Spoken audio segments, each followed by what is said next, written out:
essentially the heart and soul of the Pakistan Air Force has been struck by India. There has been no after-action report on the extent of the damage caused on the Pakistani side, but it could be fairly substantial if you go by a lot of the footage which is now gradually emerging. India has ensured that on the Pakistani side, as a result of our attacks, collateral damage has been managed.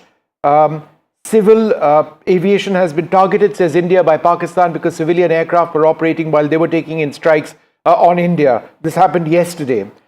Very significantly, and I think this points to, and hopefully not, but it does indicate a move to further escalation, is that there is an increasing deployment of Pakistani forces. India would obviously be matching that as well. There has been artillery fire in Rajouri, Baramulla, Aknoor as well. Very heavy fire. Indian forces are responding. There has been, as I mentioned, this forward area deployment of Pakistani soldiers. India is matching that. I've gone through that point as well. Finally, Pakistan's activities are escalatory. India's activities, India is absolutely clear that we do not want to escalate this. However, it is up to Pakistan to decide. So that is the message which has been sent out by the government of India. It remains a fluid situation. This is the worst. These are the worst attacks since 1971. Let me go across to Shiv. Shiv, let me just start up by a point made towards the end of that press conference that Pakistan is forward deploying its soldiers and India is doing the same. This points to a potential move to further escalations. Let's talk about this first and then we'll go through the other points. The forward deployment of Pakistan soldiers. Vishnu, probably the last time we saw something like this actually happen was in Operation Parakram. You covered that as well. This was after the terror attack on Parliament. This kind of huge forward deployment. Now, with the Indian government acknowledging that there is a forward deployment of troops on the Pakistan side, and possibly on the Indian side as well, we will not be talking about Indian movements of any kind, confirms what we've been saying yesterday, which is that this is a warlike situation. On NDTV, we are going to be careful about using the word war because there is a technical definition as far as what war is, and Vishnu, you know that better than anyone else. But a warlike situation, this most certainly is. We've seen deployments from different parts of Pakistan towards the line of control and towards the international border since the very beginning of this entire cycle of tensions between India and Pakistan. And therefore, I think for the Indian government, which has so far carefully weighed its words as far as the situation, called it, characterized it as non-escalatory, as restrained, to now indicate very categorically that it is a warlike situation with forward deployments, indicates, and I agree with you, that a big escalation is coming. All right, let's go through some of the other points. India has hit Pakistan at Chaklala, Rafiki, Murid air bases, Sukkur, Pasroor and Sialkot as well. We've struck radar sites, technical areas and command and control facilities. We are only hitting military sites, but it is absolutely huge that these attacks have gone through, including on their biggest airbase, which is the Noor Khan airbase in Chaklala, right? That's in Rawalpindi, just 10 kilometers away from Pakistan's military headquarters. India has struck back and struck back hard.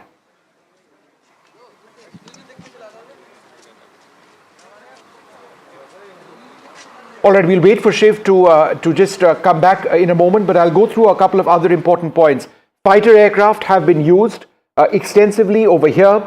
There have been intercepts which have been carried out by surface-to-air missile units of the Indian Armed Forces against incoming missiles, incoming drones. Whether or not any Pakistani aircraft have been intercepted at this juncture is detailed, which did not emerge at that press conference. But hopefully there will be some clarity on that one way or the other later on. Very significantly, Shiv, if you can hear me, let's go to the next point. There has been damage at Udhampur, Adampur, Pathankot and Bhuj air bases. These are dual use, many of them. And India, acknowledging that. Pakistan doesn't quite acknowledge things in the way that we do. But these attacks have gone through. It sort of gives you an idea, our viewers an idea of the seriousness of the strikes which have come in.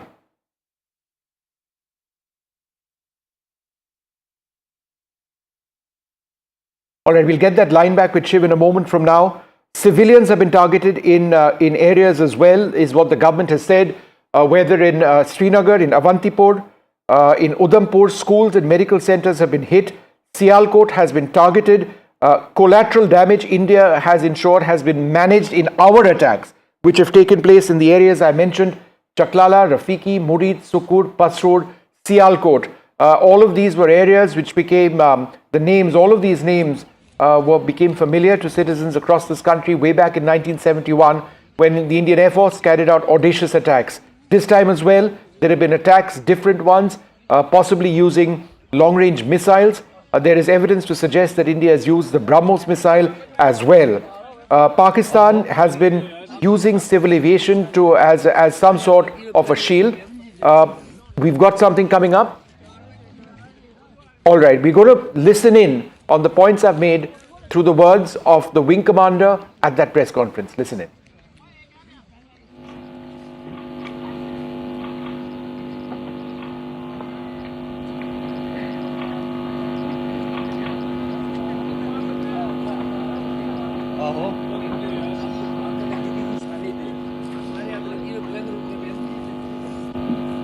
Good morning, ladies and gentlemen. I welcome you to this press briefing by Foreign Secretary Shri Vikram Mishri on the ongoing developments around Operation Sindoor. We are also joined by Colonel Sophia Qureshi and Wing Commander Vyomika Singh for this briefing. With that, sir, the floor is over to you. Thank you. Indeed, good morning. Namaskar. Sorry to keep you all waiting.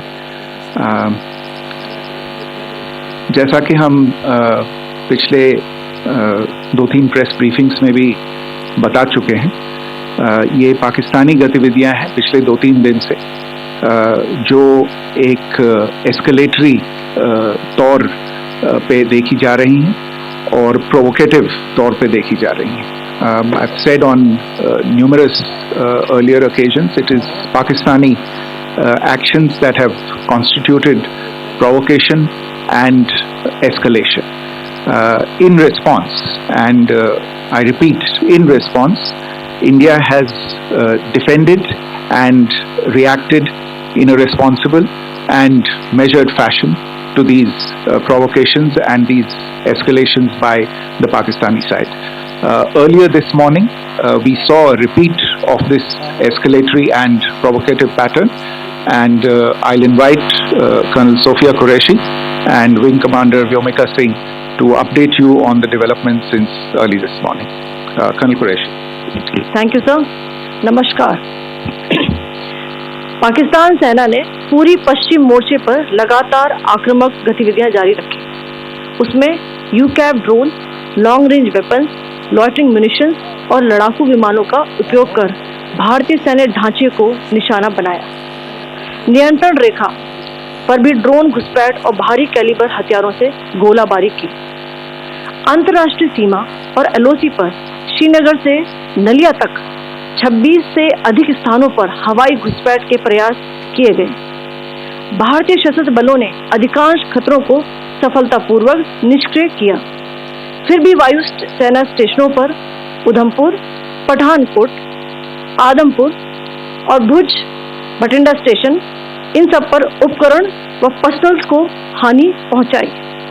मैं ये भी बताना चाहती हूँ कि पाकिस्तान ने high speed missile सुबह 1:40 पर इस्तेमाल करके पंजाब के एयरबेस स्टेशन को दागने की कोशिश की. एक निंदनीय और अनप्रोफेशनल एक्ट के तहत पाकिस्तान ने श्रीनगर, अवंतीपुर और उधमपुर के वायु सेना अड्डों पर चिकित्सा केंद्र और स्कूल परिसर को निशाना भी बनाया, जिससे उसके द्वारा सिविल इंफ्रास्ट्रक्चर पर हमला करने की गैर जिम्मेदाराना प्रवृत्ति फिर उजागर हुई. पाकिस्तान द्वारा सैन्य ठिकानों को जानबूझकर निशाना बनाने के पश्चात भारतीय सशस्त्र बलों ने त्वरित व सुनियोजित जवाबी हमले किए. Technical installation, command and control centres, radar sites और हथियार भंडार को चुनकर निशाना बनाया गया. रफीकी, मुरीद, चकलाला, रहमियार खान, सुकूर और चुनिया स्थित पाक सैन्य ठिकानों पर एयर लॉन्च सटीक हथियारों व लड़ाकू जेट से प्रहार किए गए। पसरूर स्थित रडार साइट और सियालकोट का एविएशन बेस भी प्रिसीजन अम्यूनिशन से टारगेट किए गए। इन कार्रवाइयों के दौरान भारत ने कम से कम कोलैटरल डैमेज की क्षति सुनिश्चित की। चिंता का विषय यह रहा कि पाकिस्तान ने लाहौर से उड़ान भरने वाले नागरिक विमानों की आड़ लेकर अंतर्राष्ट्रीय हवाई मार्गों का दुरुपयोग किया ताकि वे अपनी गतिविधियां छिपा सके। ऐसी चालों ने भारतीय वायु प्रतिरक्षा तंत्र को नागरिक सुरक्षा सुनिश्चित करते हुए अत्यधिक संयम के साथ कार्य करने के लिए विवश किया। साथ ही साथ पाकिस्तान ने मिस इन्फॉर्मेशन का सहारा लेते हुए आदमपुर स्थित S-400 प्रणाली, सूरतगढ़ व सिरसा के हवाई अड्डों, नगरोटा के ब्रह्मोस बेस, देहरागिरी के तोपखाना पोजीशन तथा चंडीगढ़ के अग्रिम गोला बारूद डिपो को नष्ट करने के झूठे दावे सोशल मीडिया पर फैलाए। भारत इन फॉल्स नैरेटिव्स को पूर्णतः खारिज करता है। नियंत्रण रेखा पर पाकिस्तान ने ड्रोन घुसपैठ और भारी तोपखाना गोलाबारी के कई प्रयास किए। कुपवाड़ा, बारामूला, पुंछ, राजौरी और अखनूर सेक्टर्स में तोप, मोर्टार एवं हल्के हथियारों से भीषण गोलाबारी जारी रही। भारतीय सेना ने प्रभावी व तुलनात्मक प्रत्युत्तर देते हुए पाक सेना को काफी क्षति पहुंचाई। पाकिस्तान सेना के अग्रिम क्षेत्रों में सैनिकों की डिप्लॉयमेंट बढ़ती दिख रही है, जो स्थिति को और भड़काने की मंशा दर्शाती है। भारतीय सशस्त्र बल पूर्ण परिचालन तत्परता की स्थिति में है। अभी तक सभी शत्रुतापूर्ण कार्रवाइयों का प्रभावी ढंग से सामना कर उपयुक्त जवाब दिया गया है। भारतीय सशस्त्र बल दोहराते हैं कि वे तनाव वृद्धि नहीं चाहते, बशर्ते पाकिस्तान भी ऐसा ही व्यवहार करे। आखिर मैं आपको कुछ वीडियो दिखाना चाहती हूँ जहां पर इंडियन आर्मी के वेपन्स LOC पर पाक के एसेट्स को ध्वस्त करते नजर आ रहे हैं।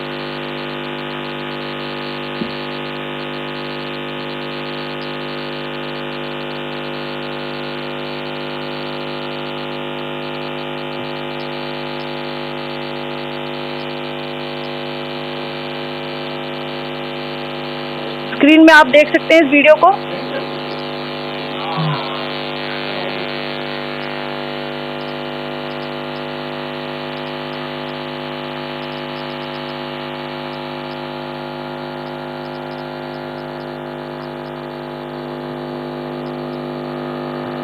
धन्यवाद। जय Hind.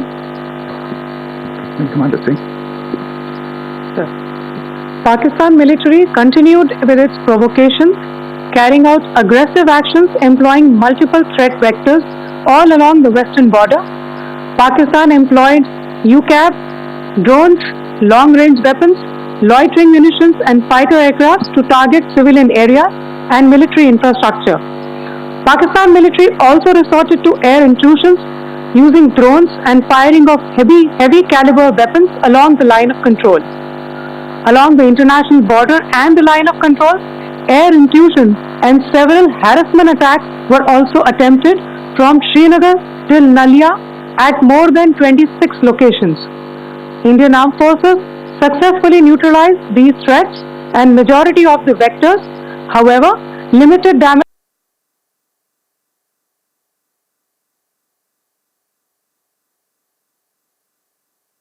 All right, we'll just restore that feed in a moment from now. That was Wing Commander Vyomika Singh of the Indian Air Force.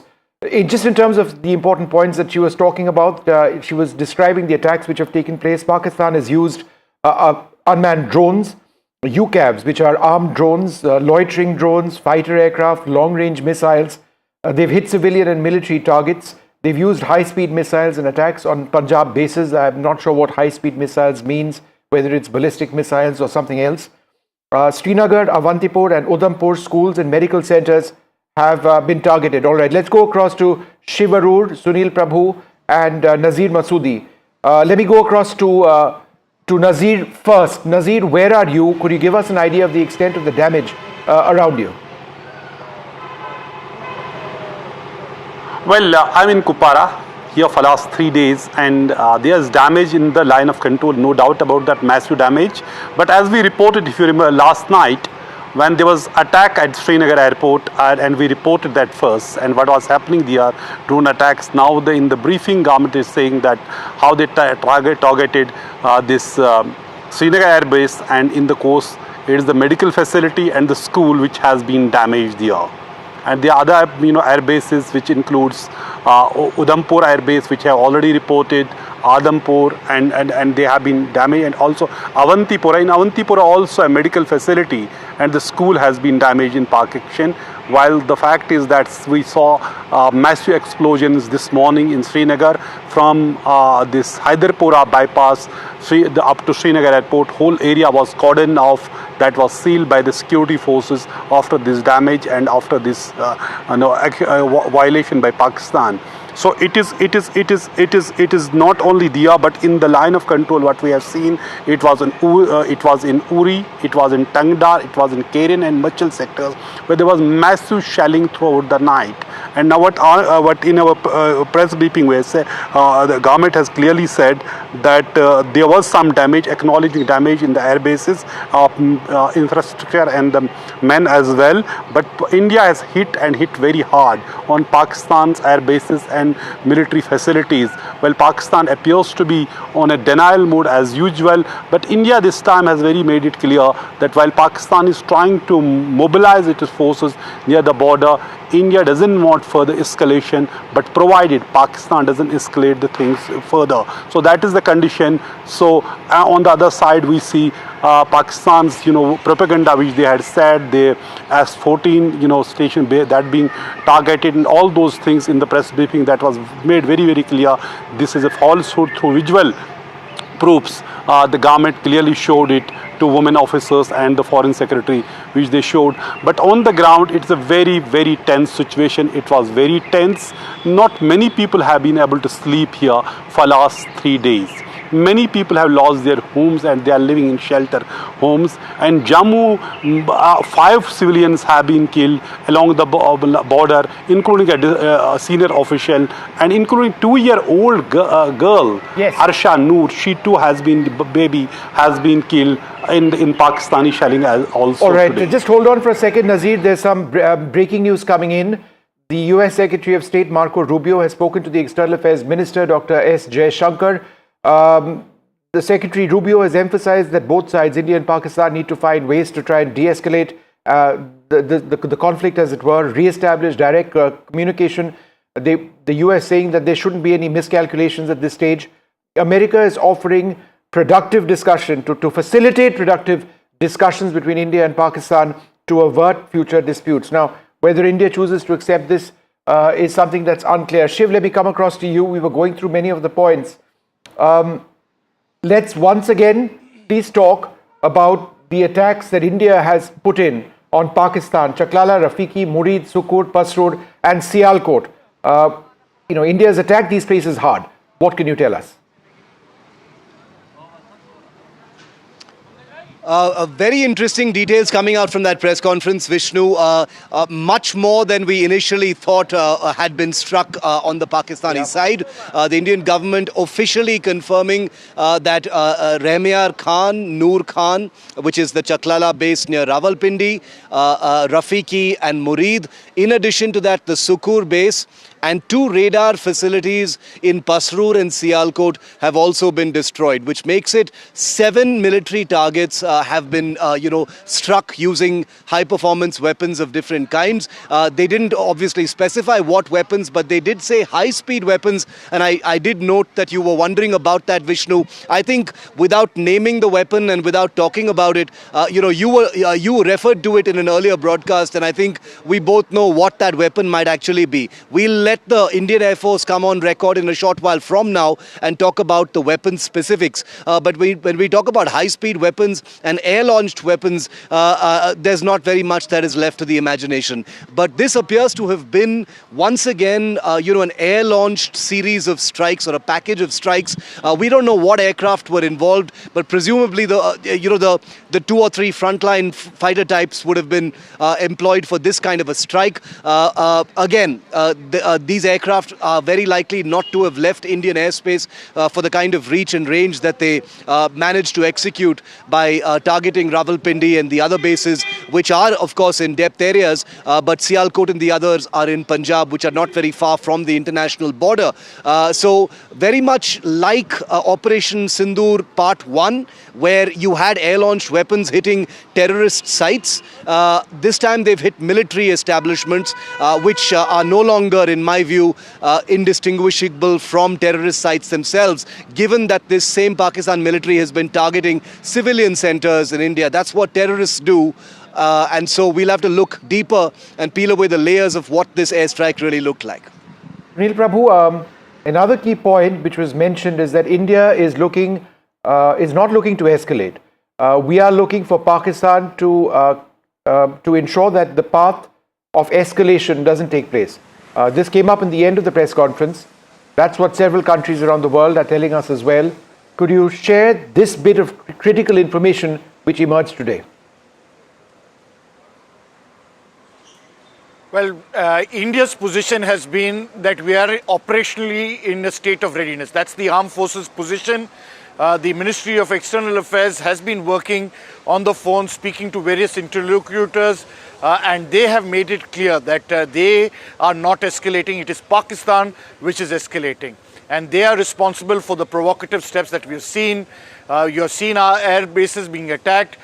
We had targeted terror infrastructure in retaliation to what was a horrific killing in Pahalgam, and that's what Operation Sindoor was. What the Pakistan military has attempted to do is attack our military aircrafts, our military bases. We have been told that there will be another briefing later this evening because it's an evolving situation. As you're well aware, there's been, and those photographs of Sirsa, the base being perfect, as well as other air bases have been shown. Yes, India did face some casualties, but we have also attacked Pakistan in equal measure. Having said that, I think everybody is hoping and praying that there will be good sense that prevails, but our armed forces remain in a state of preparedness.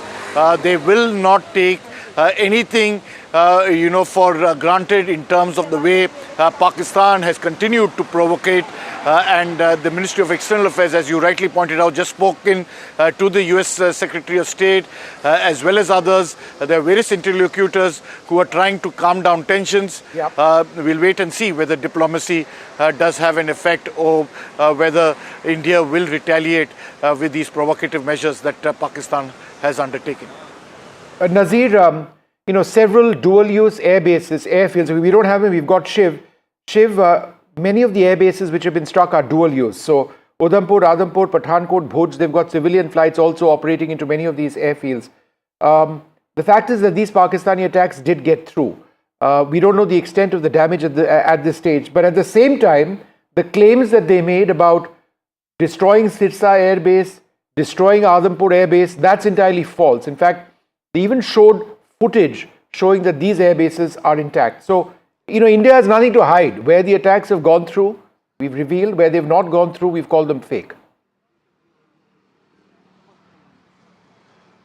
Very correctly said, Vishnu. And, war is a serious business. We've seen it. It involves damage and destruction. It's very difficult to, fight a war without sustaining some form of damage. But I think the Indian government has made it very clear that Pakistan's misinformation machine is issuing the most elaborate sort of dream world scenarios that are probably only intended to sort of lull their domestic audiences into the false belief that the Pakistan military is really succeeding in their campaign against India, whether it is attacks on air bases, whether it is the capture of an Indian pilot, whether it is the destruction of S-400 missile regiments. All of those have proven to be fake, and the Indian government is on record about it, which means apart from those pictures that were shown at that press conference, these are testifiable and provable confirmations and rebuttals that the government is actually issuing. The damage that we've seen, injuries in Firozpur,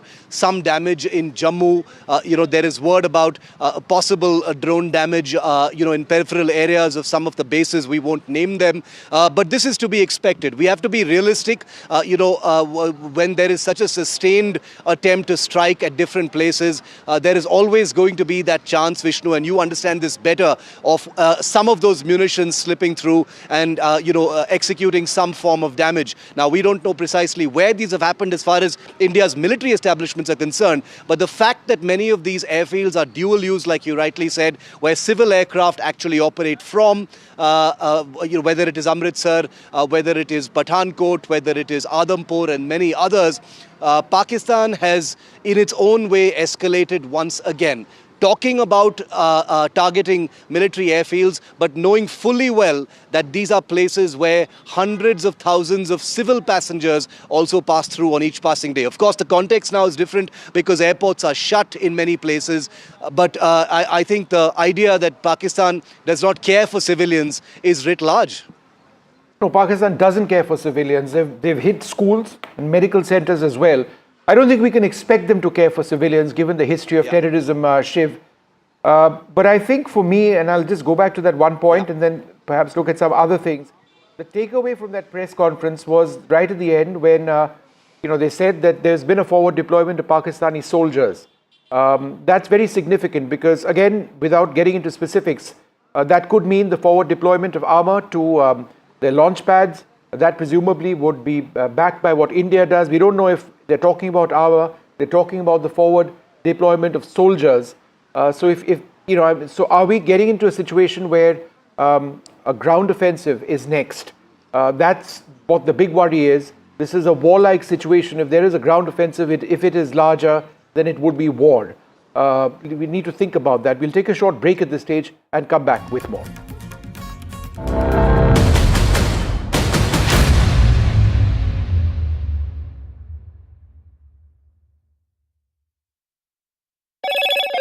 Hello, Moto. Motorola, India's leading AI smartphone brand.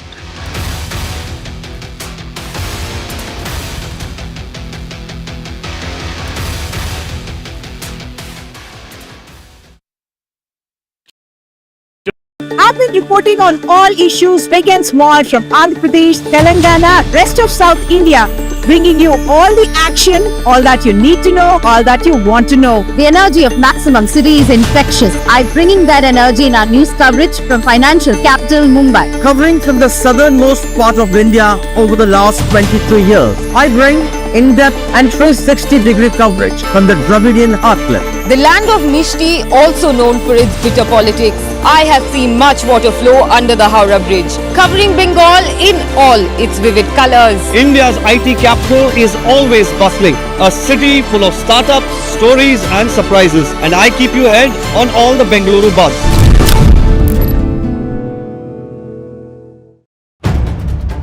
If it matters to you, if it matters to you, if it matters to you,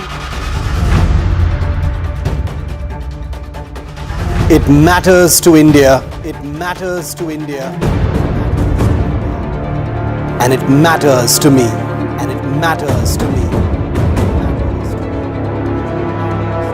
India Matters with Shivaru. Only on NDTV 24/7. In today's interconnected world, India's voice is more crucial than ever. When India speaks, the world listens. At NDTV World, we are that voice, bringing you intelligent and insightful news from India and beyond. From geopolitics and diplomacy to economic shifts, migrations, tech disruptions, and the stories of our diaspora.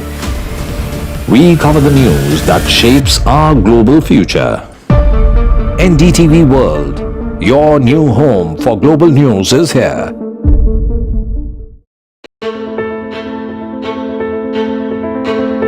News is not just headlines, it is what impacts you. And news should never be mistaken for noise. What matters is the reality. Accurate, in-depth, and with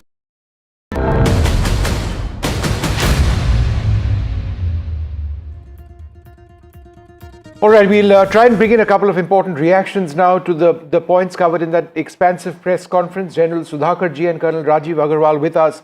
Colonel Sudhakar ji, let me come to you first.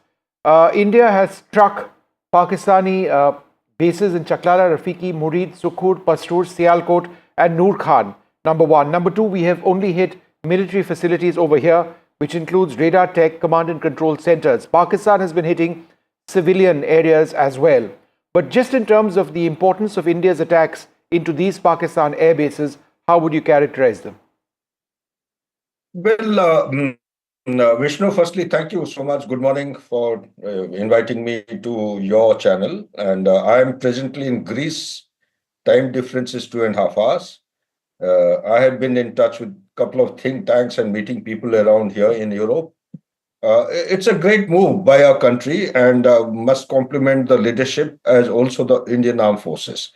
First and foremost thing I wish to highlight is the press release which was released, which is making rounds in almost all the social media in the world, is after the operations were conducted on 7th of May, there was a very comprehensive and integrated press release, I would say, wherein you have the Ministry of External Affairs, you have the Defense Ministry, you have the economic yeah, but sir, in terms of the significance, everything was appearing as if it is. The significance of the strikes, Lala, Rafiki, Murid, Sukhur, Pastur, what is the significance of that?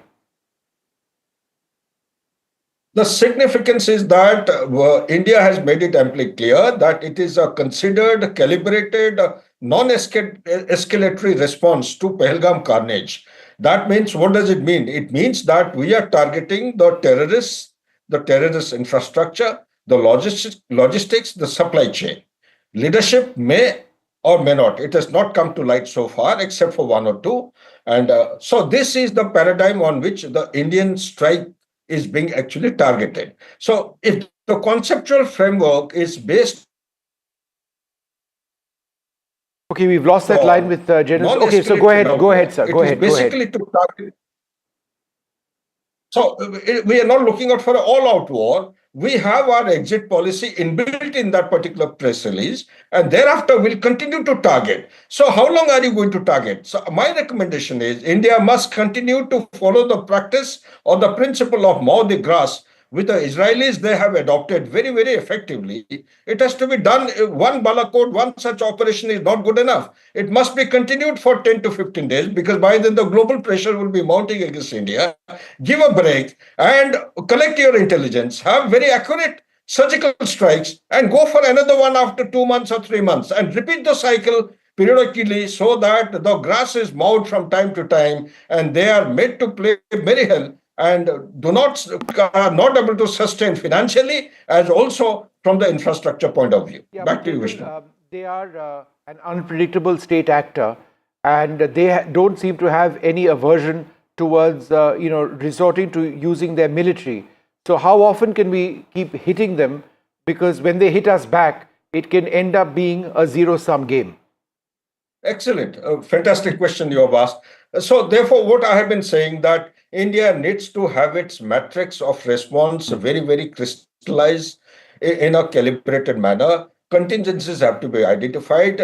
It is, must focus on the following things. First, command, control, communication, coordination, and intelligence and surveillance network. Apart from these, also India must focus on the financial verticals which are supporting, and overall there is an ecosystem which is actually supporting and sustaining the extension of the terrorism across border against India. So that complete ecosystem, meaning the tap of terrorism, must be shut permanently. What is that tap? The TAP is nothing but the deep state of Pakistan. Does it mean that the army headquarters has to be hit? No. In army headquarters, there are agencies who are responsible to coordinate. They coordinate with the terrorist organization. They facilitate.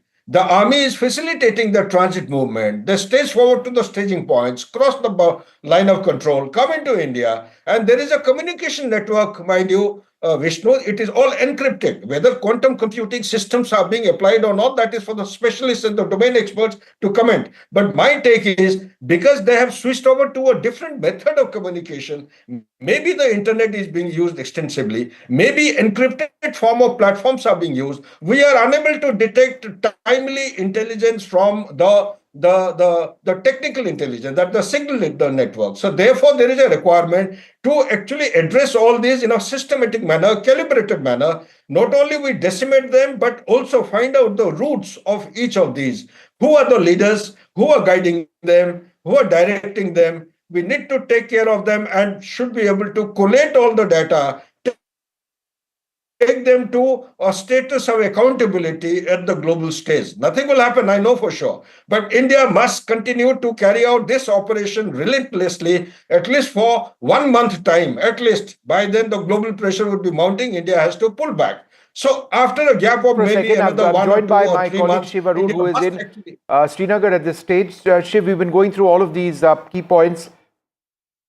I'd like to once again very carefully and very cautiously go back to that phrase, high-speed missiles have been used in attacks on Punjab bases. And I think since what are we talking about, I think it's important to tell our viewers, when one talks about high-speed missiles, it refers potentially to ballistic missiles, it refers potentially to hypersonic missiles. There have been claims of Pakistan having hypersonic missiles. We don't really have very much evidence to that effect. Ballistic missiles, in many cases, fly as fast, if not faster. If those were used, then it does mark an escalation within the matrix of what we are looking at. Shiv, any thoughts on that? Absolutely correct. The matrix of escalation for Pakistan that the Indian government has now confirmed is using pretty much the descriptions used by the Indian government would cover virtually all non-nuclear projectile weapons that Pakistan currently has in their arsenal. Now remember, in the first wave of air attacks, there was reason to believe that some short-range ballistic missiles were also used, though it came to light a little later that it was mostly slow-moving loitering munitions and attack drones. This time, with this a significant escalation where military targets have are squarely in focus for the Indian Air Force.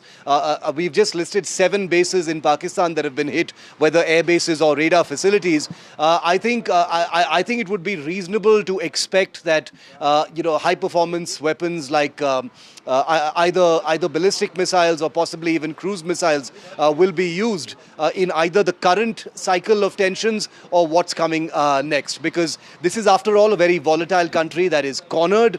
It's been battered, not just as terrorist sites, but also now very, very key military bases in places including Chaklala, which is the very heart of the Pakistan military and the ISI. And therefore, to actually hit back, is it going to carry on using low performance attritable drones, which have been largely unsuccessful in achieving their military objectives, at least so far, and upgrading into higher performance weapons, which may be slightly more difficult to actually intercept, is the key question right now. But I agree with your assessment, Vishnu, that this escalatory ladder seems to dictate that that is very much in the realm of possibility.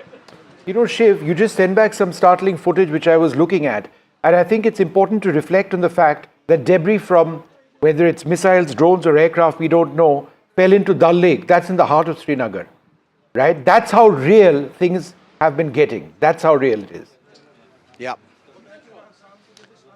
That is correct. In fact, the site where the debris actually fell is right behind me. We're not going to show people exactly where it was, or we've just got a rough idea, but I'm going to point our cameras in that direction so you get a rough sense of where the debris appears to have fallen. Eyewitnesses here say that there was a CRPF and police search party using 4 boats earlier in the morning at about 8 in the morning today, where they were looking for the debris. We've also got a piece of footage which suggests that much of the debris has actually been recovered, so they're analyzing that. Doesn't seem to be a manned aircraft. It's a small piece of debris. It's the second debris site that we've actually seen here in Srinagar since the morning. Vishnu, the first was in a place called Lasjan, which is about 8 kilometers from where I'm standing right now on the banks of the Dal Lake, and the one behind me in the lake itself where some equipment has been recovered. So those explosions we heard in the morning of drones being intercepted or loitering munitions being intercepted, I think this may be that. Nothing so far on manned aircraft, even though we did get a confirmation that an air raid was possibly underway here in Srinagar. Wreckages of manned aircraft not seen in Srinagar yet. We are hearing they may be outside. I'm joined by Colonel Rajiv Agarwal as well. Colonel Agarwal, we've gone through various points in this press conference, but we are getting all sorts of reports at this stage, including how this situation remains fluid. For example, I'm told by people who are in the Pathankot area that just now there have been 3 massive explosions which have hit Pathankot. It is significant, and the reason I'm asking you this is that, it's not over. It's going on as we speak right now. Your thoughts on that? Absolutely. Vishnu, yesterday also I think we talked about whether there's going to be a de-escalation or an escalation, but more like the way things are moved, it is moving sharply up the radar of escalation. All right, Colonel, that audio with you is really bad. We'll come and fix that and come back to you in a little while. I need to take a short break. Come back with the very latest.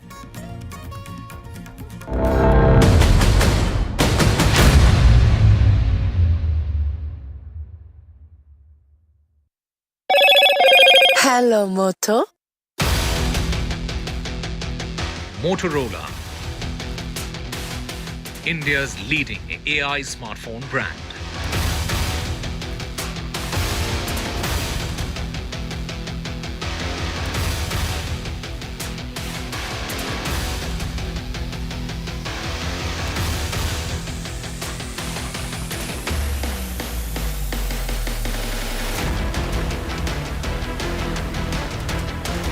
Debunks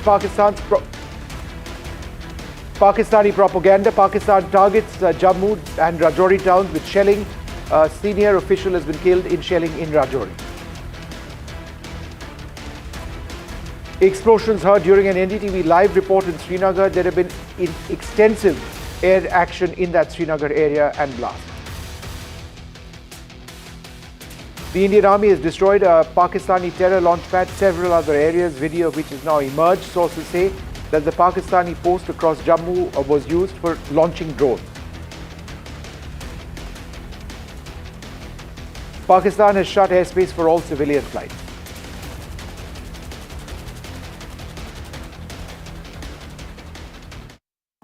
How often have you turned away from debates that descend into endless fights? We bring you a show where every question is answered, where every debate finds its resolution, where every story finds its conclusion, where opinions collide but facts prevail, where stories unfold with insights and trust. When the noise ends, the last word begins.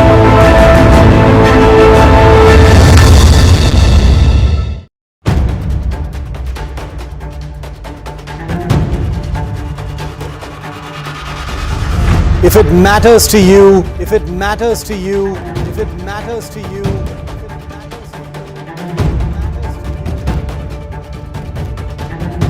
it matters to India. It matters to India. It matters to India. And it matters to me. And it matters to me.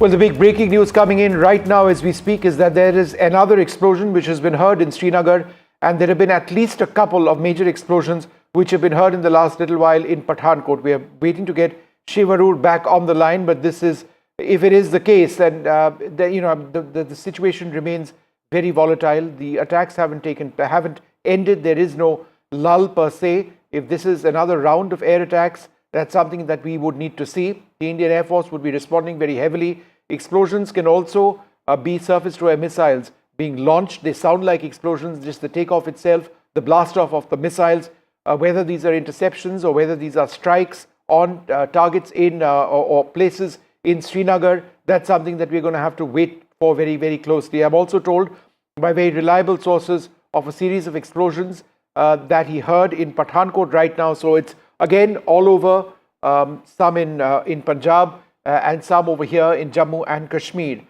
We try to get some more details on this, but I'm just going to remind our viewers of what's been taking place.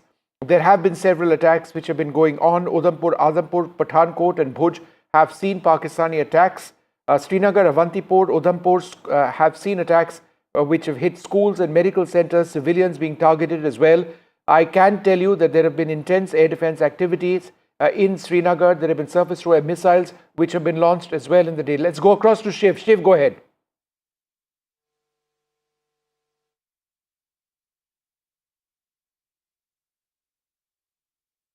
All right, again, just some audio problems. We'll try and come back to Shiv in a moment from now and get you the very latest on these explosions which have been heard over Srinagar just moments back. As I was mentioning, there has been Srinagar, Avantipur, Udhampur, where schools and medical centers have been hit. Civilians have been targeted in these areas. Military bases in Udhampur, Azampur, Pathankot and Bhuj have been hit by the Pakistanis. But as significantly, and I would like to reiterate this, India has hit 7 Pakistani air bases or radar facilities, tech facilities, command and control centers. The attacks which have been taking place since the morning have struck in 26 locations in India, between Srinagar to the north, Nalia and Gujarat to the southwest. There is also very heavy artillery shelling which has been taking place. The use of drones. Pakistan has been attacking India using unmanned aerial vehicles, loitering drones, fighter aircraft, long-range missiles. They've been targeting both civilian and military areas. Let's go across to Shiv. Go ahead, Shiv. Vishnu, while we were reporting just now, we just heard 2, dull thuds once again in the distance. They were spaced by about 10 seconds apart. No information just yet, no official information certainly of what this was. We're going to go ahead and assume that this is a continuation of what we were hearing in the morning of interceptions of possible munitions or drones. Like I said, I've been reporting for the last hour from here near the Dal Lake in Srinagar, where at least one of those munitions debris had fallen after its interception very close from here. We're getting more information also that the possibility of interceptions are continuing either near the Srinagar airport, which is about a half-hour drive from where I'm standing, in addition to the outskirts of Srinagar, Pahalgam and other places.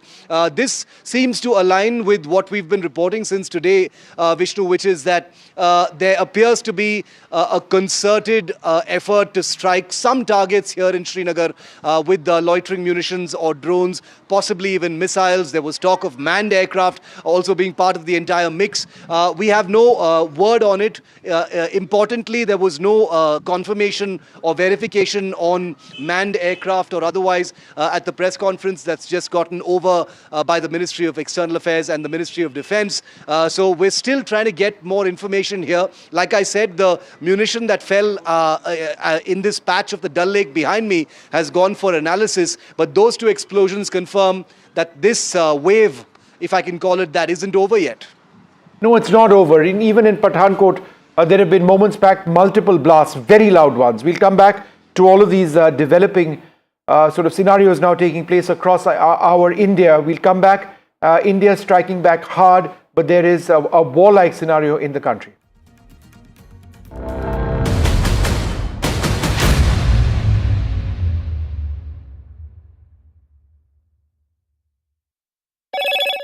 Hello, Moto. Motorola, India's leading AI smartphone brand.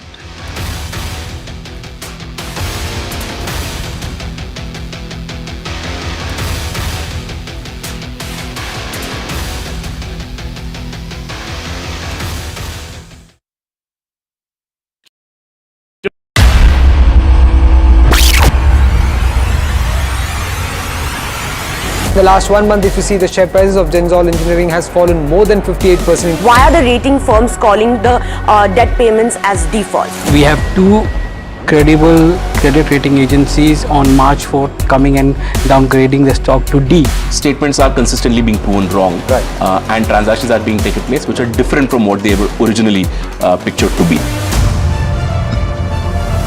The company claimed it would roll out 6,400 electric vehicles. But what it has rolled out is a shocking scam. Funds meant for the project were funneled allegedly back to the promoters, the Junkie brothers. What did the money buy? Not EVs, of course, but a lavish flat in Gurgaon's luxurious DLF Carmelias.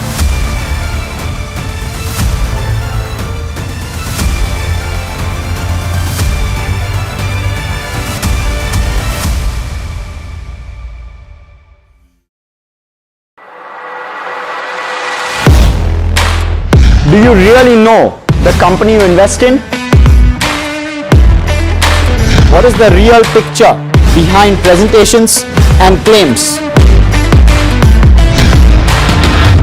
Is the outlook as rosy as the company claims?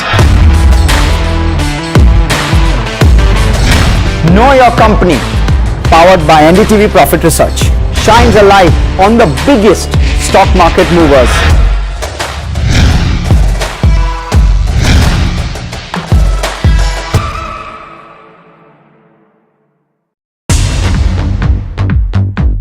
More news that matters. Big exclusive.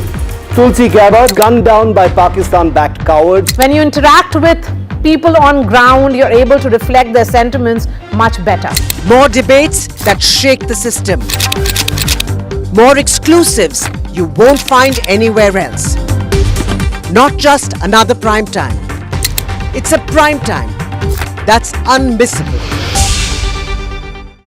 I've been reporting on all issues big and small from Andhra Pradesh, Telangana, rest of South India, bringing you all the action, all that you need to know, all that you want to know. The energy of maximum city is infectious. I'm bringing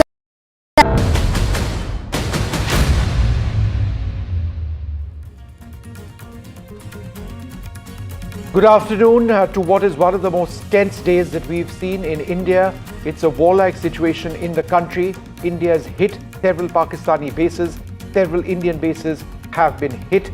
There has been some damage on the ground as well. Some casualties also may be reported. There is a sense that Pakistan may be forward deploying its troops. It is a warlike situation in our country. The situation is fluid. Just moments back, there have been explosions heard in Pathankot and also in Srinagar. We've got our journalists up on the field and we're going to go across to them as they bring us the latest situation on the ground. Shivarud in Srinagar. We've got Ghazali, Harsha Kumari Singh, Aishwarya tracking developments here in Delhi, and Gurpreet Chinna. Thank you all very much for being with us. A quick look at the headlines at this hour. A special briefing of the government on Op Sindoor. India says we've responded effectively to Pakistan's escalation and that we hit targets at multiple Pakistan air bases and also Pakistani posts. You can see those attacks on the posts in this video on your screen. The government calls Pakistan's actions provocative and escalatory. The government says Pakistan tried to hit multiple air bases.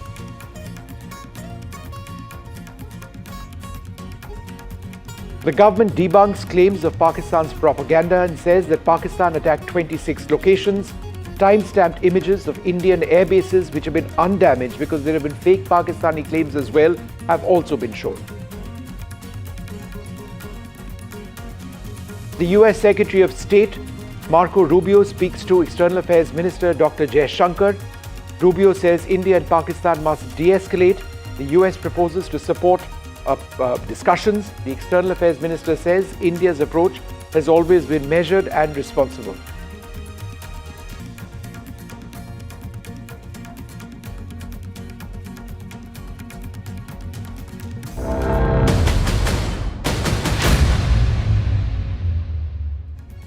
Well, it was an hour and a half back that the government came out with a fairly detailed briefing on what's exactly been taking place in India. Let's listen in.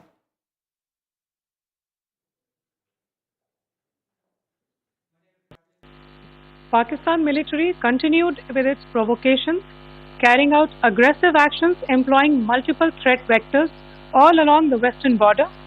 Pakistan employed UCAV, drones, long-range weapons, loitering munitions and fighter aircrafts to target civilian areas and military infrastructure. Pakistan military also resorted to air intrusions using drones and firing of heavy caliber weapons along the line of control. Along the international border and the line of control, air intrusion and several harassment attacks were also attempted from Srinagar till Nalia at more than 26 locations. Indian Armed Forces successfully neutralized these threats and majority of the vectors. However, limited damage was sustained to equipment and personnel at Indian Air Force stations at Udhampur, Pathankot, Adampur and Bhuj. There were also several high-speed missile attacks noticed subsequently after 0140 hours in the night at several air bases in Punjab. In a deplorable cowardly act, targeting of civilian infrastructure also had taken place, where Pakistan attacked RT gun positions at Derangyari and Chandigarh Forward Ammunition Depot, with heavy damages to other military stations being propagated on social media. India unequivocally rejects these false narratives being spread by Pakistan. Along the line of control also, Pakistan has attempted multiple air intrusions using drones and conducted shelling using heavy caliber RT guns, targeting civilian infrastructure and killing some civilians. Heavy exchange of artillery mortars and small arms fire in Kupwara, Baramulla, Poonch, Rajouri and Aknoor sectors continued. Indian Army has responded effectively and proportionately, causing extensive damage to Pakistan Army. Pak military has been observed to be moving their troops into forward areas, indicating offensive intent to further escalate the situation. Indian Armed Forces remain in a high state of operational readiness. All hostile actions have been effectively countered and responded appropriately. Indian Armed Forces reiterate their commitment to non-escalation, provided it is reciprocated by the Pakistan military. At the end, I would also like to show you a few images of Air Force bases in the Punjab sector and Rajasthan sector, where it is mighty clear that we are debunking the Pakistani claims of causing destruction at these air bases. You can yourself see the normalcy at these air force stations. This is Sirsa, Suratgarh. The runways are intact.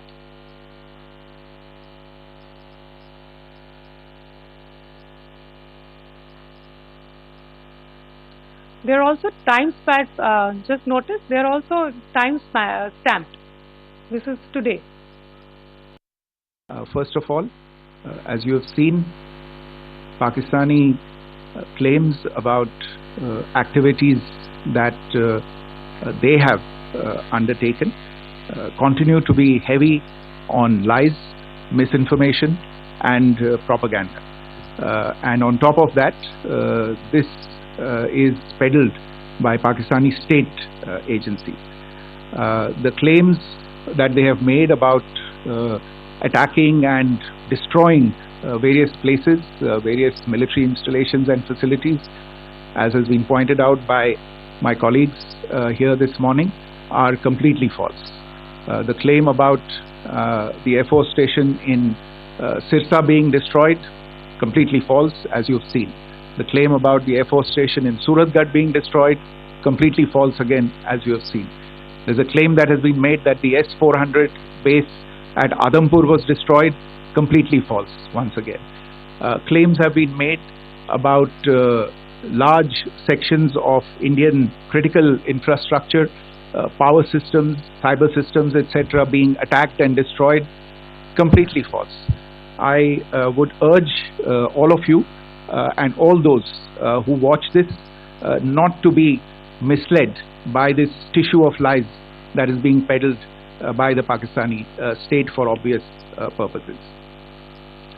The second point that I wanted to emphasize is that Pakistan continues with its execrable and wanton campaign of targeting civilians and civilian infrastructure, especially in the states of Jammu and Kashmir and Punjab. There is also on its part a consistent attempt to sow discord between communities in India. As I said, there has been a particular focus in its targeting of civilian infrastructure and the population in Jammu and Kashmir and Punjab. Earlier this morning, Pakistan shelled the town of Rajouri, killing the additional District Development Commissioner Sri Rajkumar Thappa, adding to the civilian casualties and the damage in that state. We have also observed overnight damage to property and injuries to civilians in Firozpur and Jalandhar, among other places. Finally, as I said, Pakistani officials also continue to make ludicrous claims about India firing missiles towards Sri Amritsar Sahib. As I said, these lame attempts to divide India are doomed to failure. We have also seen in some of the remarks that have been shown on television that the Pakistani army spokesman seems to take great joy at the fact that the Indian public should criticize the government of India with regard to various issues. It may be a surprise to Pakistan to see citizens criticizing their own government. That is the hallmark of an open and functioning democracy. Pakistan's unfamiliarity with that, again, should not be surprising. And finally, there is this yet again completely ludicrous claim that Indian missiles have hit Afghanistan. Totally frivolous allegation, and I only want to point out that Afghan people don't need to be reminded about which country it is that has on multiple occasions in just the last 1.5 years targeted civilian populations and civilian infrastructure in Afghanistan. Pakistan military continued with its provocations, carrying out aggressive actions employing multiple threat vectors all along the western border. Pakistan employed UCAV, drones, long-range weapons, loitering munitions and fighter aircrafts to target civilian areas and military infrastructure. Pakistan military also resorted to air intrusions using drones and firing of heavy caliber weapons along the line of control. Along the international border and the line of controls, air intrusion and several harassment attacks were also attempted from Srinagar till Nalia at more than 26 locations. Indian Armed Forces successfully neutralized these threats and majority of the vectors. However, limited damage was sustained to equipment and personnel at Indian Air Force stations at Udhampur, Pathankot, Adampur and Bhuj. There were also several high-speed missile attacks noticed subsequently after 0140 hours in the night at several air bases in Punjab.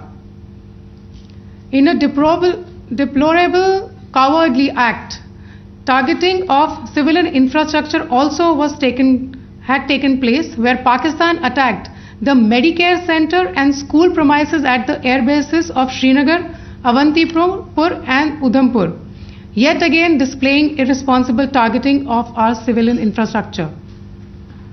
In a swift and calibrated response, Indian Armed Forces carried out precision attacks only on identified military targets. These included technical infrastructure, command and control centers, radar sites and weapon storage areas.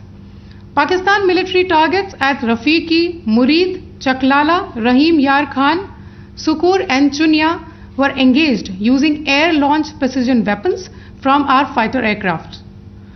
Radar site at Pasroor and Sialkot Aviation Base were also targeted using precision munitions. While carrying out these responses, India ensured minimum collateral damage. Pakistan has also attempted to execute a continued malicious misinformation campaign with claims of destruction of Indian S-400 system at Adampur, destruction of airfields at Suratgarh and Sirsa, BrahMos base at Nagrota, RT gun positions at Derangyari and Chandigarh forward ammunition depot, with heavy damages to other military stations being propagated on social media. India unequivocally rejects these false narratives being spread by Pakistan.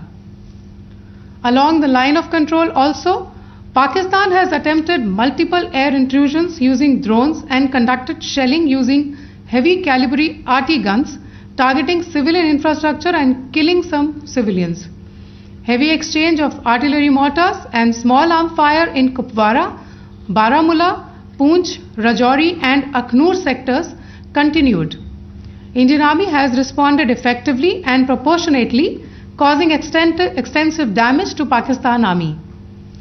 Pak military has been observed to be moving their troops into forward areas, indicating offensive intent to further escalate the situation. Indian Armed Forces remain in a high state of operational readiness.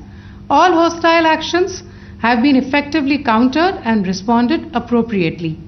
Indian Armed Forces reiterate their commitment to non-escalation, provided it is reciprocated by the Pakistan military. At the end, I would also like to show you a few images of Air Force bases in the Punjab sector and Rajasthan sector, where it is mighty clear that we are debunking the Pakistani claims of causing destruction at these air bases. You can yourself see the normalcy in these Air Force stations. This is Sirsa, Suratgarh. The runways are intact. They are also time stamped. Just notice they are also time stamped. This is today. All right, well, what we are showing you now, full screen, let's have these up full screen if we can, are of the attacks which those defense officials were speaking about. These are very sustained and attacks which India has carried out across the line of control. These are fire strikes which have taken place with the Indian Army neutralizing Pakistani terror hubs, launch pads as they are known.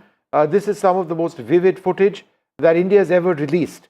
This shows rockets, shoulder-mounted rockets, shoulder-mounted missiles, mortars, grenades. That's a mortar over there. Grenade launchers being used to take out these posts in a near vicinity. That's an anti-tank missile going through. Can be used against semi-hardened targets as well. Those are missile strikes over there. That's another missile strike going ahead. You note how the missile tracks the target, maneuvers to it. That's mortar which is being used. I think that's medium mortar being used over there. This is across the line of control. Fire strikes being carried out by the Indian Army as well. In terms of a little bit of more information coming in, and we're going to try and play out some of that footage shortly. I'm going to read this out, and if we could just have the photographs up, the ones that I've just which I've just put out.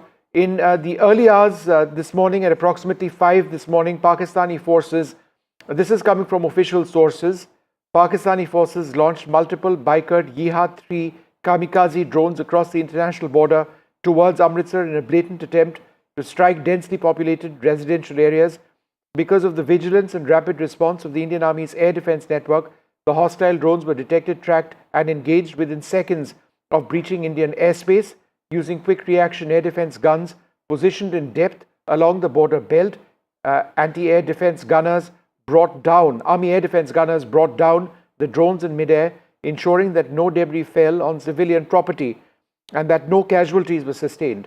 Initial analysis indicates that the drones carried high explosive payloads intended to inflict maximum damage on innocent civilians, a fresh low in Pakistan's ongoing escalation. This is what I'm referring to. These pictures match what I'm saying. These are some of the drones which were brought down. The prompt neutralization of this threat underscores the effectiveness of India's layered air defense grid, which integrates ground-based radars, electro-optical sensors, and automated command and control systems. Let's go back to Shiv Arur, keep these images on the screen. Shiv, we keep talking about fighter aircraft, we keep talking about missiles, we talk about the BrahMos all the time, but it's the for want of a better word, it's the lowly air defense gunner using an old L-70 system, which increasingly may be radar guided, who has played an incredible role in taking out drones. 400 drones, 300 drones, the numbers are huge. And now, unlike day one, when they weren't armed drones, they didn't have bomblets, these are armed drones. Without these, we would have suffered huge casualties. And Vishnu, I'm so glad you talked about the humble L-70 gunner, because there are 3 ground-based, non-missile anti-drone systems, anti-air systems that have played an absolutely incredible and maybe unsung role. So I'm really glad you've brought it up, because the L-70, the Zu-23, the Shilka, which are slightly more sophisticated, are the weapons that have probably taken on the overwhelming number of those 400-odd drones that came into Indian airspace. You're right, this is literally the trenches. This is where military skill really comes into its own.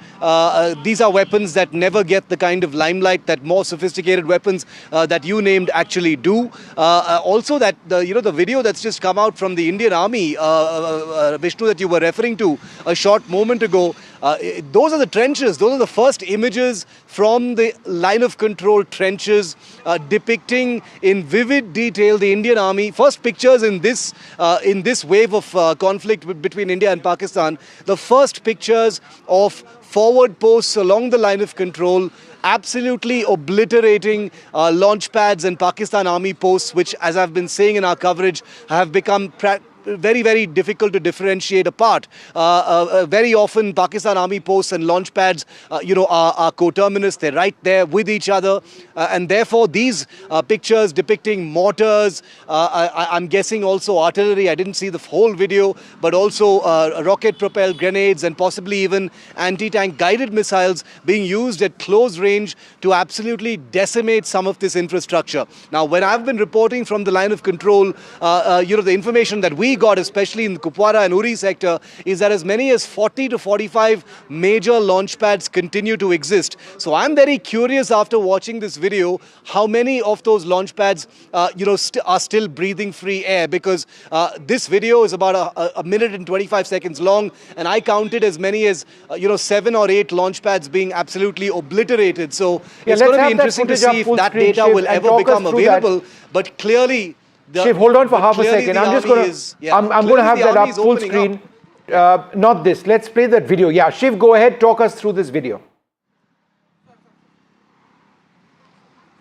Yeah, so this is the video that the Indian Army has put out just a short while ago on its social media handles. Very, very vivid imagery, obviously filmed at forward posts along the line of control in an eyeball. When you say eyeball to eyeball situation, this is what it means. From where these Jawans and officers are standing, you can see the Pakistan Army posts and the launch pads right there. So it's a mix of real life camera, daylight camera, as well as thermal imaging or infrared camera, capturing the destruction and decimation of a series of launch pads and Pakistan Army posts, which are usually adjacent to each other in some sectors of the line of control. I counted at least 6 or 7 such terror launch pads being destroyed. You can see ammunition being cooked off in some of those videos as well, Vishnu. Also, look at the weapons being used. You've got everything from mortars to anti-tank guided missiles, rocket-propelled grenades,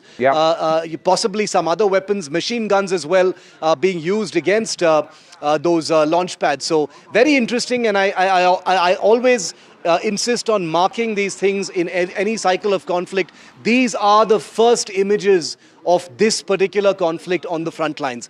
These are the men fighting those forward posts from Pakistan. And they'd be facing significant attacks themselves. So, I mean, let's not forget that for a moment. This is the front line. These are the people who hit the hardest sometimes, but face the brunt of attacks. These are our Jawans defending and protecting us and hitting terrorist launch pads in just the last little while. I'm going to go across to our colleagues Nazir Masoodi and Aishwarya Jain. Aishwarya, let me come across to you first. There have been a series of meetings which have taken place already today. Aishwarya, can you give us an idea of what's happening today by way of top leaders meeting. Is there going to be a press conference again later this evening, Aishwarya?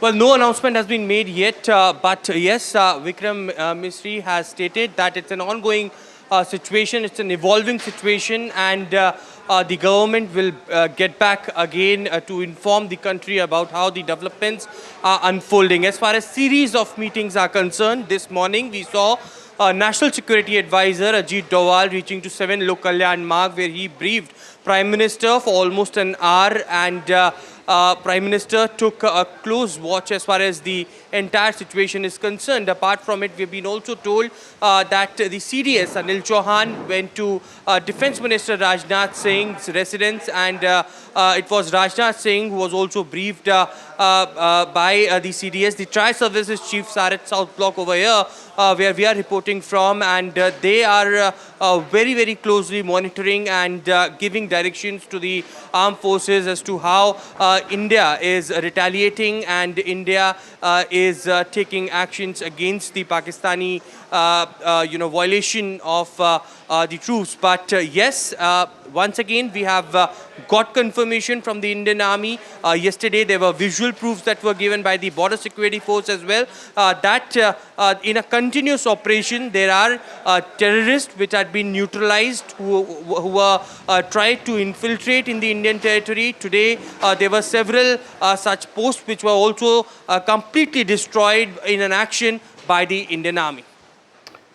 Nazir, give us a sense of the damage on the ground where you've been reporting from, or what you've heard about damage in other areas near you.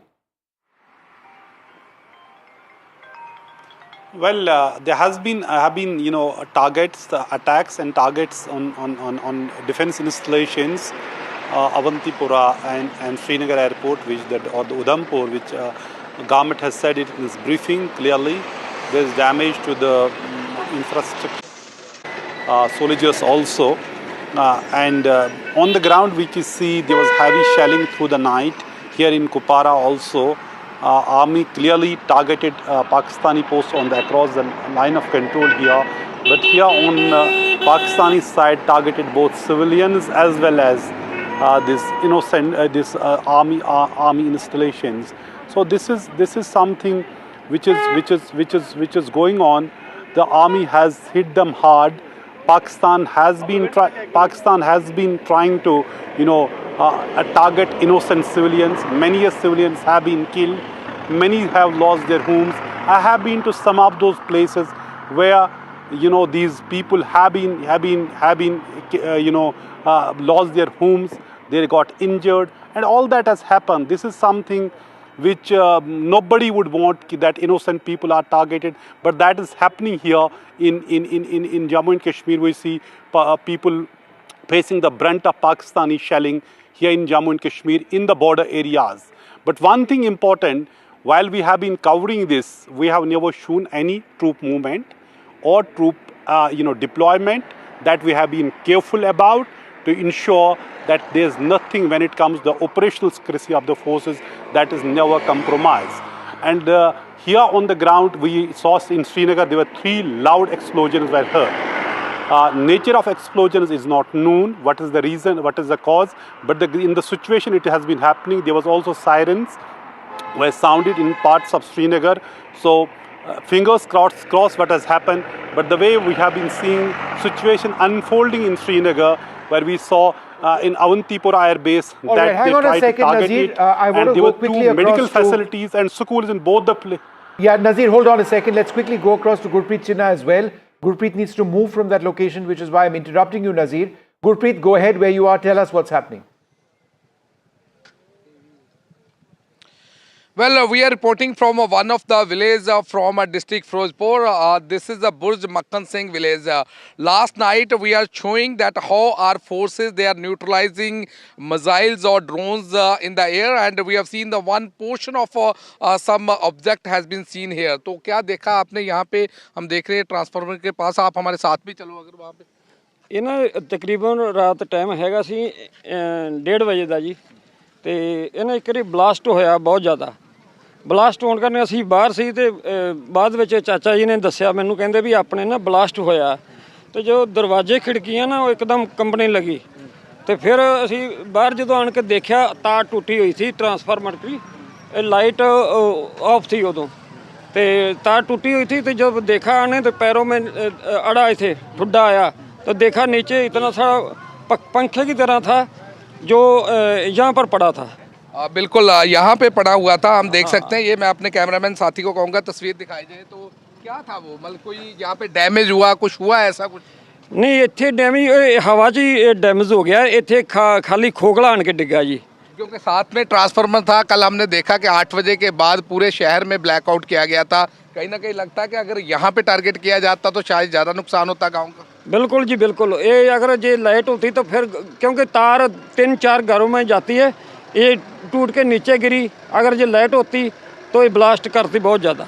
एक नौजवान है हमारे साथ, आपने video भी बनाई, आप दिखा रहे थे कैसे ऊपर से आया, क्या हुआ क्या? एक्चुअली क्या है कि जैसे ही ड्रोन आया तो हवा में ही वो डिफ्यूज़ हो गया होगा, और जो उसका लास्ट पार्ट था छोटा सा, वैसे केजी में तो आई थिंक 15 से 20 केजी का होगा वो, और सीधा यहाँ पे आगे गिरा।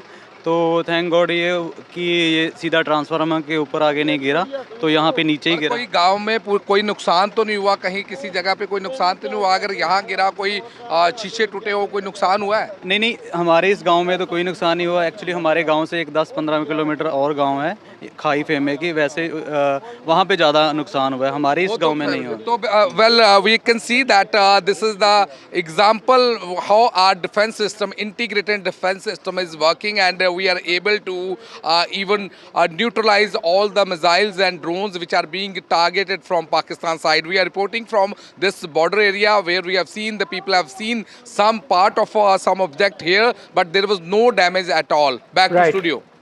All right, we leave it over there. Gurpreet, keep coming back to all of you in a moment. India striking back hard, but there has been damage in India as well. There is a lot more information coming in what is clearly a very, very fluid situation.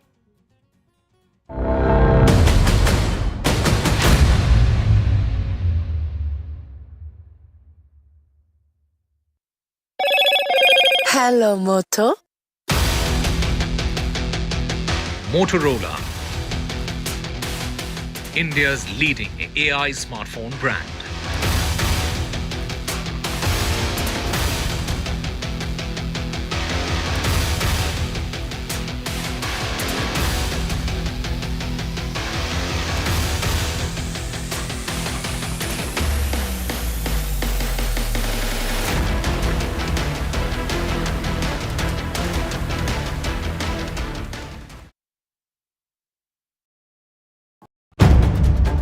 If it matters to you, if it matters to you, if it matters to you,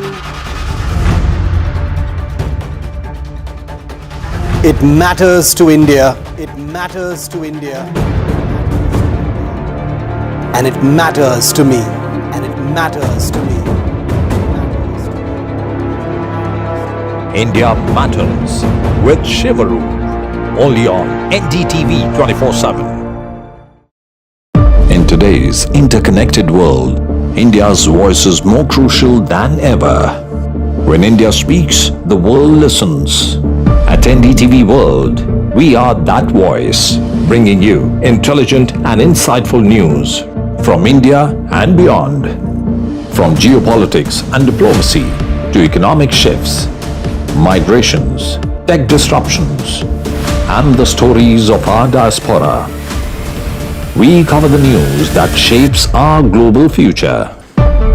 NDTV World, your new home for global news is here.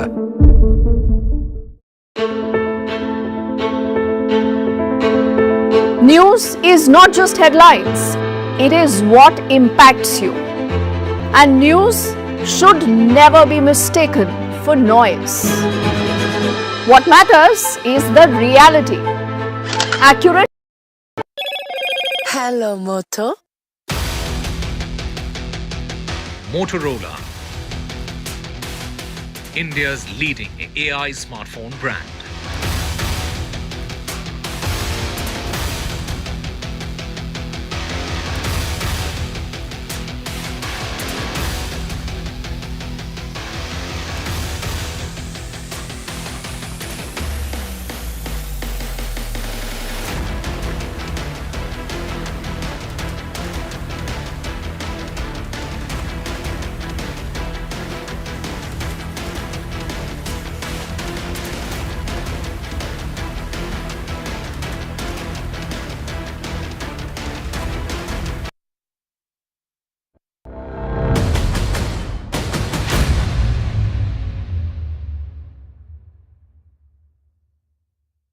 Pakistan continues to provoke India through aggressive actions along our western border. Pakistan has used unmanned combat aerial vehicles, long-range weapons, loitering munitions and fighter jets to target civilian areas, and military infrastructure, hitting back hard after Pakistan's drone attacks across the western sector. India has carried out precision airstrikes on 6 Pakistan Air Force bases, which includes Murid Rahim Yar Khan, and Pakistani military installations at Shukur and Chunia. A radar site at Pasroor and Saikot have also been targeted. Pakistan has been carrying out, remember, heavy shelling along the line of control and targeting civilian areas. Indian Army has effectively and proportionately responded. India's response has been swift and calibrated, is what the government is reiterating. Joining me on this broadcast is Nikunj Garg, our senior managing editor. Also in the studio is Lieutenant General Sanjay Kulkarni.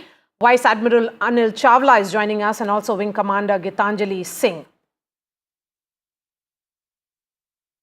General Kulkarni, we were having a discussion prior to the broadcast. Let me take that forward for our viewers' understanding also. Today, for the first time in that official briefing, the participants led by the Foreign Secretary mentioned that Pakistani army is mobilizing and mobilizing to the forward area. Absolutely. What does that mean, sir? How would you put it in context for our viewers' understanding? So, mostly speak for the viewers. Yeah.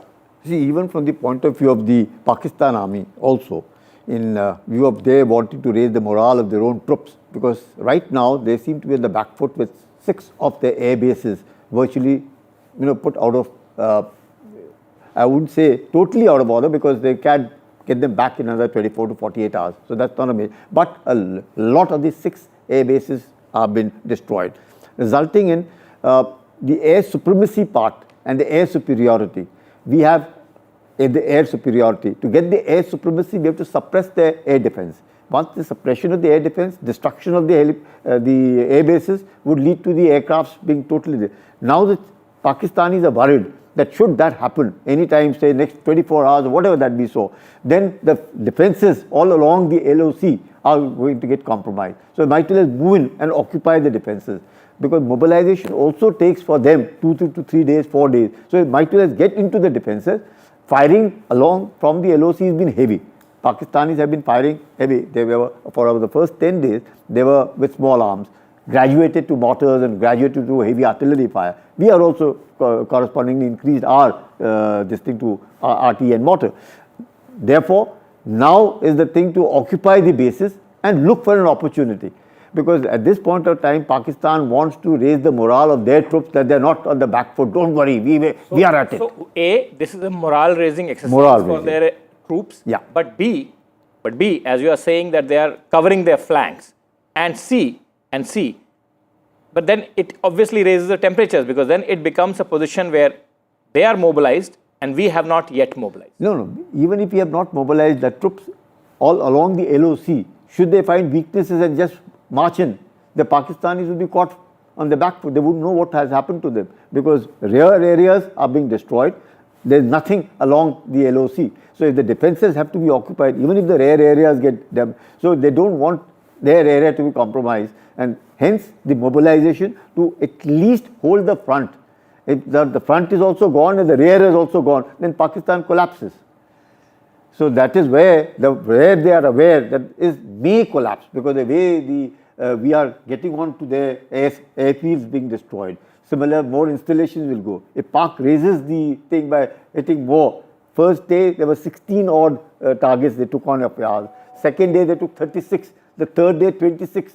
Almost 500 and about 600 of these, you can say, drones and missiles they used on the first 2 days. Yesterday another 200-300 of them. So about 1,000 of them. All this is they are also wanting to find out how do we react, how are we reacting, and in that reaction, because they've got Turkish drones now. If they've got Turkish drones also coming in, Chinese drones also coming in, none of them are working, and their suppression by us of destroying their air defense equipment is so large that the Pakis are now on the back foot. And what I understand, logistically also, the shortage of fuel is started off in Pakistan. So there is fuel shortage, there will be ammunition shortage. In this heavy firing, we'll find they will lose a lot of their communication bases. So plus cyber, they will be also now a victim of a cyber warfare. So if cyber, the air defense being destroyed, the air bases being destroyed, there's a lot that is now happening in Pakistan, and Munir now would want to hit back. And therefore, the troops might be also questioning, if you're losing, what about the front?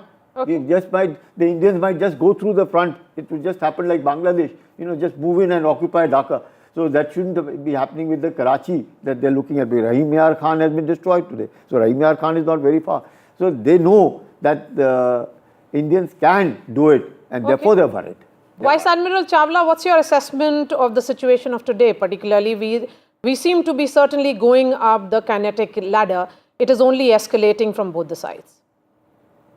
Absolutely right. That's what the Foreign Secretary also mentioned, that it's Pakistan which is escalating. India has been very careful right from the beginning of this entire Operation Sindoor to clarify that first we are only attacking terrorist infrastructure, not even military infrastructure inside Pakistan, certainly not civilian infrastructure. It's then Pakistan that has further escalated it by attempting to attack military installations. And of course, in the process, because of their inaccuracy, they have also attacked civilian infrastructure in the beginning.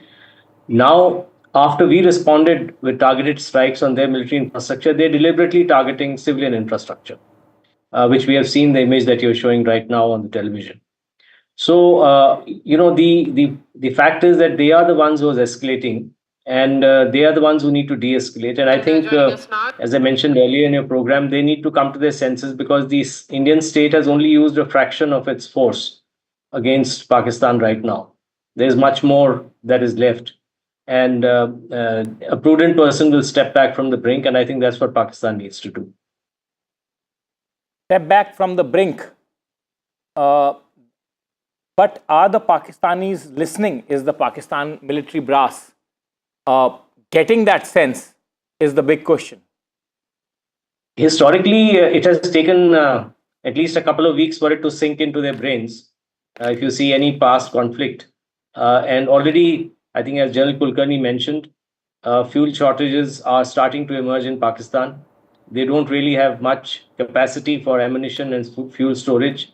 And so this bluster and the bluff that they are trying to perpetuate by sending UAVs and drones and random missiles, which have mostly been shot down, will come to an end soon. So I think the sum of the matter is that, as we are doing today, as the leadership is doing, we need to be resolute, and we need to ensure that we don't cede ground here, and that Pakistan realizes in a few days what its standing is. It's already surviving on a loan. I mean, yesterday it got a $1 billion loan, though of course that was not meant for defense purposes, but they've always misused whatever loans they had to either repay old loans from China or diverting them for quasi or military use.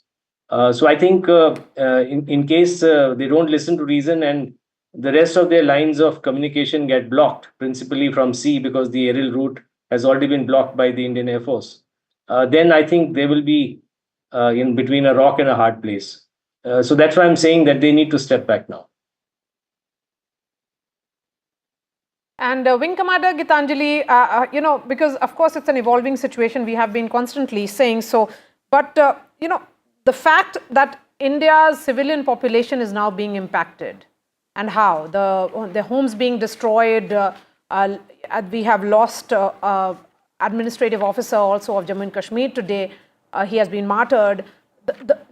It is not these are what is the collateral of a war. I mean, Pakistan has also targeted a school and a hospital.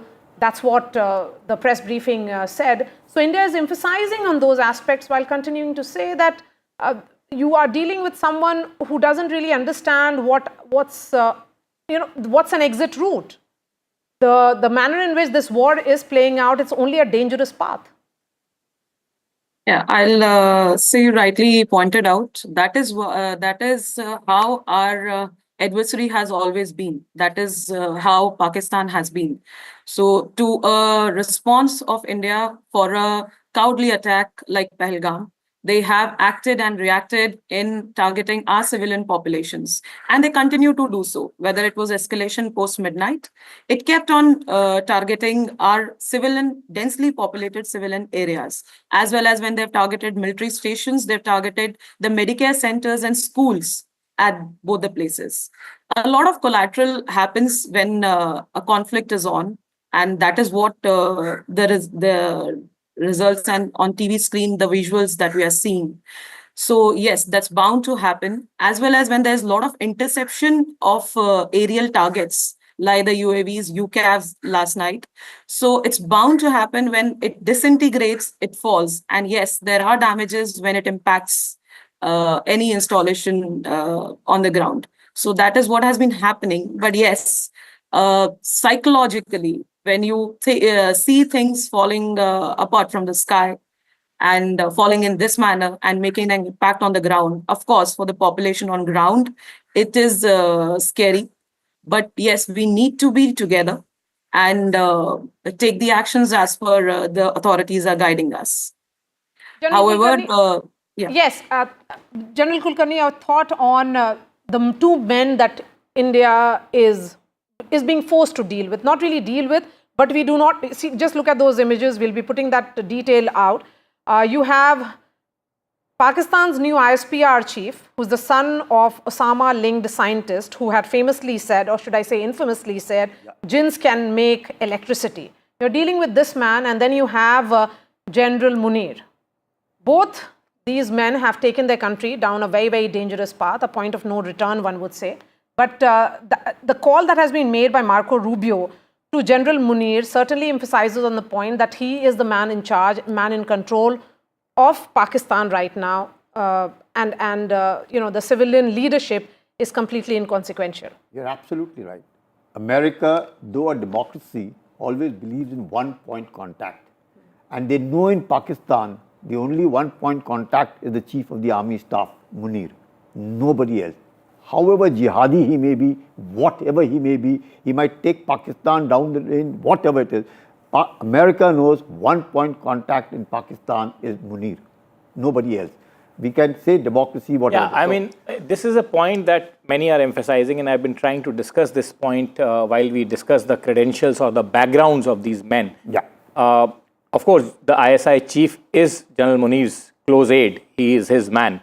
He has put him in that chair. Look, General Asim Munir is a professional soldier. At the end of the day, you can call him a jihadi, you can call him whatever you wish to, you can call him a hardliner, a radical, but he's a professional soldier with obviously over 3 decades plus of soldiering experience, right? Definitely. So at the end of the day, he knows the consequences of his actions. He also knows the strength and the weaknesses of the establishment that he leads, which is the Pakistani military. Absolutely. He would also be acutely aware of the morale of his men and the wherewithal that he can actually bring to counter India's offense, if there were to be one. Now, under such a situation, what our co-panelist was rightly pointing out at this point in time, that it would take some time for the reality to sink in, but it would sink in. He's a professional soldier. At the end of the day, he knows the difference between a defeat and a win. And he also knows at what cost a victory and at what cost a defeat. So, do you think that this is, till now, this is buccaneering, brinkmanship that he has started some time back with his rather infamous speech about Balochistan? And he will go thus far and not any further from there on. Do you think that, or do you think, that he will continue this dangerous escalatory game come what may? What is your sense as a professional soldier? Make an assessment of General Munir. See, Munir has sent his family abroad. So he is now all alone, knowing fully well what Pakistan can do and what Pakistan can't. He is addressing his, and they get impressed, influenced, their morale get raised by their religious indoctrination, be whatsoever. That's their way of doing things. Munir knows it, how far can he go? And all this brinkmanship that he's attempting to do, he also at this point of time knows that his reserves are very low. Bajwa, when he handed over the command to him, told him very clearly he doesn't have fuel for the tanks. So he knows exactly where it is. ever since Bajwa has left, the economic conditions of Pakistan have further gone down south. So they haven't gone up. Much that they may have got the IMF loan, $1 billion yesterday. Yeah, but they will not come to their account tomorrow, absolutely. right? Even the $390 million given by Trump to upgrade, maintain F-16s will also take 2 to 3 years. So it's not easy. The aircraft that he has are of the older block. The JF-17s are older block. The JF-10s are the new ones, but he doesn't have that much. The maintenance, the number of aircrafts that he has, which he can actually fly, are not even 50%. So he knows all his this thing, but he cannot now come up and say he's put his country into a real problem. Now, like General Musharraf in Kargil? See, General Musharraf in Kargil was another, he used that commando brinkmanship, ki I can do it, not realizing that he did achieve surprise. I will accept that. Musharraf did achieve surprise, but he couldn't sustain the momentum, neither could he carry forward, and therefore the defeat.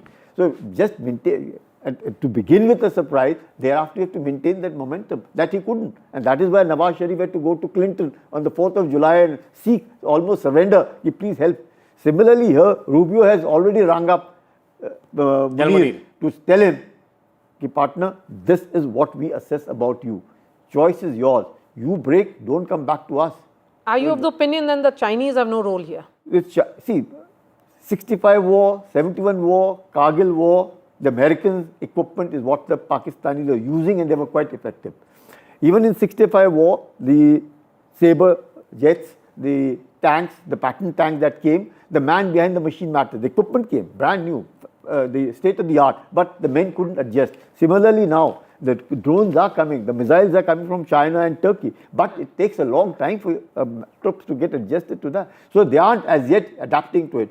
But he thought that yes, the Pak army is fully trained, not knowing that the Pak army has taken a back seat in Balochistan. Every day losing even 10 men is a huge thing in war, almost at war. When that Fazlur Rahman is saying again and again that there are 5 to 6 provinces in Balochistan, they don't fly the Pakistani flag. He's saying that in National Assembly. So there's a lot that is happening, back foot in Balochistan, back foot with Tehreek-e-Taliban, Pakistan, in Khyber Pakhtunkhwa. Here along, a lot of their own resentment within, a lot of officers, men not wanting to come back. So he knows his weakness, but he's showing that. Bluster. Yeah, let me take that question that Maria actually raised to Vice Admiral Kumar. Vice Admiral, Maria raises a very important point. What role do the Chinese have here? Many would say, many neutral observers would say that today the Chinese influence on Pakistan is far greater, far more significant than Americans on the present day and age. Would you agree with that assessment, and would you agree that if Chinese were to be a willing party, a truce can come faster? Firstly, I don't think India wants China to be any sort of a mediator. I don't think that is setting the cat amongst the pigeons. So that's the point number one.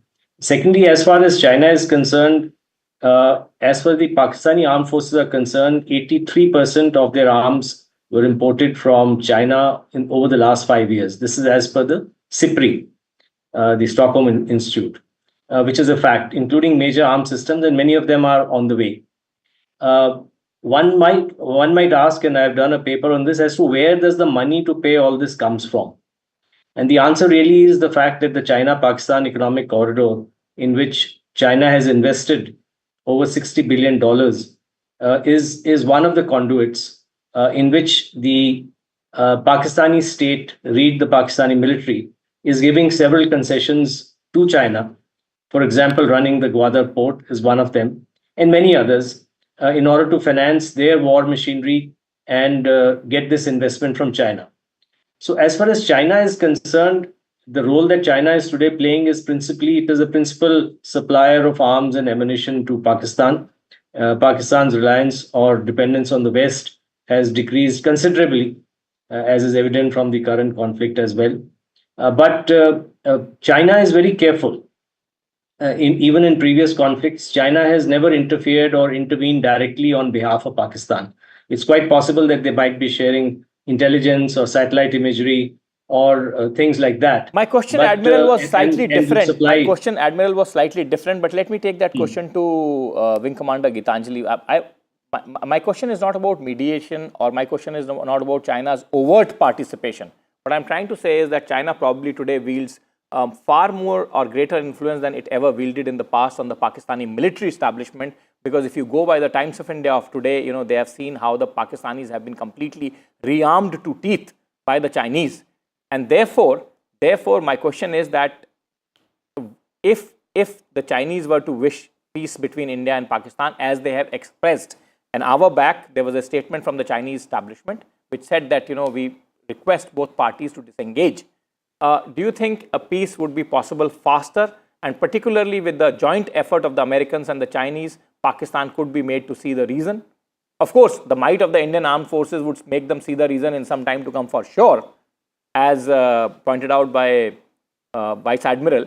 But do you think that collaborative process can probably make them see the reason quicker? Yeah, Nikunj, you've correctly pointed out that the Chinese influence has been increasing and has been more on Pakistan. And the exit route to all the escalation and all the ongoing scenario is actually diplomacy and continued effort and a common ground which has to be offered by a third party, of course, whether it be US or China. But as you're saying, yes, the Chinese influence has been there. Providing a common dialogue or persuading for a common dialogue, of course, can be said that they can work out, because as Sir also pointed out, the ongoing inventory as well as the joint programs that Pakistan has been continuing with China is actually making it more confident into these conflicts, to enter into these conflicts, and thinking about that backing they might have. So a common ground, of course, and the dialogue, if pressurized and routed through China, could maybe work out.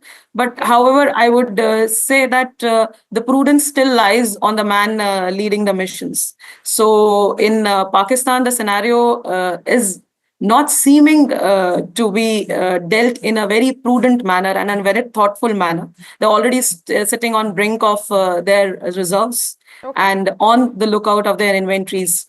So that needs to be reconciled and rethought about. The leadership there needs to Wing Commander, really appreciate your time. Thank you so much for joining us, Lieutenant General Sanjay Kulkarni here and Vice Admiral Chawla. Shifting focus to all the international reactions. Remember, in the last couple of hours, there have been series of phone calls that have happened. US Secretary of State has spoken to Foreign Minister Dr. S. Jaishankar, and Marco Rubio has said that India and Pakistan need to de-escalate. In fact, Dr. S. Jaishankar has put out a tweet as well regarding that phone call, and he has said that India's approach is always measured.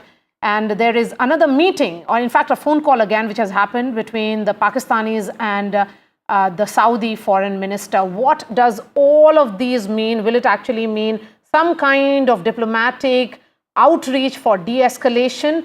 We have Vishal joining us from the newsroom, and Global Times, Vishal, is also reporting of what the Chinese are saying. So in terms of calls, what are you picking up? What has been the larger essence of those calls? Well, while both the countries' military, repeatedly engage almost every day, and that is mostly prompted by attacks from the other side of the border from Pakistan, there have been a lot of backdoor diplomacy talks going on, a lot of direct phone calls between leaders of these nations involved, especially between US and both the parties. US Secretary of State Marco Rubio has spoken to both S. Jaishankar and the Pak Army Chief Asif Munir in the last 24 hours. The latest one was with S. Jaishankar, and as you rightly mentioned, India has clearly stated that India's response has always been measured and quite responsible. It all depends on how Pakistan retaliates, whether it wants to escalate or not. India has never been someone to escalate. India has made it quite clear. And as you also mentioned that there have been other nations who are trying to allay some kind of reprieve in these desperate times, that Saudi foreign minister has spoken to the deputy prime minister of Pakistan and tried to de-escalate this tension, and also the fact that there was a visit by the Ministry of the Foreign Ministry of Saudi Arabia's top official was on a visit to both Pakistan and India in the last 48 hours. So that shows that countries across the world, Middle East, they are trying to address this situation and trying to de-escalate the tensions. But it all boils down to Pakistan right now, how it responds, because the escalation has clearly been from that side. Yes, absolutely. I mean, the de-escalation has to happen and it has to begin from the Pakistani side. They are the aggressors in this war-like situation that India and Pakistan are at present. Thank you so much, Vishal, for joining us. We are slipping into a short break and we'll be back in just a few seconds with all the news and updates. In fact, there's a piece of news that is also coming in from Pokhran. We'll get details of that in just a bit. Stay with us.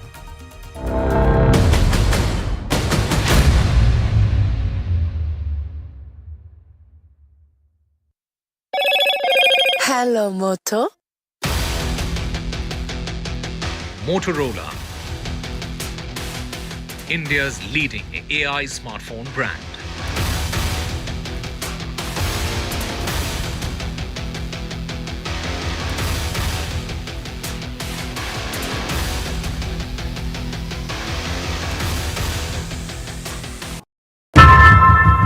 How often have you turned away from debates that descend into endless fights?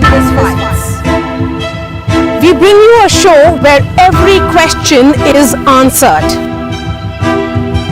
where every debate finds its resolution, where every story finds its conclusion, where opinions collide but facts prevail, where stories unfold with insights and trust. When the noise ends, the last word begins.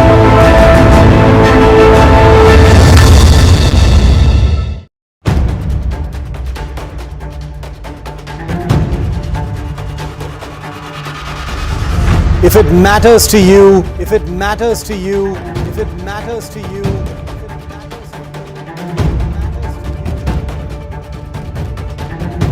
it matters to India. It matters to India. It matters to India. And it matters to me. And it matters to me.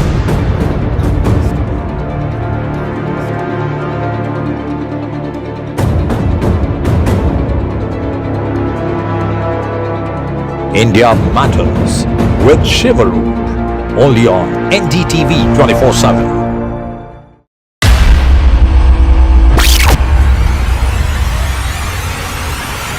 The last 1 month, if you see, the share prices of Genzol Engineering has fallen more than 58%. Why are the rating firms calling the debt payments as default? We have two credible credit rating agencies on March 4th coming and downgrading the stock to D. Statements are consistently being proven wrong, and transactions are being taken place which are different from what they were originally pictured to be. The company claimed it would roll out 6,400 electric vehicles.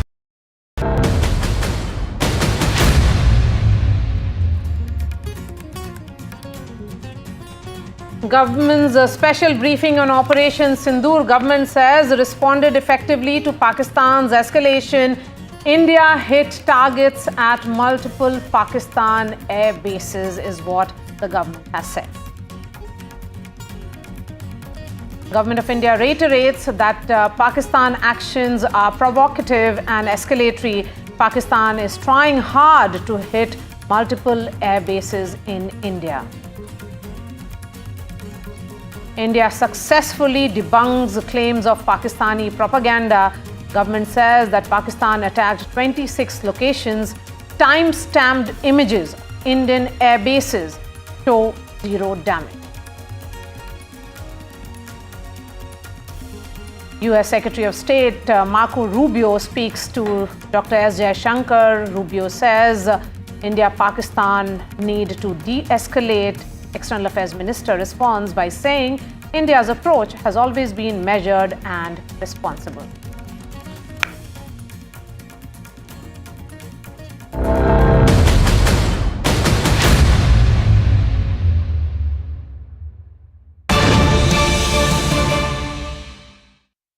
In fact, news just coming in that Pakistan appears to be firing drones in the range of Jaisalmer, Falodi and Pokhran. Explosions have been reported from Pokhran. These appear to be some activity.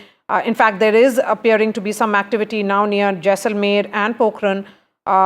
Red alert has been sounded in this entire range. People have been asked to stay indoors. So escalation certainly happening now in Rajasthan. Remember, there were explosions which were heard this morning, but now it is in the range of Pokhran. Pokhran, the significance of that place, Nikunj? Can't be lost. That is India's nuclear testing site, and that's where the India has successfully tested its last nuclear device under the charge of Prime Minister Atal Bihari Vajpayee. And therefore, Pakistan knows that. And that's why these drones are near to Pokhran and in the larger area of Jaisalmer. Quite clearly, if this activity is happening now, Maria, this means that the daytime ingress of the Pakistani aerial devices has increased, because previously what we have been seeing is that towards the early evening or latter part of the evening, the ingress from the Pakistani side was more or majorly done. Now, if you are seeing daytime activity of the drones, either they are probing drones which are probing our defenses and our reactions, or Pakistan is upping the ante and making it a 24-hour cycle of aggression. Okay, let's bring in Harsha, who's joining us from Ground Zero. Harsha, give us the details. I mean, it did not, daytime activities, as Nikunj was pointing out, there has been lull largely during the day, and only post the sunset that aggression began and violation along the LOC. But this provocation is continuing even during the day now. Well, yes, absolutely, because, very unusual for Jaisalmer that they were all asked to go home and shut shop, literally. So you can see behind me, all shops are actually shut, and the city is actually practically empty except for a few media teams which are out reporting. There is announcements also coming in from, the administration which is patrolling the area, asking everyone to go home. And just before this, we heard, that there were people called us from Pokhran and told us there were definitely some explosions which were heard there. So the activity is around in this belt, very close to Jaisalmer, Pokhran, Falodi, Mohangarh, this area. Sitting here, I could also hear explosions in the distance, which is, though we of course couldn't see anything. So yes, like you're saying, sort of some kind of activity has started in the daytime. There was definitely some kind of alert that was sounded. That's why suddenly, in the day, we were told that Jaisalmer has to shut down, so all shops have shut down. Barmer has to shut down, so there's a red alert for Jaisalmer and Barmer. In fact, I was talking to a senior police official also who said that you will be stopped before you enter Jaisalmer. But as of now, I was allowed to come back into the city. So yes, there is a sense of high alert here, and definitely explosions and sounds being heard in this range. There is some kind of an activity that's going on here. Harsha, explain to our viewers how far are you from the international border, because the state that you are in has complete international border. There is no line of control or working boundary or whatever, anything like that. That's clear, quite well demarcated international border with a fence. India completed that fence in the late 90s, and that fence exists. And therefore, explain to our viewers how far as crow flies, the distance between you and the international border is, and how far in your rear from the international border all of this activity is taking place. 20 kilometers in your rear, 30 kilometers in your rear, or in what kind of a geographical spread you are talking about in the border areas of Rajasthan between Jaisalmer, Barmer and Pokhran. Please explain in detail. Well, yes, the Jaisalmer, Pokhran and Barmer are the three border towns on this 1,000+ kilometer long border that Rajasthan shares with Pakistan. And it is completely fenced. In fact, like you said, it's a fenced border where there's a constant vigil by the BSF. Now, these border towns are definitely in the line of, should I say, aggression, because they are the last outposts. I am in Jaisalmer, which is about 150 kilometers from the border. as the crow flies. So definitely a sense of alertness here. And the border towns of Barmer, Jaisalmer and Pokhran have also been known for their importance to India and to India's military. Everybody knows that. So obviously these are very, very sensitive towns in that sense. Now, there has been, like we were discussing, there has been activity in Jaisalmer, in these areas. I just came back from a field in Jaisalmer where last night at about 4 o'clock in the morning, a drone came in with a projectile which actually caused a crater in the field, and there was a loud explosion and the lights could be seen all around. Now this was about, again, a little more towards the border, a little away from me. So I would say about 70-80 kilometers from the border is where this happened. And, that projectile is now lying in a field. The army is, of course, retrieving it, but it was designed to cause harm. And even now, as I'm standing here, there is behind me, if you can hear the sounds, there is a police vehicle that is going around the city and asking people to go indoors. So the sense of alertness is quite high. The sense of, preparedness is also quite high. The administration is taking no chances because, remember, like I was saying, we are about 150 odd kilometers from the border with Pakistan as the crow flies. Let's shift focus now from Jaisalmer to the power corridors in New Delhi, where a series of meetings are continuing.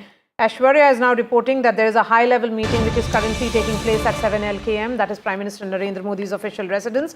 3 service chiefs, all the tri-services chiefs are in attendance there, and the CDS and also the National Security Advisor is present. This, of course, comes an hour and a half after that crucial press conference, which was chaired by the MOD and Ministry of External Affairs, where details of what happened in the early hours of today was shared. Aishwarya is joining us live. Aishwarya.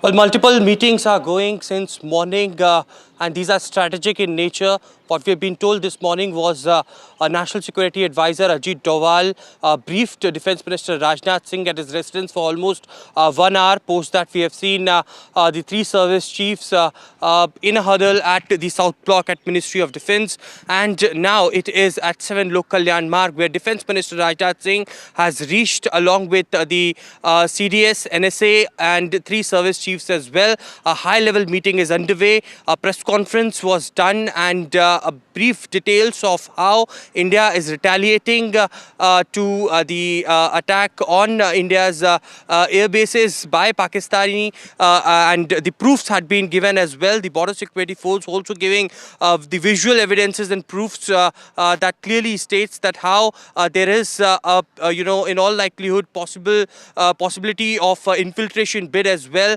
All the armed forces have been kept on alert, and certainly a high-level meeting currently underway at Prime Minister Narendra Modi's residence, where NSA Ajit Doval, it is CDS Anil Chauhan, and all 3 service chiefs are also present. Defence Minister Rajnath Singh was briefed by the NSA this morning, and now all are briefing Prime Minister Narendra Modi about current situation and how India is going to take further actions against the Pakistani establishment. Aishwarya, I know it's a tough situation to report on and from. I also know that these meetings are highly secretive in nature, but after each meeting, are you getting some sense of what are the discussions inside? What is the government planning to do? Are these meetings more in nature of protecting the Indian civilians from the Pakistani assault, or are they now veering towards an assault position also that Government of India wishes to take? Because today, for the first time in the official press briefing also, there was a mention of the Pakistani mobilization towards the forward areas. Military experts have tried to decode it and put it in some context, but obviously that context may not be the context or the prism that the Government of India may be seeing it from. So, is there some sense that you are getting from these meetings, the meetings chaired by Raksha Mantri or the Defence Minister on one side, meetings chaired by the Prime Minister, and then meetings chaired by the Home Minister? Is there some dribble of information that you are able to collect and that you can share with our viewers, or it will all remain in the realm of speculation?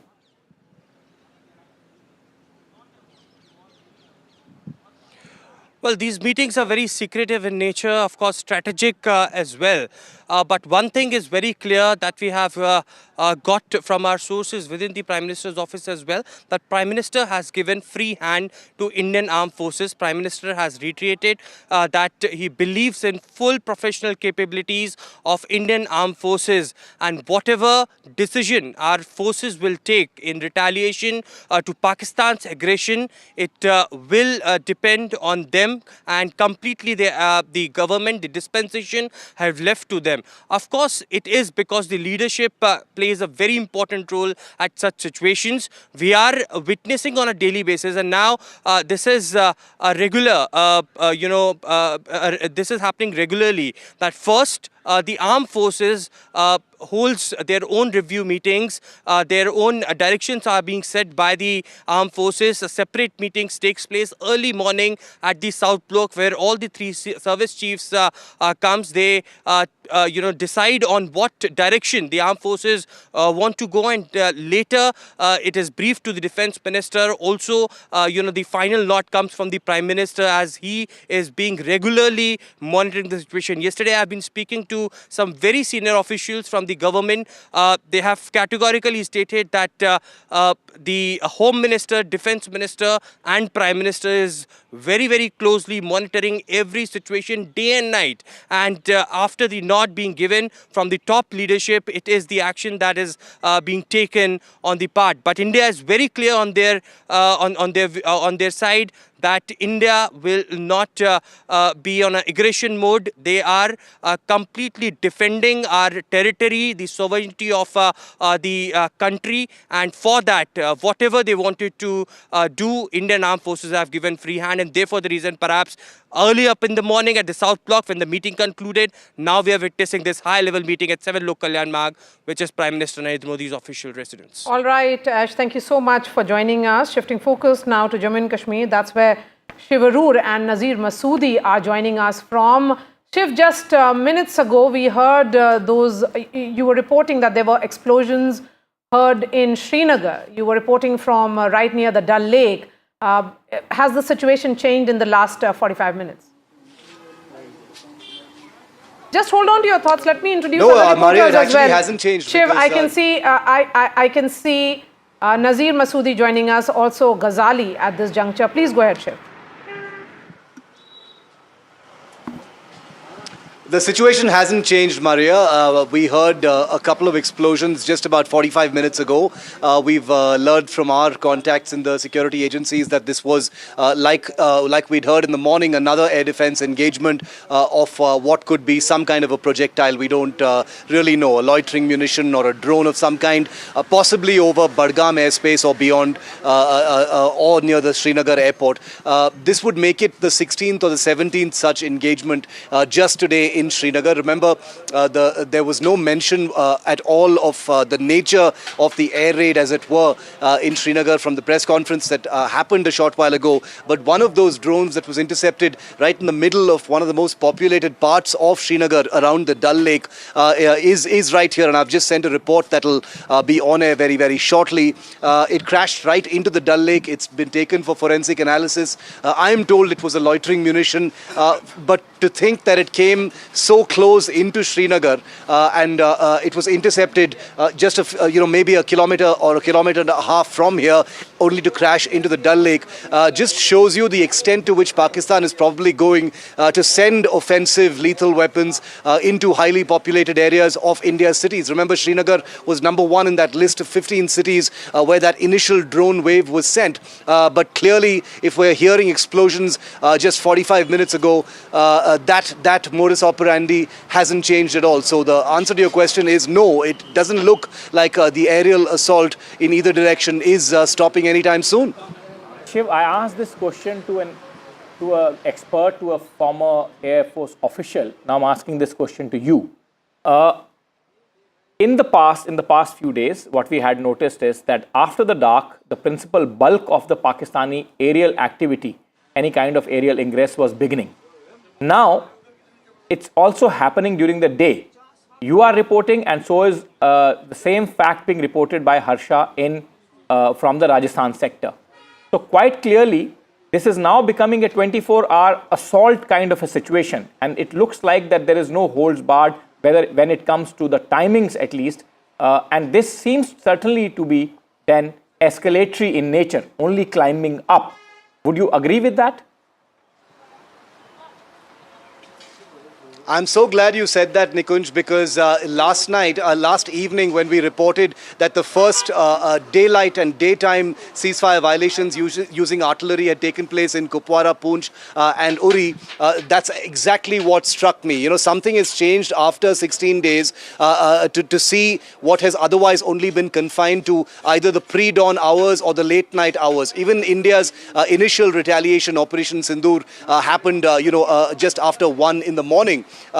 This time, like you're rightly saying, today's wave of drone strikes, unlike the two previous ones, are again happening during the day. The damage we've seen in some places like Jammu and Samba, etc., what we're seeing over Srinagar today clearly shows that these are, air assault operations that have been launched, after sunrise. I think the reason for that may not be that something has qualitatively changed in terms of weapon usage or that the surprise element is over, even though that is one very, very important aspect of it. The surprise element has evaporated. India knows that those drones are coming, so the advantages provided by darkness and night are no longer there. But beyond that, I had a very interesting expert view from someone I asked this exact question to earlier today, and they said the window of engagement, there's a metric called window of engagement that the Pakistan army and any military really uses when it is trying to execute offensive action on the other side, and that has actually shrunk. So Pakistan no longer has the luxury, Nikunj, for waiting for a 24-hour cycle for darkness in order to effect that next attack, because India has heightened the intensity and frequency of its retaliations. So Pakistan has to act now, and if that has to happen in daylight, then so be it. So that answers that question.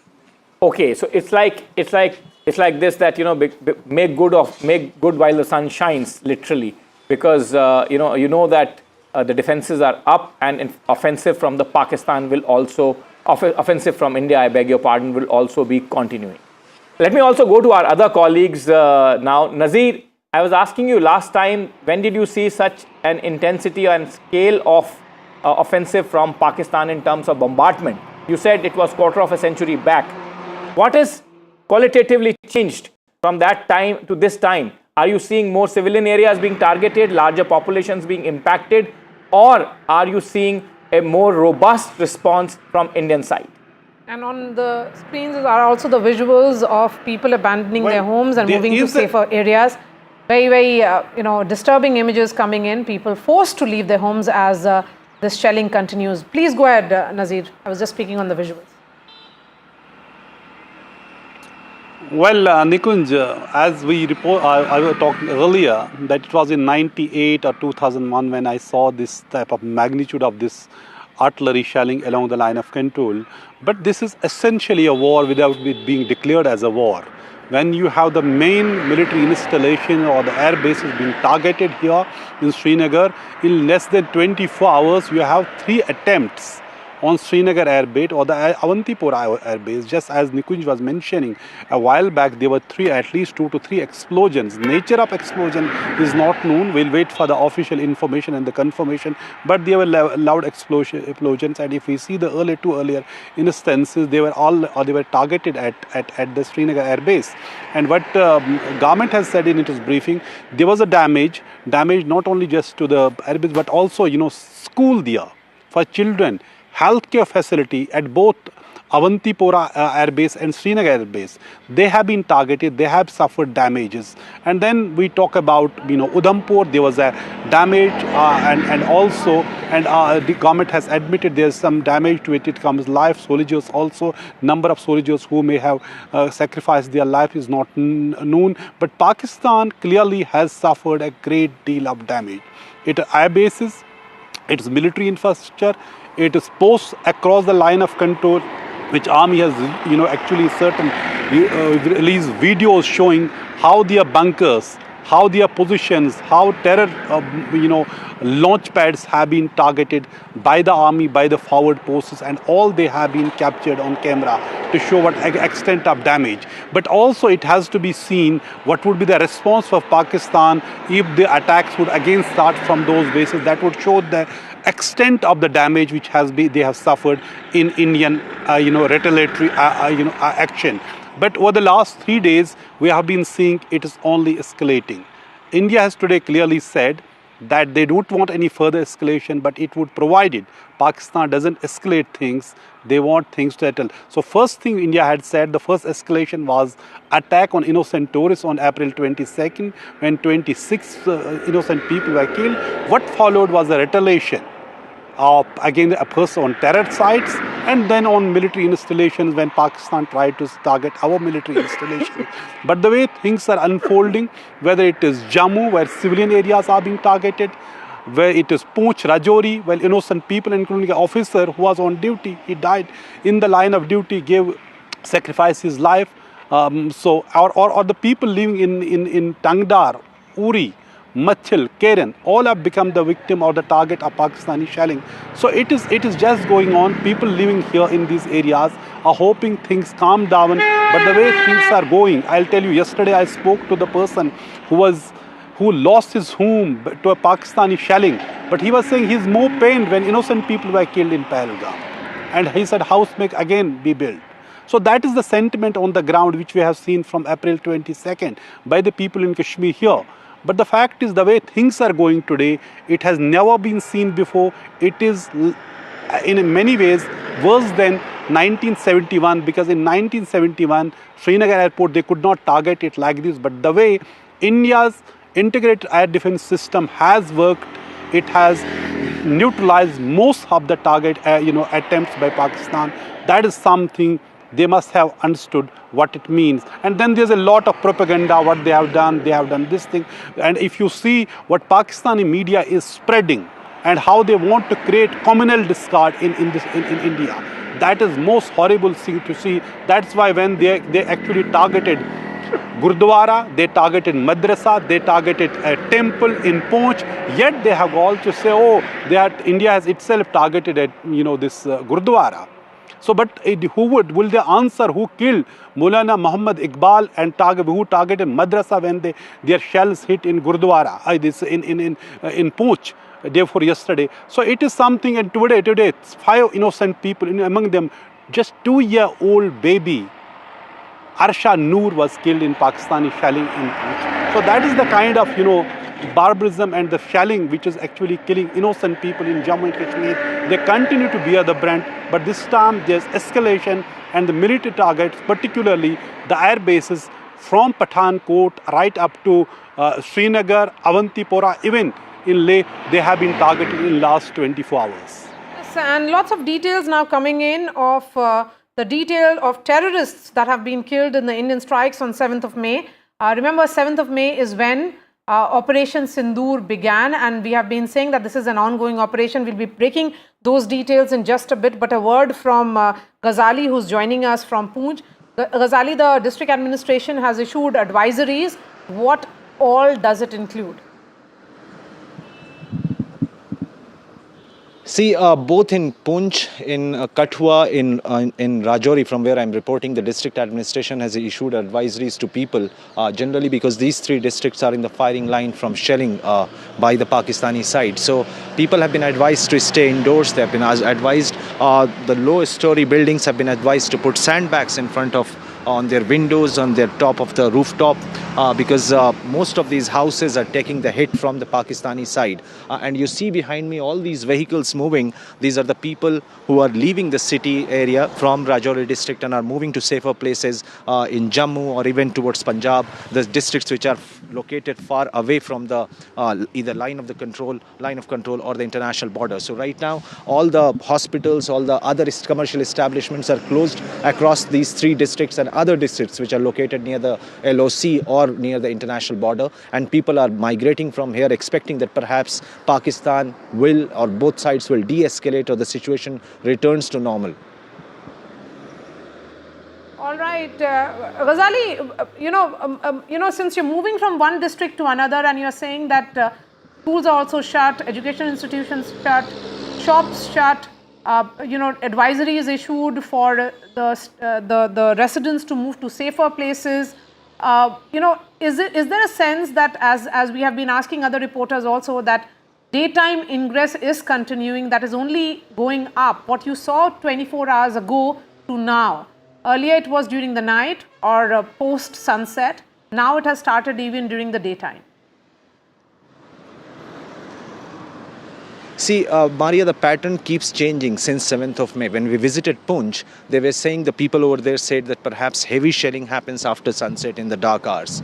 But what happened today in the morning here in Rajouri, which also unfortunately killed one of the senior officials of the district administration, this happened at around 5:30 to 6 in the morning, which is rarely expected as far as shelling is concerned. So every day the intensity is increasing, and that is what has kept the people in fix here, that whether to stay in the district or move to other location, because Pakistan is indiscriminately shelling the civilian establishments here, the residences, and the range of those, most of the location here in Rajouri and Poonch district comes under the firing line in that entire area. So a lot of people have moved from here, and after a couple of casualty in the district, people are now thinking hard that they have to leave, else if the situation escalates from here onwards. All right, Ghazali, thank you so much for joining us. In fact, government sources have now released a list of some of the terrorists who were killed in the Indian strikes on 7th of May.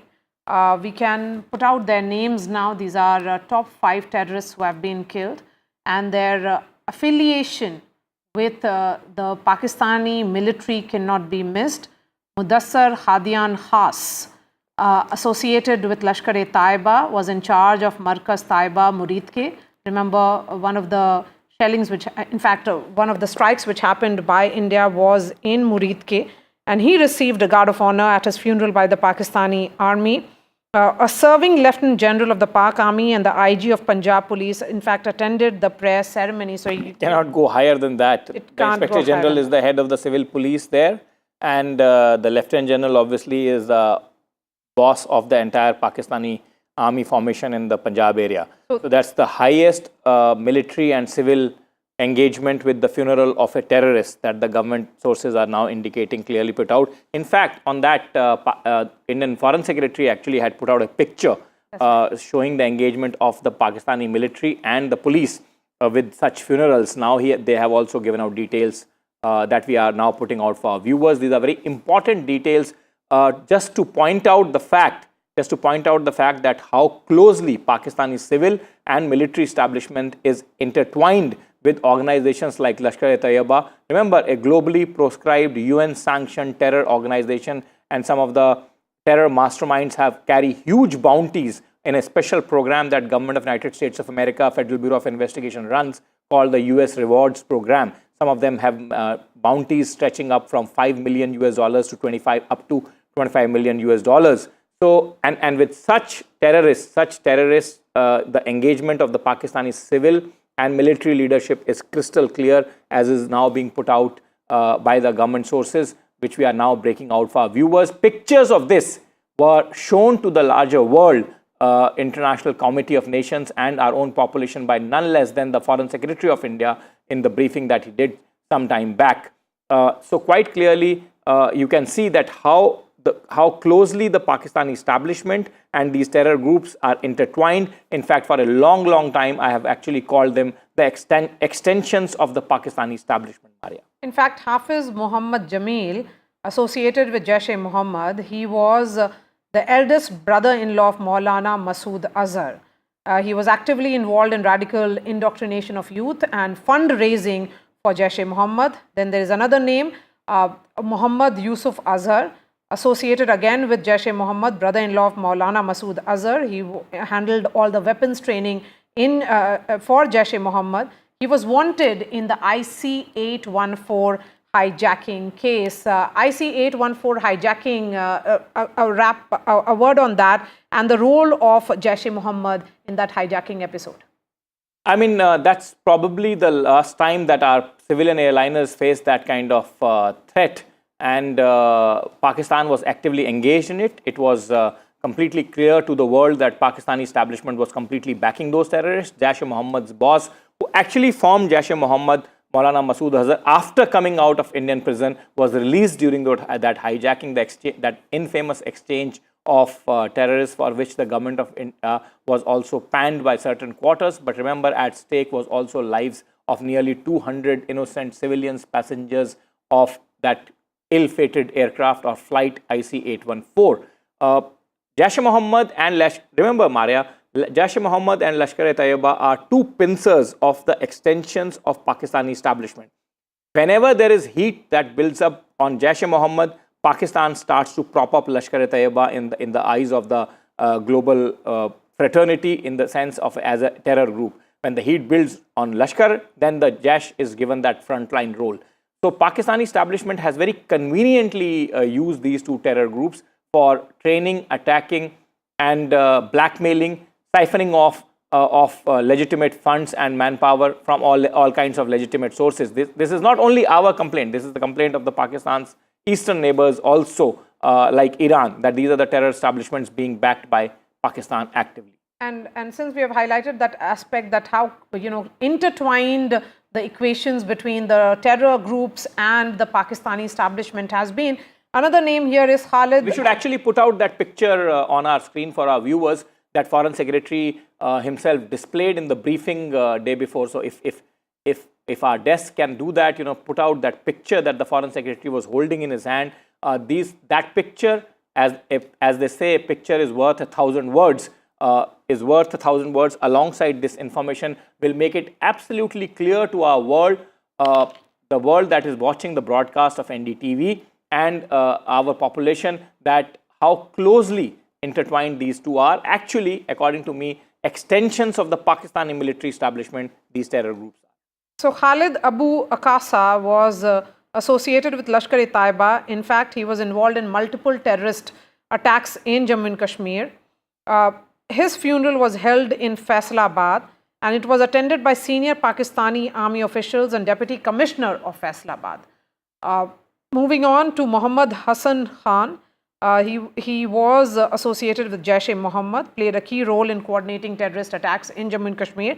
He was son of Mufti Asghar Khan, operational commander of Jaish-e-Mohammed in POK, which is Pakistan Occupied Kashmir. This is coming in by way of government sources, but important aspect, as was pointed out by the Foreign Secretary, that these funerals were post the strikes carried out by India on Murid Ke and in Bahawalpur, which were the headquarters of these terror groups, Jaish-e-Mohammed and Lashkar-e-Taiba. When the funerals happened, it was attended by top officials of the Pakistan Army and also the IG of these range. This happened in Punjab, so it was IG of Punjab Police who attended the prayer ceremony. So essentially, the civil and the military leadership both were present, as if honoring some sort of, as if that's the picture. That's the picture. Foreign Secretary holding in his hand, showing how the final prayers of those killed in the Indian assault are being led by a full contingent. I mean, there's not a small detachment, Maria. There's a full contingent of military men wearing military uniforms. They're not hiding away. They're not hiding any which way from the public glare. There's a Pakistani military component, and then there is Pakistani police component. And I am quite sure that this is only one such picture that the Indian state has displayed, which Foreign Secretary himself displayed to the entire world. And I'm quite sure that many such pictures, since you are putting out those details of Faisalabad and other places also, I'm quite sure that many such pictures would be in the custody of the Indian state, where this close proximity of Pakistani terror groups and Pakistani establishment, both military and civil, would be on full display, as is there, as the Foreign Secretary very dramatically pulled out that picture that day during his briefing and put it out for the entire world to see. And these are terrorists who, as I said, have been globally proscribed, have been globally banned by multiple countries, and they carry large bounties on their heads under a special US rewards program run by the Federal Bureau of Investigation, called the US Special Rewards Program, bounties stretching up from 5 million to up to 25 million. So quite clearly a very clear nexus of Pakistani establishment and terrorist groups running and having headquarters in Pakistan out on display.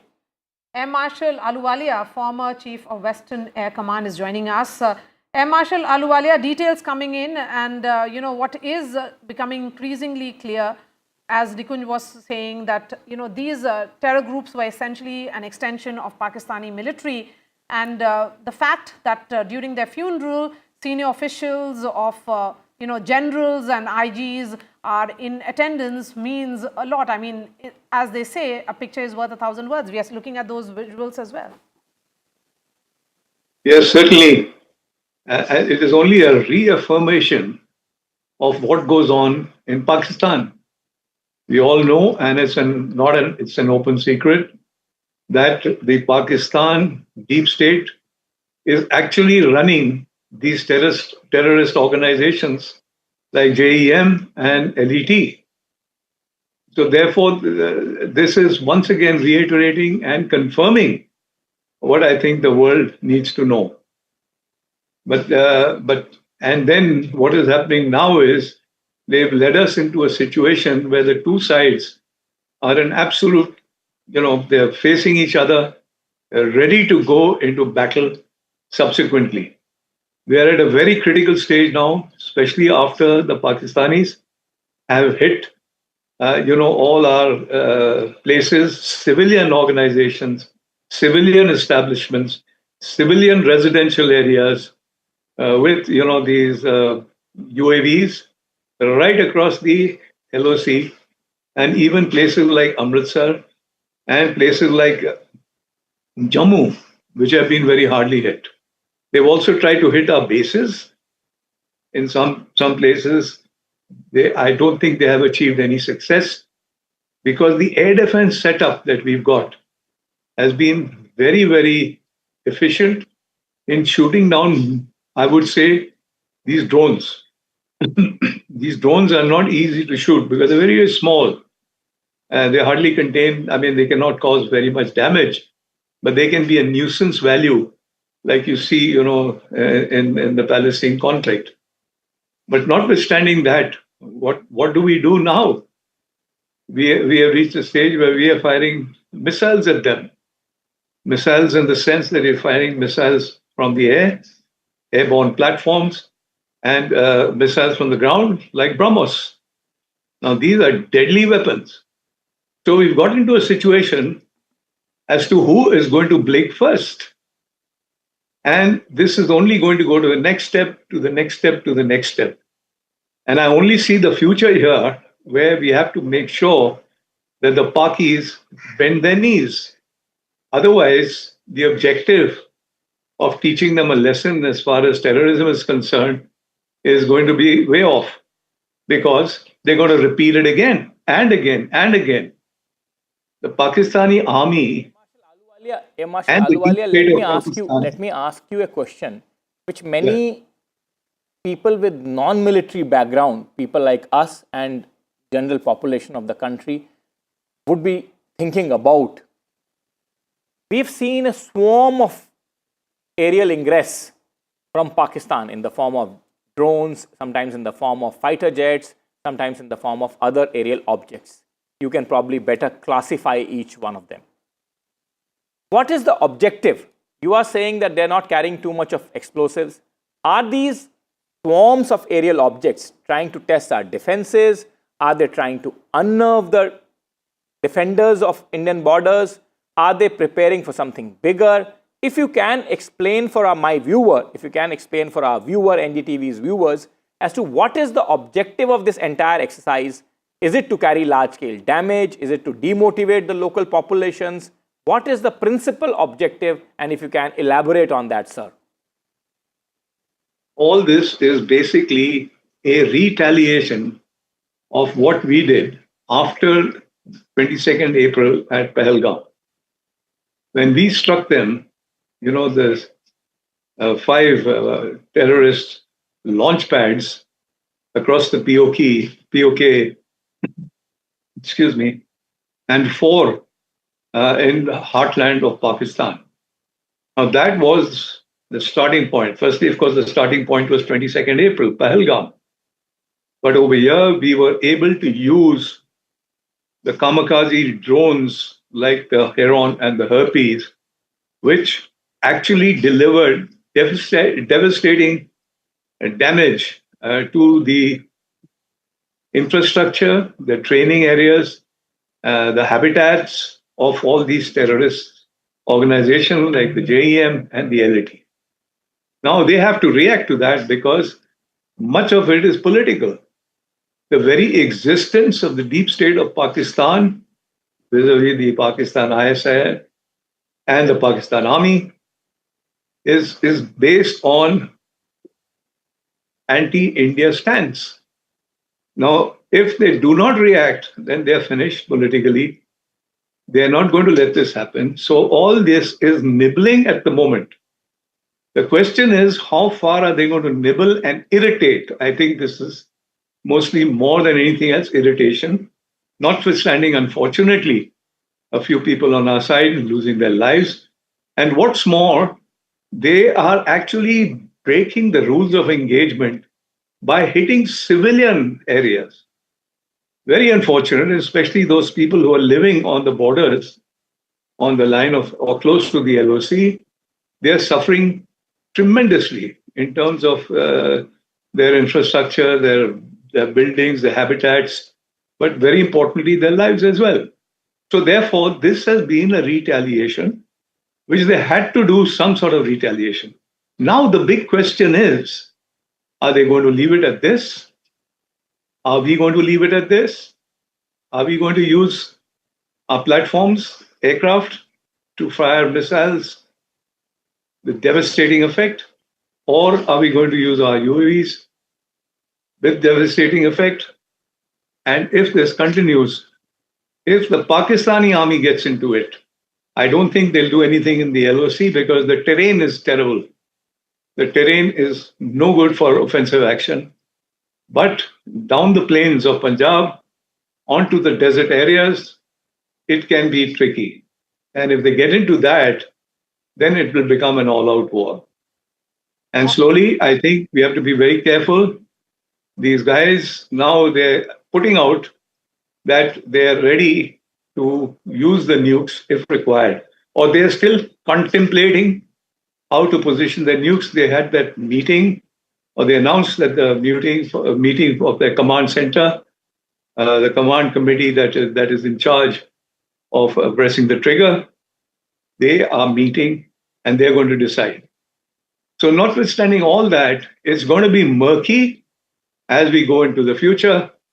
How far we go is, I think, nobody's guess. It's neither Pakistan nor India that will be able to dictate how far and what to do. So let's see what goes on now. And let's see if the Pakistani army ventures out, because they're going to suffer a very bloody nose. And right. I think... Marshal Ahluwalia, I really appreciate your time here on NDTV. We're slipping into a short break. We'll get you more aspects of this developing story in just a bit. Stay tuned.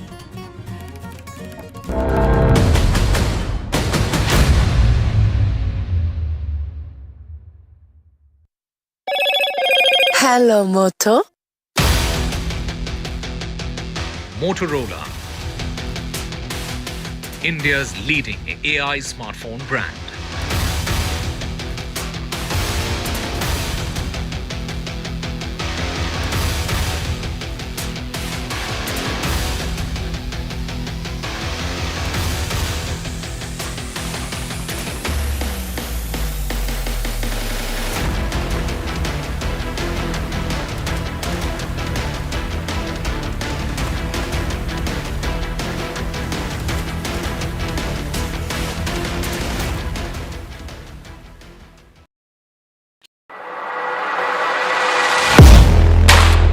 Do you really know the company you invest in? What is the real picture behind presentations and claims? Is the outlook as rosy as the company claims? Know Your Company, powered by NDTV Profit Research, shines a light on the biggest stock market movers.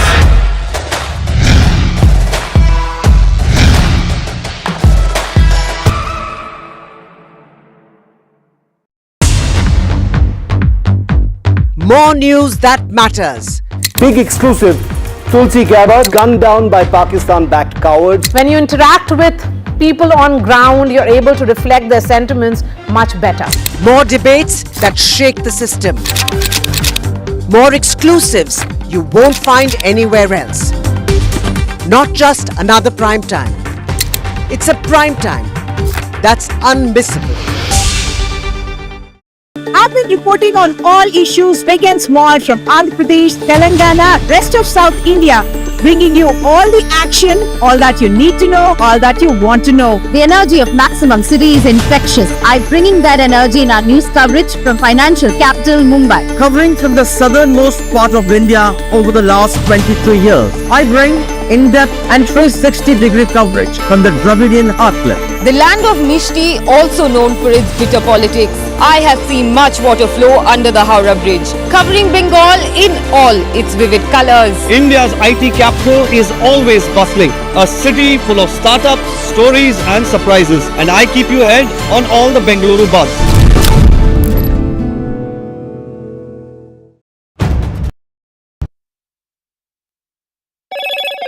Hello, Moto. Motorola,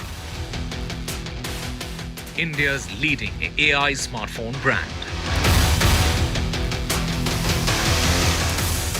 Government does a special briefing on Operation Sindoor.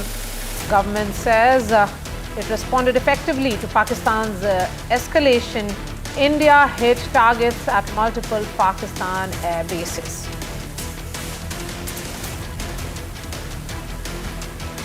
Government says Pakistan actions are provocative and escalatory in nature. It reiterates that several multiple air bases were being targeted by Pakistan.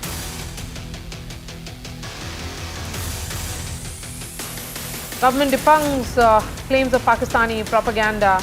Pakistan attacked 26 locations.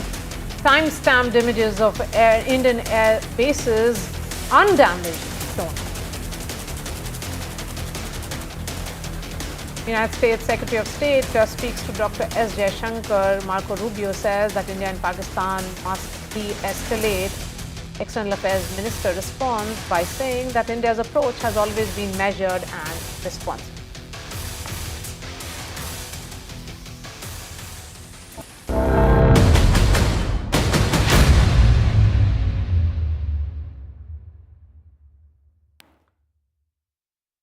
And our teams of reporters are on ground getting you all the highlights, all the details from ground zero in Jammu and Kashmir to Punjab and also in Rajasthan. Here's a report by Shivarur from Dal Lake. We're on Srinagar's famous Dal Lake because in an area just ahead of where we're sailing right now is where a Pakistani drone was intercepted and actually fell into the Dal Lake. Now, before you get worried, I have permission to be here. I've spoken to the agencies because the drone that was shot down in airspace over Srinagar and crashed into the Dal Lake has been recovered by the agencies and has gone for analysis. But I wanted to give our viewers here on NDTV tracking our ground coverage just a sense of how in the middle of a population center, Pakistan has been sending offensive weapons.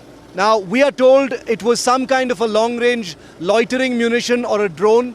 While we were reporting this morning, we heard a series of loud explosions, and it's difficult to pinpoint, but at least one of those explosions must have been the interception of a drone somewhere in this airspace, finally landing near that brick bridge right here on the Dal Lake. There have been as many as 14 explosions, including 2 in the afternoon.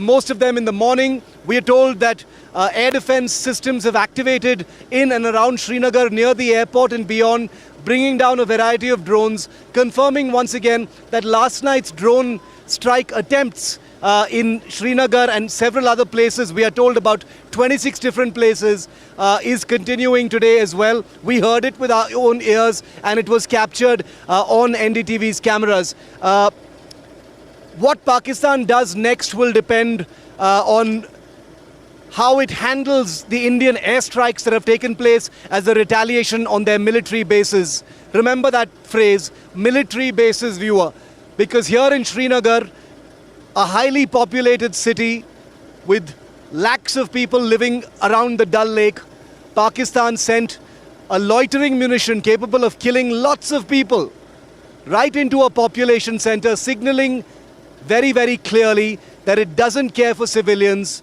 and it doesn't differentiate between population centers and military targets. With Ashwini Mehra on the Dal Lake in Srinagar, Shiv Arur for NDTV. We're on Srinagar's famous...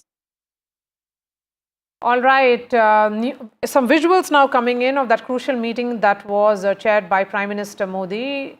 In fact, Rajnath Singh, Raksha Mantri and other heads of three forces were in attendance as well. We'll try and play those visuals right on your television screens. And Aishwarya will be joining us. The significance of these meetings, Nikunj, which are taking place in Delhi, Prime Minister Narendra Modi doing an overall assessment. Then you have Raksha Mantri meeting Tri-Services Chief, Home Minister Amit Shah meeting paramilitary forces. Well, Maria, now this is a very crucial stage of this entire conflict. Part of the meetings, of course, would be now to safeguard the civilian population in the border areas.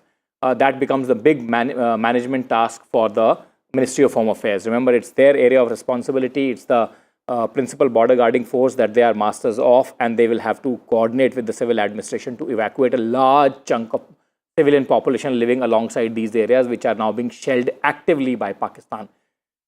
But what further steps we have to take now to bolster our defenses, be the offensive action against Pakistan from deterring them for any kind of mischief that they have been carrying out for last couple of days now, or in fact more.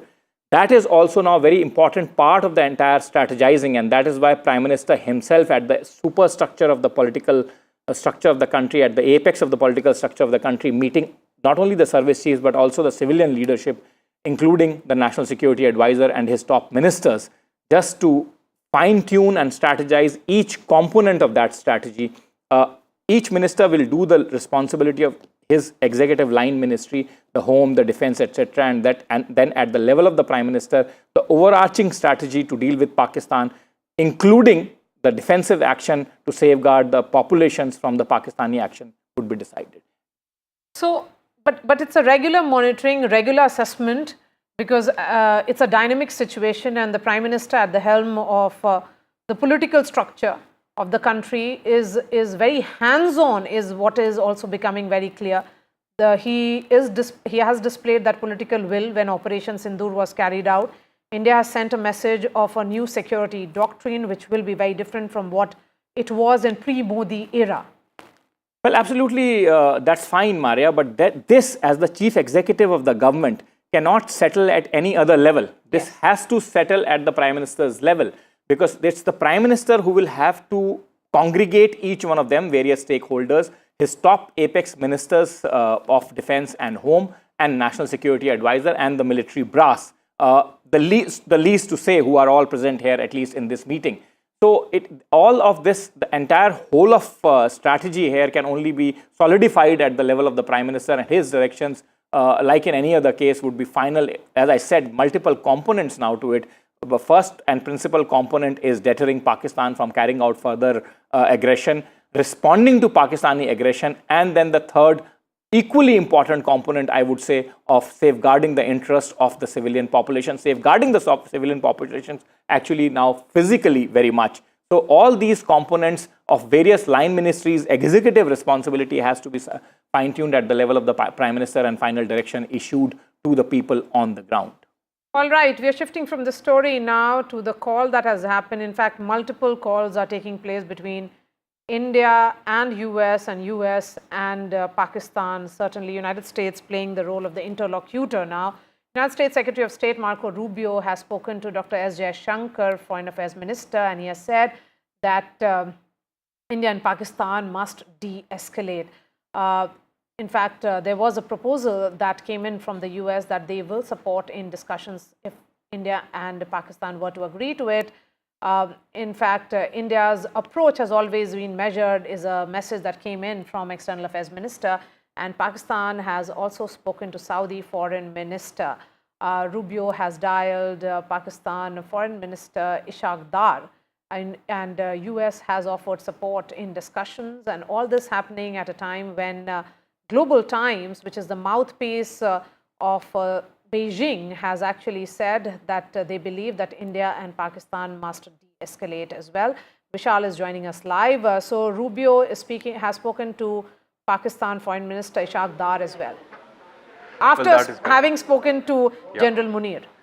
Yeah, after having spoken to General Munir, and then he spoke to S. Jaishankar, and he actually spoke to S. Jaishankar and Ishaq Dar almost at the same time, because both the releases from the US administration came in at the same time. And the wordings are almost the same in both the releases.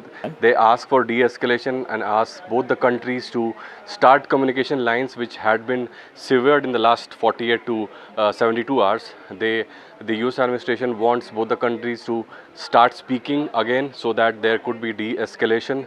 And as we've been reporting, there have been several nations in the Middle East, rest of the world, that have been trying really hard to de-escalate the situation. The Iranian foreign minister visited both the countries in the last 3 days. Saudi Arabia's top official from the foreign ministry was also here and also visited Pakistan. That was almost like an unannounced visit.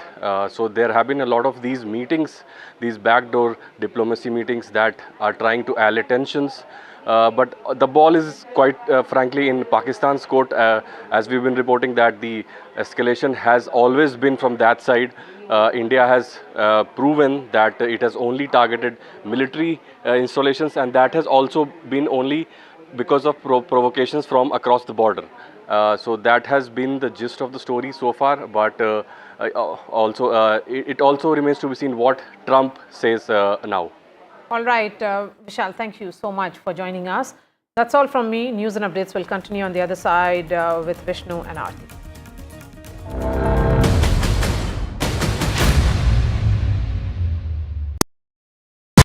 In today's interconnected world, India's voice is more crucial than ever. When India speaks, the world listens. At NDTV World, we are that voice, bringing you intelligent and insightful news from India and beyond. From geopolitics and diplomacy to economic shifts, migrations, tech disruptions, and the stories of our diaspora. We cover the news that shapes our global future. NDTV World, your new home for global news, is here.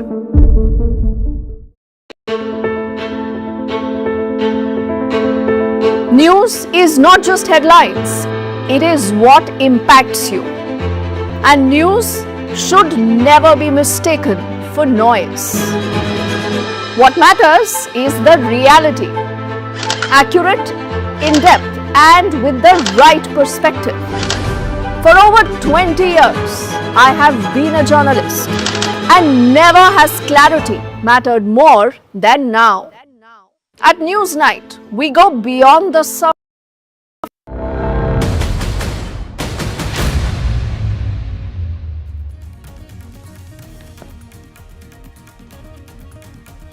Government sources share details on terrorists killed by Indian forces. Sources say top terrorists have been killed, 3 Jaish-e-Mohammed and 2 Lashkar terrorists have been neutralized.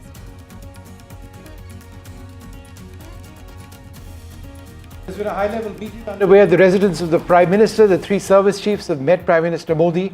They've reviewed the situation with the 3 chiefs and the Chief of Defence Staff. The government in a press briefing said Pakistan's actions were provocative and escalatory. The government also said that Pakistan had tried to hit multiple air bases in India. The government debunks claims of Pakistani propaganda. They say that the government says that Pakistan did attack 26 locations. They provided time-stamped images of Indian air bases where damage is missing despite claims made by Pakistan. US Secretary of State speaks to Jaishankar and the Pakistani FM as well. Rubio says India-Pakistan need to de-escalate the situation. US proposes to support in discussions. External Affairs Minister Jaishankar says India's approach has always been measured and responsible.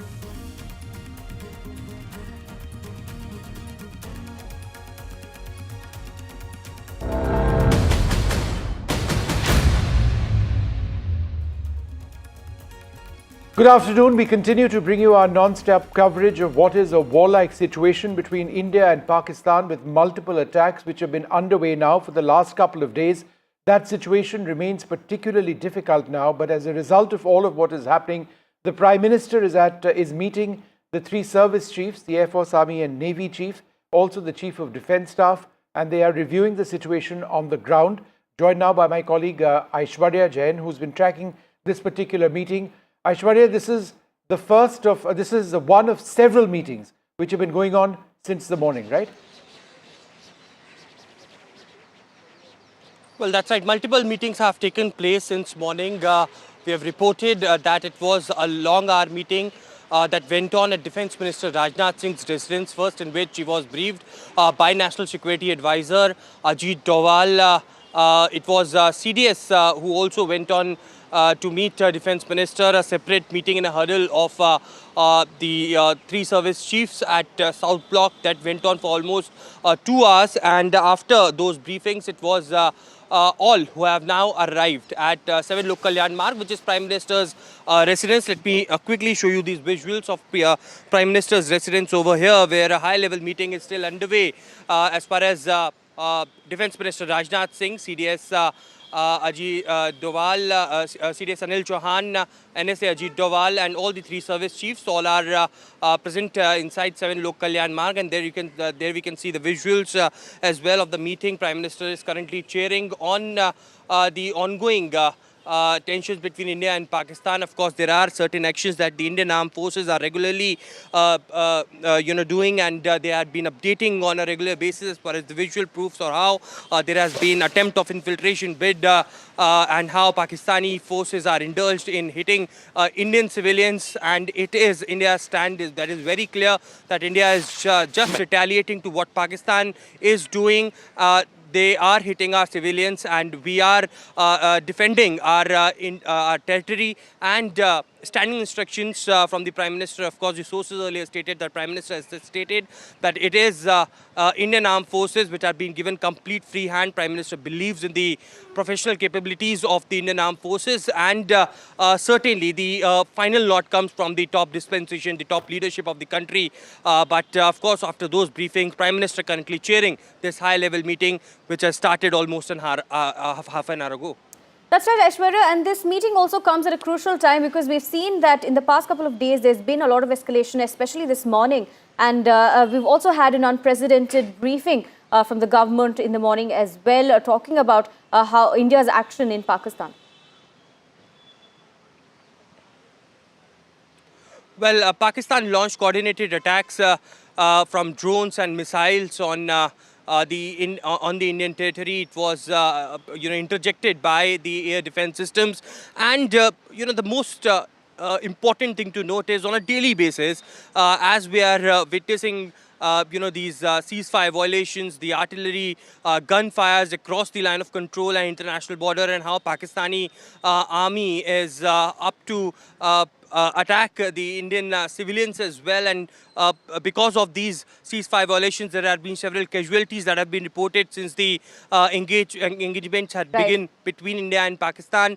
There has been visual proofs that had come out, and on a daily basis, it is, of course, the Indian army which is releasing these visual evidences of how Pakistani troops are indulged in hitting the Indian territory. So, it is, of course, the top leadership in the government, which has also stated that, the Indian armed forces are taking every action possible, but the top leadership, Prime Minister, Home Minister and Defence Minister, very, very closely monitoring every situation day and night. All right, half a second, Aishwarya. We're going to move on now to the other big story that we are tracking today. The government has released details of terrorists killed in Indian operations. Why is this significant? Because remember, all of what we are seeing right now is because of Pakistan's terror attack in Pahalgam. Now, after that, India did attack Pakistan. We attacked Muridke, we attacked Bahawalpur, several other areas where top terrorists of the Pakistani terrorist groups, the Lashkar-e-Toiba and the Jaish-e-Mohammed, have been trained. These were particular sites which facilitated attacks, including 26/11 against India. We now have details on who the terrorists were who have been eliminated as a result of India's actions. This is critical because ultimately all of this is post that Indian operation to get rid of terrorists. My colleague Maria Shakil with us at this stage. Maria, would you like to run us through some of the key names which have now emerged? Yes. So let's start with this list. And, you know, Vishnu, we have been saying that, and that's what the Indian establishment here also has been emphasizing on, that the terrorists who have been killed are linked to Jaish-e-Mohammed and Lashkar-e-Taiba. These terror outfits have been carrying out attacks on Indian soil, not once but multiple occasions in the past. Remember, IC-814 hijack which happened. In fact, someone who carried out that hijack was wanted in that case, has also been killed, Muhammad Yusuf Azhar. He is brother-in-law of Maulana Masood Azhar. He handled, in fact, weapons training for Jaish-e-Mohammed and was responsible for multiple terrorist attacks which took place in Jammu and Kashmir. Besides that, other names which includes Mudassar Khadian Khas, who was in charge of the Mazkar Taiba in Muridke. His funeral, as was pointed out by Foreign Secretary, was attended by the serving Lieutenant General of Pakistani Army and also the IG of Punjab Punjab Police in Pakistan. So the emphasis being made here by the government sources, Vishnu, is that they have worked closely with the Pakistani military and the entire Pakistani establishment in carrying out those terror attacks on Indian soil from across the border. It was cross-border terrorism and the planning and was carried out, it was done on the Pakistani soil.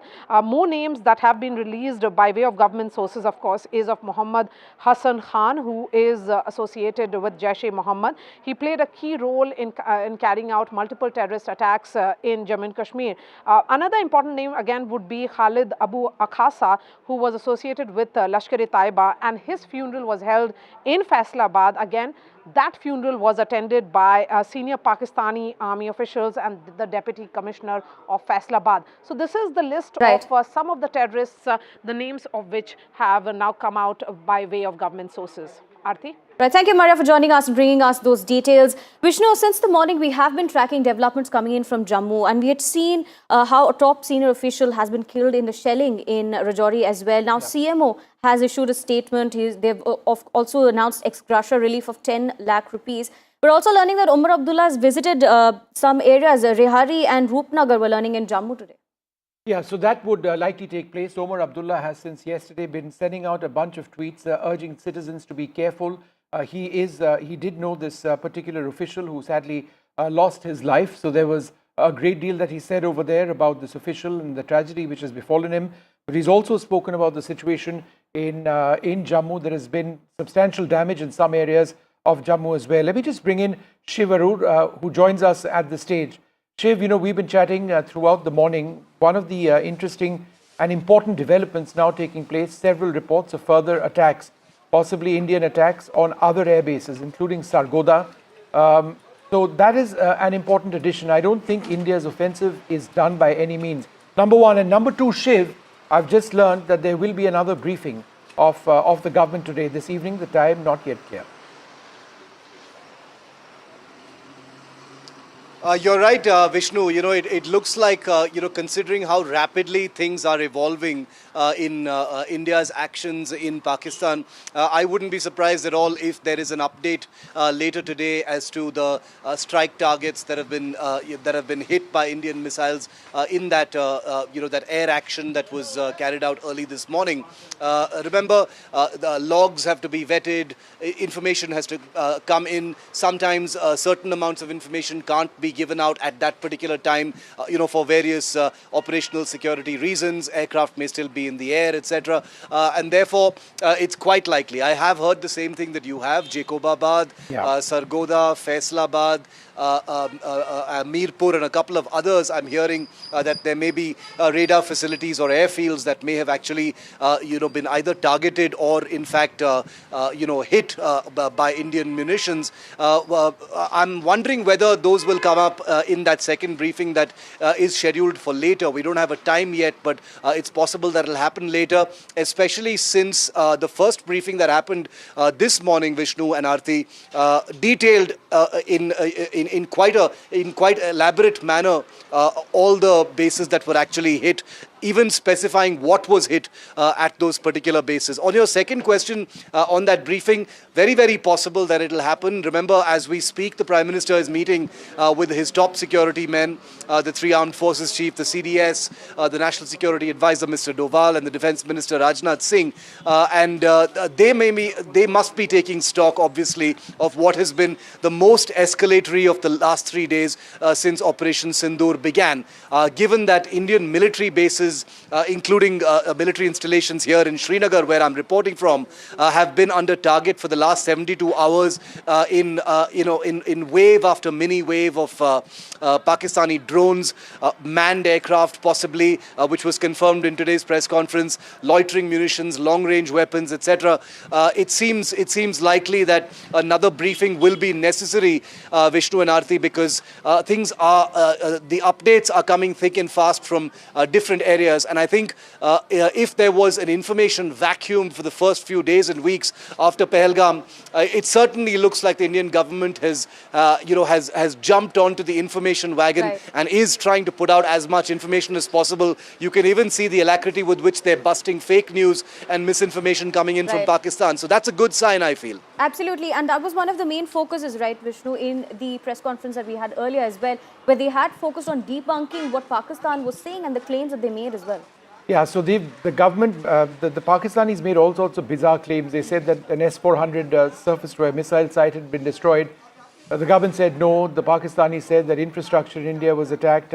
We've said no.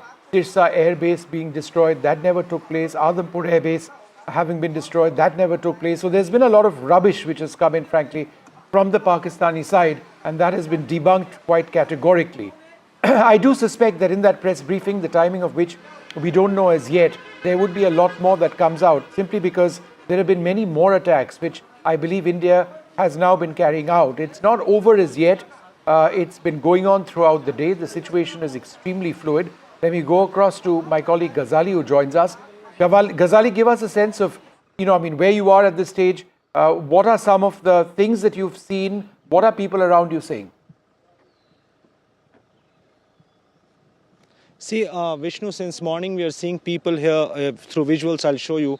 A lot of people are just moving from here, migrating to other safer locations. There are cars behind me which are coming from higher areas, from the higher altitude areas of Rajouri district. And every car is coming with people who are moving with lock, stock and barrel from this particular area, because they're uncertain that by when Pakistan will stop the shelling near the line of control, because all these villages towards this hilltop are closely located to the line of control. And for the last 4 days, at least since 7th of May, there has been heavy shelling by Pakistan, and the pattern keeps changing. Earlier it was expected that it will only be after sunset or in the evening hours, dark hours. But today, with the death of one of the senior officials who was killed in shelling early morning at around 5:30 to 6, has certainly created a kind of panic among the residents here who are moving towards the safer areas. The Deputy Commissioner and the administration of Kathua district, Rajouri district and Poonch, which is closer to the line of control,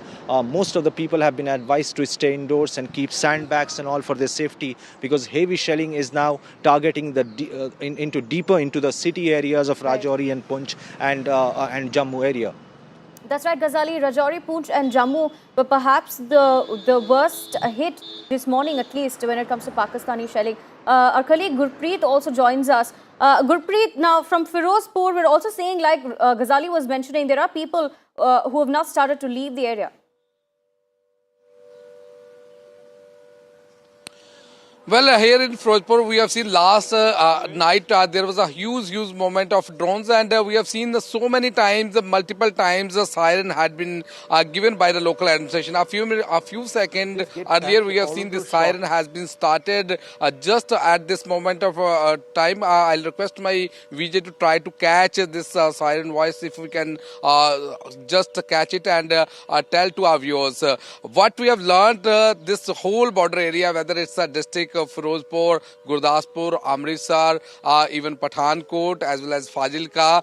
This whole border area, it's already on red alert. Some moments had been learnt early in the morning. We have seen at 5 o'clock there was a siren which has been given by the local administration so that they will be make people aware of the situation, ground situation here from where we are reporting at this point of time, very a few kilometers away from that border, and we have seen a huge number of villagers who are staying near the border. They have already migrated and shifted their children and women to the safer place, but as of now we have seen no panic has been seen in this city. The life is calm, life is as usual, but they are also trying to plan and chalk out a strategy to save their families. We have been traveling from one village to another village, and last night we have seen the multi-drone had been thrown from Pakistan side, and what we have seen, one family which was able to save itself, but they got severe injury. They had already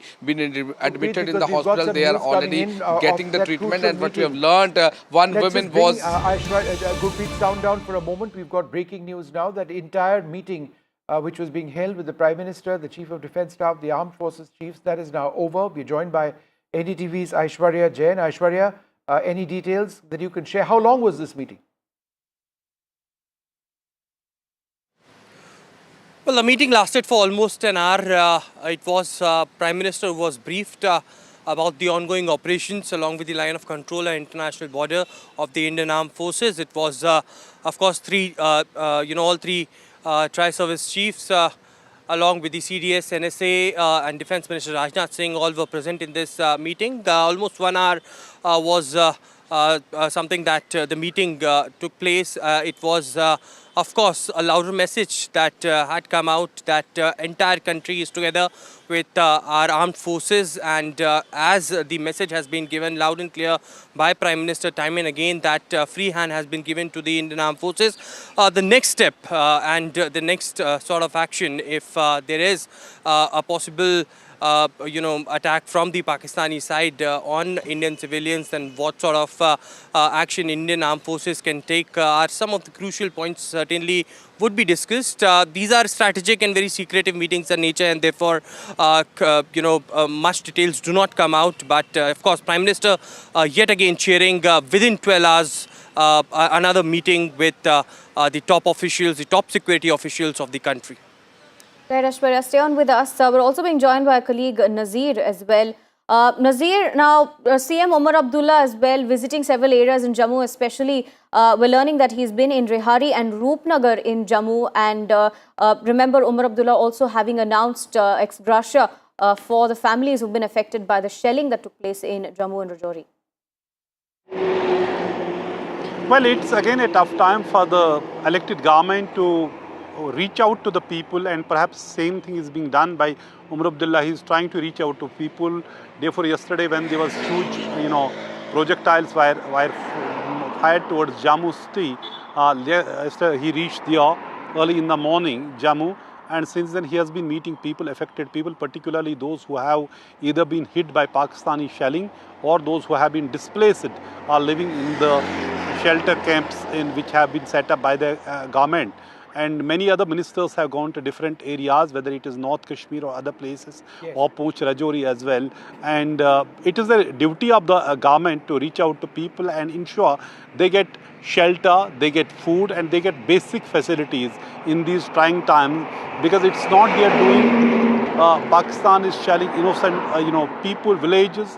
Innocent people are getting killed, their houses are being destroyed. I have seen several such houses which have been damaged in Pakistani shelling. So it is the administration's responsibility to reach out to those people. In fact, one officer lost his life in the line of duty, Rajkumar Thapa. He was in additional Deputy Commissioner Rajouri. He died after Pakistani shell from Pakistan hit his official residence. So that is the officials, people in the government. They're trying their best, and actually even that he paid a price with his life, but did not abandon his duty. And I could see pictures also, Chief Minister visiting his family also in Jammu. Right. And also this ex gratia relief, this compensation, some compensation has also been announced All for right, the so that's victim important families that compensation for by the family government. has been But having announced. What said we'd that, like it's to a do very, at this very stage, tough time. Nazir, half a second. We just need to quickly, move on with all of these developments. Let's just go back to some of the footage that we've been playing out in the last little while. Now, this is some of the first footage which was released earlier on this morning, showing the Indian Army carrying out its attacks. So let's play out that footage of the Indian Army carrying out. This is the footage. Let's have that up full screen if we can. And let me describe this. This is across the line of control in parts of Jammu and Kashmir, where, as you will see over here, several Pakistani terrorist camps have been taken out. There are anti-tank guided missiles which have been fired over here against hardened targets. There are mortars which are being used. There are grenades which are being fired as well. That is an anti-tank guided missile, 2 of them in fact, which home into a certain target, which, as you can see over there, these buildings being completely demolished. There have been several rounds which have been fired over here, and a lot of this video has been showcased by the Army earlier today in that press conference. There was other footage as well. We'll try and have that out on nighttime strikes. If we can pull out that earlier footage a little while later on and show that as well in a while from now. But this is some of the most clear footage of a huge fire strike by the Indian Army on posts right across the line of control, which have inflicted a substantial hit on Pakistani infrastructure. What you see on that right-hand side of your screen briefly was a grenade launcher. Now, this is footage which was shown earlier on today. This was at night, infrared vision, again showing hits on Pakistani bases. It's unclear what weapon system was used, but again, these are Pakistani posts which have been taken out. There's a third bit of footage as well, which has emerged of a particular site where drones were being launched by the Pakistani Army. That particular site across the Jammu front in Pakistan was also taken out by the Army quite clearly. So these are small examples of the Army carrying out attacks. Now, these are the quote-unquote the relatively smaller attacks, important nonetheless. The big ones have taken place on the air bases in Pakistan, which we've been talking about. We'll keep doing that in a little while from now.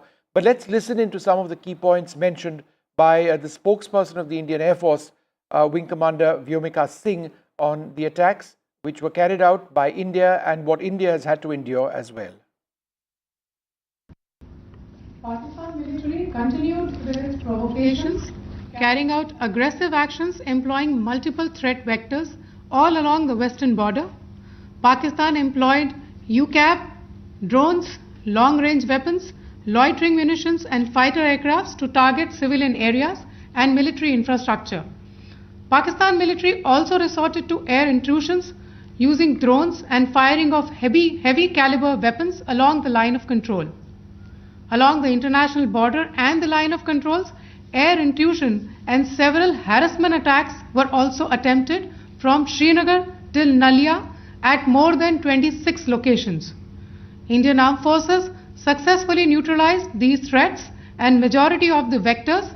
However, limited damage was sustained to equipment and personnel at Indian Air Force stations at Udhampur, Pathankot, Adampur and Bhuj. There were also several high-speed missile attacks noticed subsequently after 0140 hours in the night at several air bases in Punjab. In a deplorable cowardly act, targeting of civilian infrastructure also had taken place, where Pakistan attacked the Medicare Center and school premises at the air bases of Srinagar, Avantipur and Udhampur, yet again displaying irresponsible targeting of our civilian infrastructure.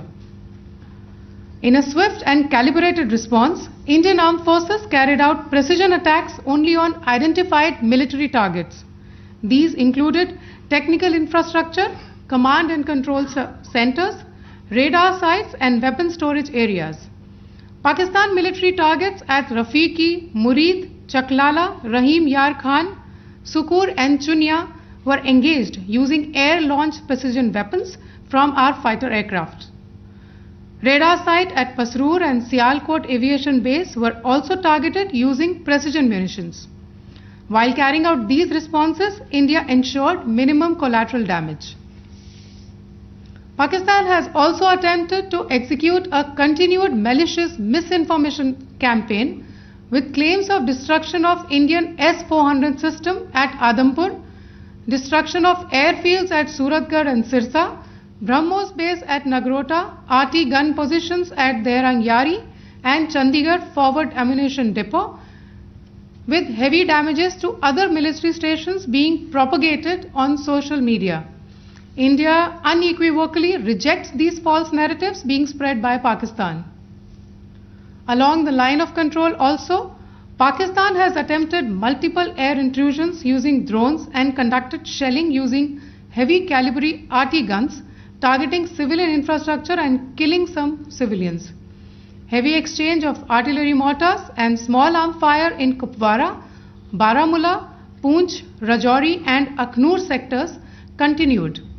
Indian Army has responded effectively and proportionately, causing extensive damage to Pakistan Army. Pak military has been observed to be moving their troops into forward areas, indicating offensive intent to further escalate the situation. Indian Armed Forces remain in a high state of operational readiness. All hostile actions have been effectively countered and responded appropriately. Indian Armed Forces reiterate their commitment to non-escalation, provided it is reciprocated by the Pakistan military. At the end, I would also like to show you a few images of Air Force bases in the Punjab sector and Rajasthan sector, where it is mighty clear that we are debunking the Pakistani claims of causing destruction at these air bases. You can yourself see the normalcy in these Air Force stations. This is Sirsa, Suratgarh. The runways are intact. They are also time stamped. Just notice they are also time stamped. This is today. First of all, as you have seen, Pakistani claims about activities that they have undertaken continue to be heavy on lies, misinformation and propaganda. And on top of that, this is peddled by Pakistani state agencies. The claims that they have made about attacking and destroying various places, various military installations and facilities, as has been pointed out by my colleagues here this morning, are completely false. The claim about the Air Force station in Sirsa being destroyed, completely false, as you've seen. The claim about the Air Force station in Suratgarh being destroyed, completely false again, as you have seen. There's a claim that has been made that the S-400 base at Adampur was destroyed, completely false once again. Claims have been made about large sections of Indian critical infrastructure, power systems, cyber systems, etc. being attacked and destroyed, completely false. I would urge all of you and all those who watch this not to be misled by this tissue of lies that is being peddled by the Pakistani state for obvious purposes. The second point that I wanted to emphasize is that Pakistan continues with its execrable and wanton campaign of targeting civilians and civilian infrastructure, especially in the states of Jammu and Kashmir and Punjab. There is also on its part a consistent attempt to sow discord between communities in India. As I said, there has been a particular focus in its targeting of civilian infrastructure and the population in Jammu and Kashmir and Punjab. Earlier this morning, Pakistan shelled the town of Rajouri, killing the additional District Development Commissioner Shri Rajkumar Thappa, adding to the civilian casualties and the damage in that state. We have also observed overnight damage to property and injuries to civilians in Firozpur and Jalandhar among other places. Finally, as I said, Pakistani officials also continue to make ludicrous claims about India firing missiles towards Sri Amritsar Sahib. As I said, these lame attempts to divide India are doomed to failure. We have also seen in some of the remarks that have been shown on television that the Pakistani army spokesman seems to take great joy at the fact that the Indian public should criticize the government of India with regard to various issues. It may be a surprise to Pakistan to see citizens criticizing their own government. That is the hallmark of an open and functioning democracy. Pakistan's unfamiliarity with that, again, should not be surprising. And finally, there is this yet again completely ludicrous claim that Indian missiles have hit Afghanistan. Totally frivolous allegation, and I only want to point out that Afghan people don't need to be reminded about which country it is that has on multiple occasions in just the last 1.5 years targeted civilian populations and civilian infrastructure in Afghanistan.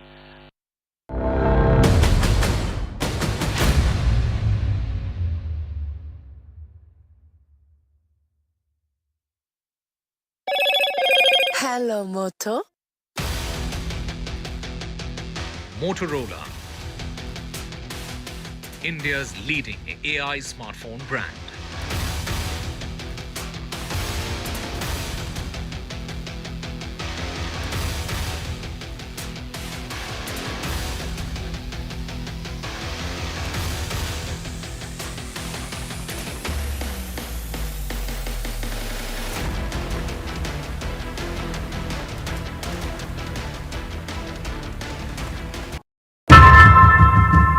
Often have you turned away from debates that descend into endless fights? We bring you a show where every question is answered, where every debate finds its resolution, where every story finds its conclusion, where opinions collide but facts prevail, where stories unfold with insights and trust. When the noise ends, the last word begins.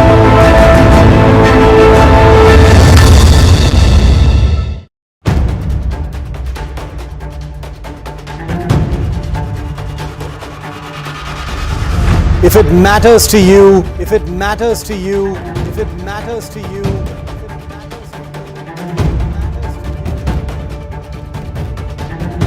it matters to India. It matters to India.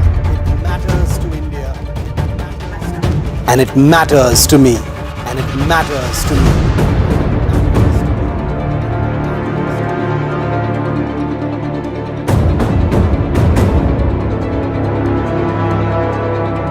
India Matters with Shivaroop, only on NDTV 24/7.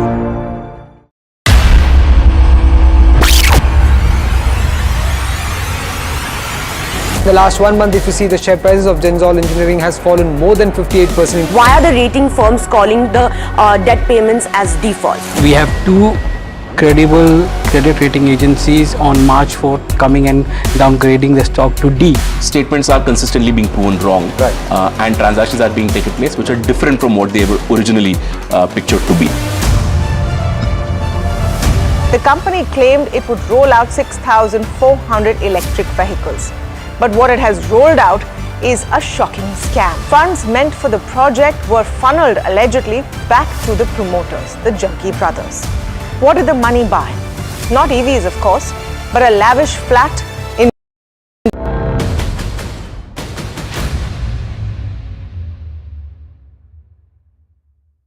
Welcome back. What happens next? It's been a day of intense military activity across the line of control and the international border. Pakistani air attacks continue. India hitting back at Pakistan very, very hard indeed.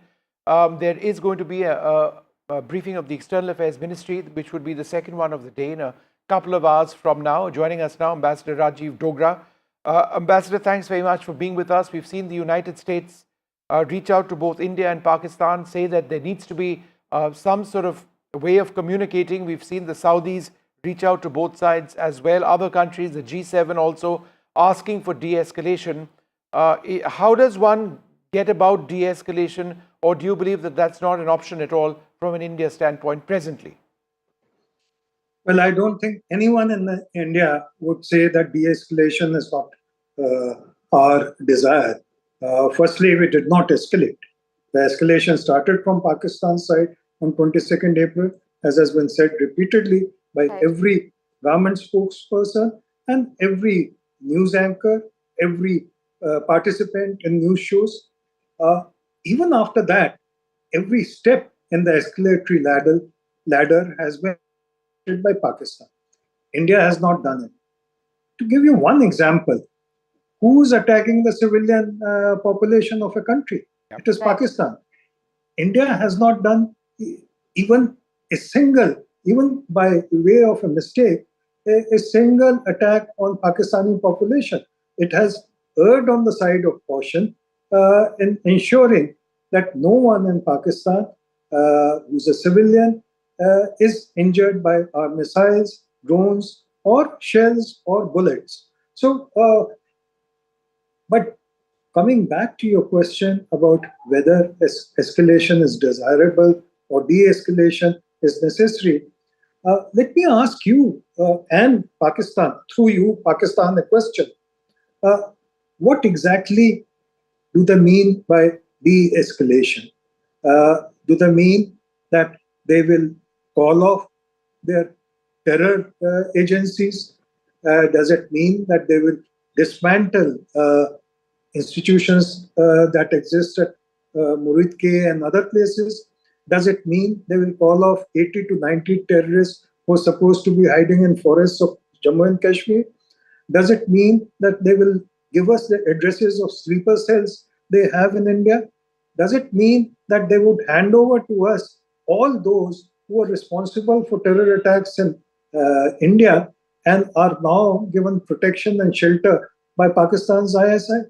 So I think we have to be very clear as to what is the de-escalation that USA, Saudi Arabia and others are advocating.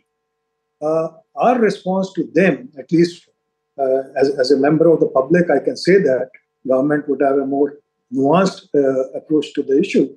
Our response to them should be, please define what is de-escalation and who should be de-escalated. All right. No, absolutely key points, Ambassador Dogra. This is certainly something worth pondering. Thank you so much for sharing that with us. We're going to move on now to some details which we've now been able to get of terrorists killed in the original Indian operations post the Pahalgam terror attack, India's airstrikes which took place in Pakistan, where top terrorists have been killed. We've got details of those who have been eliminated, 3 Jaish and 2 Lashkar terrorists, and details of this have now emerged. Now, why is this important? This is important because at the end of the day, India has made it absolutely clear that our targets have been terror in Pakistan. Some of those who have been eliminated were involved in 26/11. They are believed to have been involved in attacks such as Pulwama as well. They seem to have had the support of the Pakistani administration, the local police over there, even in their funerals and the like. There is a real sense that India has achieved a great deal in taking out these terrorists. Of course, Pakistan has retaliated with military force, which is being resisted extensively by India presently, with even more reports coming in of further Indian military strikes on Pakistani bases, even this afternoon. Right, Vishnu, and in terms of misinformation as well, we have been seeing there's a lot of propaganda that has been circulating. There's misinformation circulating online. India has been doing its best to keep misinformation at bay. Just earlier in the press conference as well, India had debunked several of the claims that Pakistan had put forward. We're being joined by Nikunj Garg as well to bring us more details about this. Nikunj, how exactly is India debunking Pakistan's propaganda and misinformation that's circulating online and otherwise as well? Well, Aarti, the important thing to understand here is for the Indian population. Much of this propaganda is actually targeted at Indian civil population. The larger world probably is currently not too interested in the conflict or will not be too bothered in this conflict unless it further escalates. Pakistan is basically trying to demotivate through a large online campaign, particularly the population that it is targeting, and send out a message that Government of India or the Government of India's other wings are somehow failing to act upon the responsibility entrusted upon them. Pakistan obviously is a past master of misusing social media elements or even propaganda on the mainline platforms. They have activated their complete machinery at this moment also, as is expected in a near war-like situation that we are in currently. Obviously, Pakistani side will leave no stone unturned, knowing their weaknesses, knowing chinks in their armor, and would try to impress upon a larger section of population, both in India and Pakistan back home also, that they have been able to inflict large-scale damage. Government of India, as you have seen, that the Press Information Bureau has set up a fact check unit. They have been constantly debunking any kind of propaganda that is being pushed by the Pakistani handles. Government is also taking active steps to block the handles that have routinely been found to be propagating Pakistani fake media campaigns. It has also put out advisories. Yesterday, Information and Broadcasting Minister took a special meeting of multiple public platforms.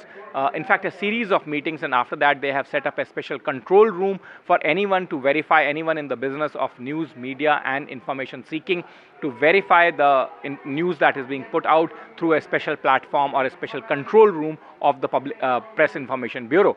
So multiple steps are being taken, but the best step against any kind of fakery on social media is not to fall for any kind of propaganda material being pushed by unverified handles or handles that do not have any reliable followers. And that's a general advisory for general people in any time. And mostly in the times of wars and situation of any contingency, people should very closely follow it. In fact, Foreign Secretary himself today appealed to the people not to fall for the kind Pakistani propaganda that is being pushed. And that was after he said that Pakistan is actually trying to sow the seeds of discord between communities in India. So that's how important this information warfare has become at this stage, Aarti. Thank you for joining us and bringing us. Nikunj, thanks very much. We're going to move on now, and it's not just Rajasthan, but across Punjab, parts of Jammu and Kashmir as well, that farmers are coming across debris in fields. There is remnants of weaponry which is being found on tops of homes, and elsewhere people are picking up potentially explosive devices. That's extremely dangerous, what you just saw over there. But this is a reality because a lot of weapons have been fired, a lot of drones have been brought down. There are also booster elements of missiles as well, which separate from weapons which we fire soon after the weapon is launched. For example, the BrahMos missile system, some of those have been found in fields also. Let's go across to NDTV's Harsha Kumari Singh. Harsha, thanks very much for being with us. It's been a very tense day in parts of Rajasthan today. Can you give us a sense of what it's been like for you? You would have heard explosions, seen people who are tense. What's happening where you are? Well, yes, I am in Jaisalmer, which is very close to the border with Pakistan. In fact, it's the last big city on the Western Front, Vishnu. And here in the early morning, we've heard reports from villages that, there were explosions which were heard. So there were explosions heard close to Jaisalmer. And then, of course, after that, at about 11:30, 12, we were told that there's going to be a complete red alert and everyone was asked to go indoors. And sure enough, after that, we got calls from Pokhran telling us that people heard explosions there. And we do know that in villages close to Pokhran, there has been some kind of debris that has been found. The debris that you were describing, potentially explosive, can cause a lot of harm, but luckily landed in a field. So obviously, the air defense system neutralized it before it could hit any target. And also, in Jaisalmer, when we came back to Jaisalmer, firstly, we were not being allowed into the city because they just wanted no movement at all. So that definitely created a sense of tension for everybody. And then when we were in Jaisalmer city, also in the distance, we could hear explosions. I've spoken to some senior officials who've told me that in this area, Jaisalmer, Pokhran, Falodi area, I can't pinpoint exactly where, but in Jaisalmer, Pokhran, Falodi area, of course, there have been explosions. And like you said, these kind of devices have been neutralized. But where I did go this morning, and it was astonishing astonishing that there was such a big crater that has been created in the ground by one of these devices that was neutralized just about 30-40 kilometers from Jaisalmer. So let's see that report. A lot of drone activity here on the border on the western front. Now we are in Jaisalmer in Badoda Gaon, which is about 30-40 kilometers from Jaisalmer, and about 4:10 in the morning, this is what happened here. So you can see that this kind of a crater that has come up here. Now at about 4:10 in the morning, the village people here, they saw a missile-like object landing here, and then it went ahead. And if you can see, it created a crater, and then it went through that tree in front of me, throwing sort of debris all along. It went there and then it landed another 500 meters to the other side. So it's got a huge range from here till about another 500 meters. Now I have some people here with me who were of course witness to all this. भैया आपका नाम बताइए. उदय सिंह. हाँ, उदय सिंह, आप लोग यहाँ पर रात को सो रहे थे, घर में क्या देखा आपने? खेत है हमारा, वहाँ पर सो रहे थे. क्या देखा आपने? हमने तो 4:40 पर धमाका हुआ, 3 धमाका, जोरदार धमाका हुआ. उसमें अपने आग पूरा प्रकाश हो गया 3 किलोमीटर में, प्रकाश से प्रकाश. और फिर क्या देखा, यहाँ पे क्या हुआ? यहाँ पर गड्ढा, ये मिसाइल फूट को अलग गई, 2 किलोमीटर में अलग गई. यहाँ ठीक है. आपने क्या देखा, आप यहीं पे थे? हमने वही देखा, ब्लास्ट हुआ है और चिंगारियाँ निकली है 4-4:30 के आसपास, और फिर धमाके अलग अलग जगह धमाके भी हुए हैं. और ये जो यहाँ पे आया था, ये लगता है चीरता हुआ यहाँ से गया है. बिल्कुल बिल्कुल, यहाँ से गिरने से सीधा, ये झाड़ है इसके अंदर से गिरने से सीधा यहाँ से 1.5 किलोमीटर आगे इसका जो टुकड़ा है वो आगे गिरा है. और जो हमारे घर थे उसके ऊपर भी गिरे हैं और घर के अंदर भी आए हैं, फिर नुकसान कुछ नहीं हुआ. इसीलिए क्या है कि गिरने से थोड़ा अफसोस भी हुआ है घर वालों को, इसीलिए वो सीधा आगे निकल गया. जो इसका टुकड़ा है ना वो आगे गिर गया है, बाकी छोटे छोटे पार्ट्स हैं वो हमारे घर में गिरे हैं, उधर खेत में भी गए हैं. तो आर्मी ने आके यहाँ से सारे पार्ट्स इकट्ठा कर लिए? बिल्कुल, पार्ट्स सभी इकट्ठे कर लिए. आर्मी आ गई है, पुलिस प्रशासन भी आ गए हैं, सब यहाँ पर आ गए हैं, इसीलिए वो सब इकट्ठा करके एक जगह कर लिया है. ले गए. So as you can see behind me, quite a big sort of indent it's made in the ground, quite a big crater, and it seems to have a very long range, because as the people here are telling us, it went through this tree, it went over that house there, and then it's gone further. Another part of that explosive has gone further and landed in a field there. So in Jaisalmer and Barmer, in these areas, early in the morning, these kind of attacks are coming from across the border, and of course, luckily so far, no harm or damage has been caused. Right, Vishnu, we have been reporting, like you mentioned as well, this debris that's been spotted in several other areas, in Jammu and Kashmir, in Srinagar as well. Some debris has been reported in the Dal Lake, and that's been sent for analysis as well.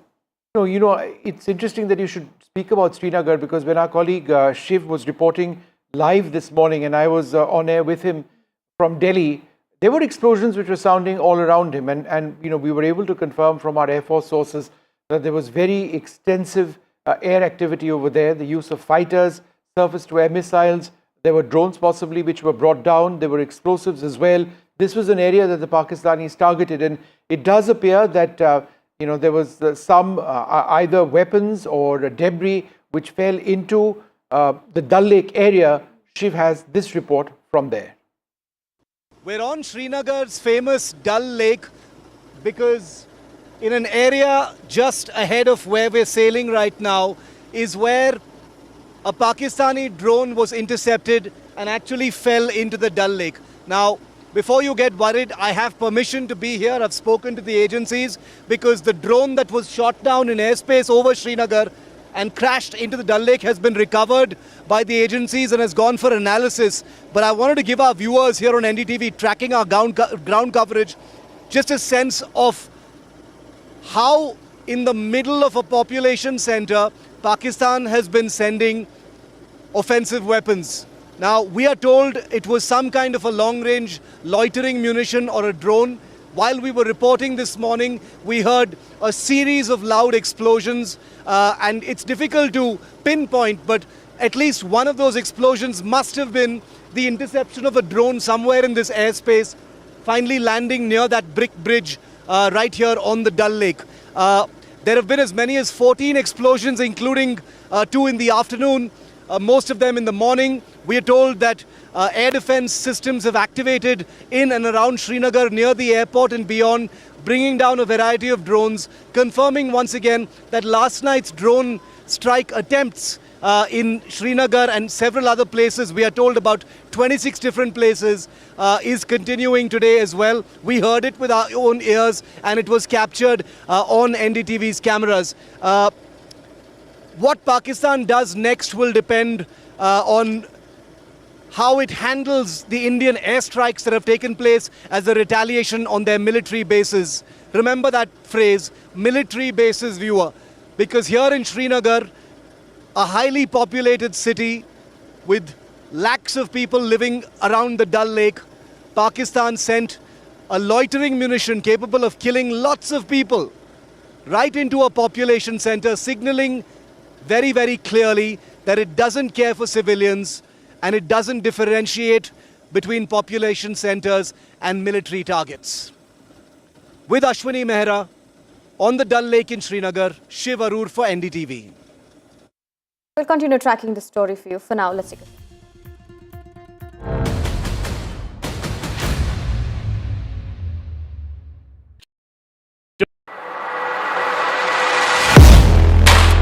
Do you really know the company you invest in?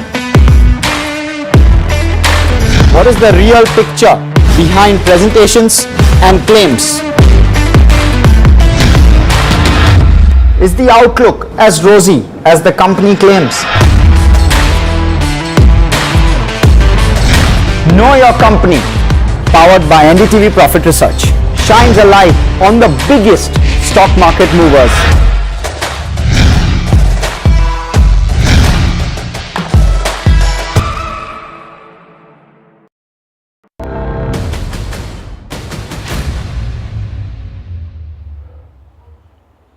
Well, as we go through this incredible tension in the subcontinent, there is the gaze of countries around the world on India and on Pakistan.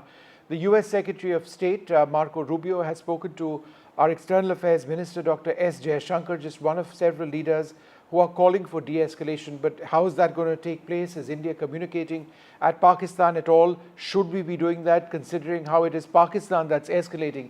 These are important questions. It's something that my colleague Vishal has been tracking throughout the day.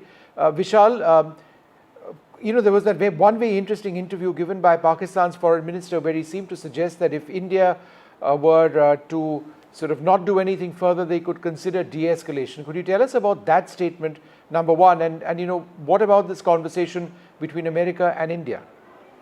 Yeah, to start off with your first question, Vishnu, yeah, there was some buzz in the local media in Pakistan which suggested that the foreign minister, the defense minister of Pakistan, the foreign minister of Pakistan had actually spoken to the local media there and said that Pakistan is ready to de-escalate if India stops its aggression. That's exactly what he said on local media there, but that statement itself is quite, questionable, because the escalation has clearly been from the other side of the border, from Pakistan, because India has only retaliated to what Pakistan has done so far, from the word go. So that statement itself is quite false. And to move on to the second question of yours, which talked about Marco Rubio's interaction with leaders of both the countries. So Marco Rubio spoke with the foreign ministers of India and Pakistan, S. Jaishankar and Ishaq, and he almost said the same thing to both the leaders. The wordings of the press release is almost the same. They say that there needs to be a formal communication between India and Pakistan, which had been severed in the last 48 hours. So US wants India and Pakistan to be again on the table talking to each other, so that there is no miscalculation, because the tensions are running high, the escalations are going to next levels each day. So that is what US is saying, and also that US is ready to step in and help in any kind of help in any way that it can, so that the tensions are allayed and this situation is brought under control as soon as possible. That is what the US has been saying. But so far, when it comes to the top leader, Donald Trump, he has been relatively mum on the matter. He has had some statements from the White House released, but when it comes to really talking about the matter, he has had some few comments here and there, but he is yet to really take up the matter quite seriously. Probably only then we'll have some concrete answer from the US. Right, Vishal, thank you for joining us and bringing us those details. The situation, of course, is still escalating, quite tense, Vishnu, and what we're looking forward to now is the External Affairs Ministry's next briefing that we're expecting in a couple of hours. We don't have a time for that as yet, but there should be one which comes up. If indeed it does, then it would perhaps reflect on how India has been carrying out or perhaps carrying out more strikes in Pakistan, and the situation over our airspace as fluid as ever. We will take a short break, come back with more.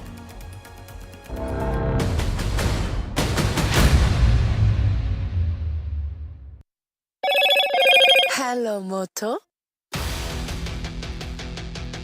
Motorola, India's leading AI smartphone brand.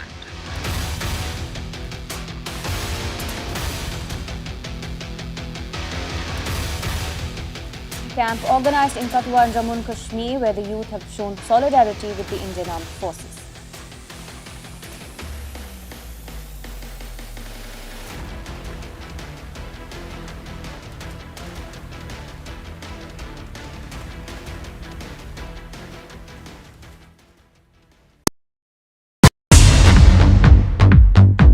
More news that matters. Big exclusive. Tulsi Gabbard gunned down by Pakistan-backed cowards. When you interact with people on ground, you're able to reflect their sentiments much better. More debates that shake the system. More exclusives you won't find anywhere else. Not just another prime time. It's a prime time that's unmissable. I've been reporting on all issues big and small from Andhra Pradesh, Telangana, rest of South India, bringing you all the action, all that you need to know, all that you want to know. The energy of maximum city is infectious. I'm bringing that energy in our news coverage from financial capital Mumbai. Covering from the southernmost part of India over the last 23 years, I bring in-depth and 360-degree coverage from the Dravidian heartland. The land of Mishti, also known for its bitter politics. I have seen much water flow under the Howrah Bridge, covering Bengal in all its vivid colors. India's IT capital is always bustling, a city full of startups, stories and surprises. And I keep you ahead on all the Bengaluru buzz.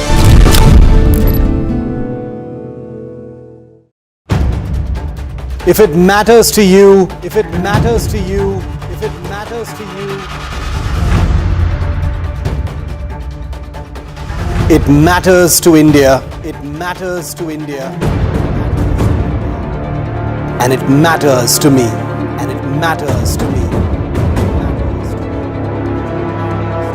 India Matters with Shivaru. Only on NDTV 24/7. In today's interconnected world, India's voice is more crucial than ever. When India speaks, the world listens. At NDTV World, we are that voice, bringing you intelligent and insightful news from India and beyond. From geopolitics and diplomacy to economic shifts, migrations, tech disruptions, and the stories of our diaspora. We cover the news that shapes our global future. NDTV World, your new home for global news is here.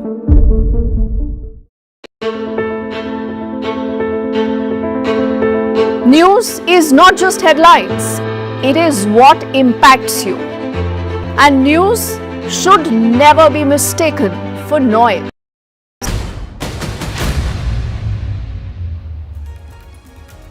Ladies and gentlemen, 5 terrorists have been neutralized by our forces. This as Pakistan continues to wanting to escalate the situation. But India has called out the bluff of Pakistan, and we continue to maintain that we are more restrained and calculated in our approach, and we are never the aggressor. All that and much more with a lot of live ground reportage coming in from a team of reporters tracking the story. First up, the headlines. Government sources have spoken on the terrorists that have been neutralized. Sources say top terrorists have been eliminated. 3 belong to the Jaish and 2 to the Lashkar. The Prime Minister earlier has shared a high-level meet. 3 service chiefs have met with the Prime Minister. The tri-service chiefs, CDS, NSA and the Raksha Mantri were all a part of that big meet. The government is calling out the bluff of Pakistan. They say Pak actions are provocative and escalatory, and it is Pakistan that tried to hit multiple air bases. The government also debunking claims of a Pak propaganda. The government says it is Pakistan that has attacked 26 of our locations. Timestamp images of the Indian air bases undamaged is also out. The US Secretary of State has spoken to the External Affairs Minister. Also, the Pakistani Minister Rubio also says that India and Pak need to de-escalate now. The US is proposing support in discussions. The External Affairs Minister very blunt in his reply, and he says India's approach always has been measured and responsible.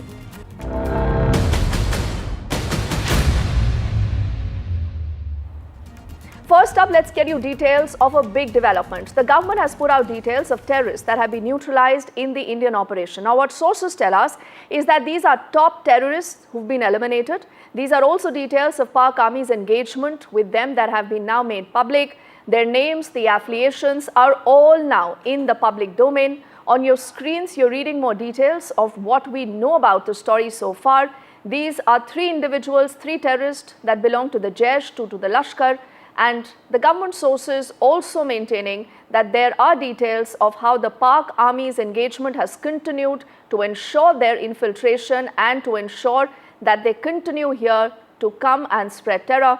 Let's also get in more details of what we know about that story so far. We have been saying that, and that's what the Indian establishment here also has been emphasizing on, that the terrorists who have been killed are linked to Jaish-e-Mohammed and Lashkar-e-Taiba. These terror outfits have been carrying out attacks on Indian soil not once but multiple occasions in the past. Remember, IC-814 hijack which happened. In fact, someone who carried out that hijack was wanted in that case, has also been killed, Muhammad Yusuf Azhar. He is brother-in-law of Maulana Masood Azhar. He handled, in fact, weapons training for Jaish-e-Mohammed and was responsible for multiple terrorist attacks which took place in Jammu and Kashmir. Besides that, other names which includes Mudassar Khadian Khas, who was in charge of the Mazkar Taiba in Murid Ke. His funeral, as was pointed out by Foreign Secretary, was attended by the serving Lieutenant General of Pakistani Army and also the IG of Punjab Punjab Police in Pakistan. So the emphasis being made here by the government sources, Vishnu, is that they have worked closely with the Pakistani military and the entire Pakistani establishment in carrying out those terror attacks on Indian soil from across the border. It was cross-border terrorism and the planning and was carried out, it was done on the Pakistani soil. More names that have been released by way of government sources, of course, is of Muhammad Hassan Khan, who is associated with Jaish-e-Mohammed. He played a key role in carrying out multiple terrorist attacks in Jammu and Kashmir. Another important name again would be Khalid Abu Akhasa, who was associated with Lashkar-e-Taiba, and his funeral was held in Faisalabad. Again, that funeral was attended by senior Pakistani army officials and the Deputy Commissioner of Faisalabad. So this is the list of some of the terrorists, the names of which have now come out by way of government sources. So those, remember, are also big details of Operation Sindoor now that have been made public. But let's take this story ahead, tell you more about the all-important meetings that we have seen. On your screens, we'll put out images of Prime Minister earlier chairing that high-level meet where you had the Tri-Services Chief along with the CDS, the NSA and the Raksha Mantri all present as the current situation was being deliberated upon. Aishwarya is live with us and he's been tracking all developments. Aishwarya, absolutely any word on what possibly, our agencies, the Prime Minister right now is mulling, because clearly what you see from Pakistan is not a de-escalation, whether in their intent or whether in their action.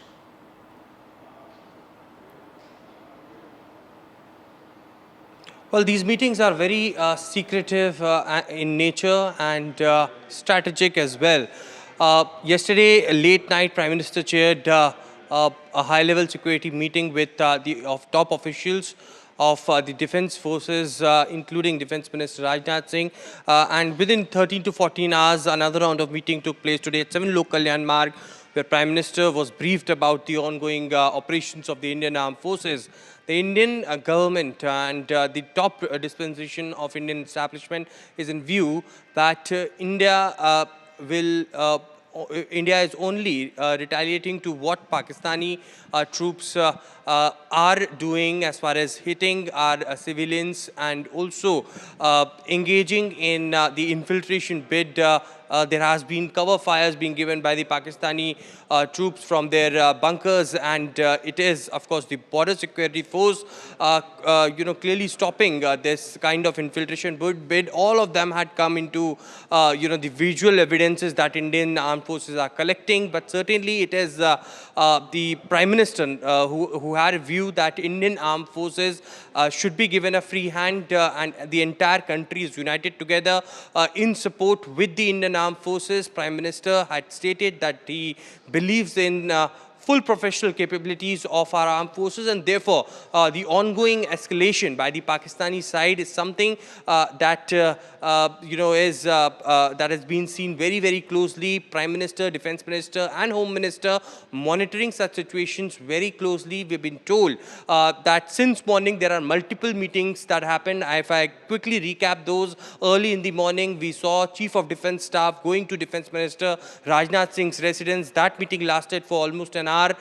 Post that, we saw that press conference by the Government of India in which details were given about how the Indian armed forces stopped the Pakistani drones and missiles that were coming and hit and was aiming towards the Indian air bases. Post that, we saw NSA Ajit Doval going towards 7 LKM, and that meeting lasted for almost an hour, and then this very important meeting that Prime Minister chaired with Defense Minister Rajnath Singh, CDS, NSA and tri-service chiefs present. That meeting lasted for an hour, and a separate one-on-one meeting after that with NSA Ajit Doval and Prime Minister. So Prime Minister very, very closely monitoring each and every situation. Of course, the nod is being given by Prime Minister for the armed forces, but the armed forces have been given clear free hand for their operations. Absolutely. Aishwarya, only for the moment, thank you so much for filling us in on those details.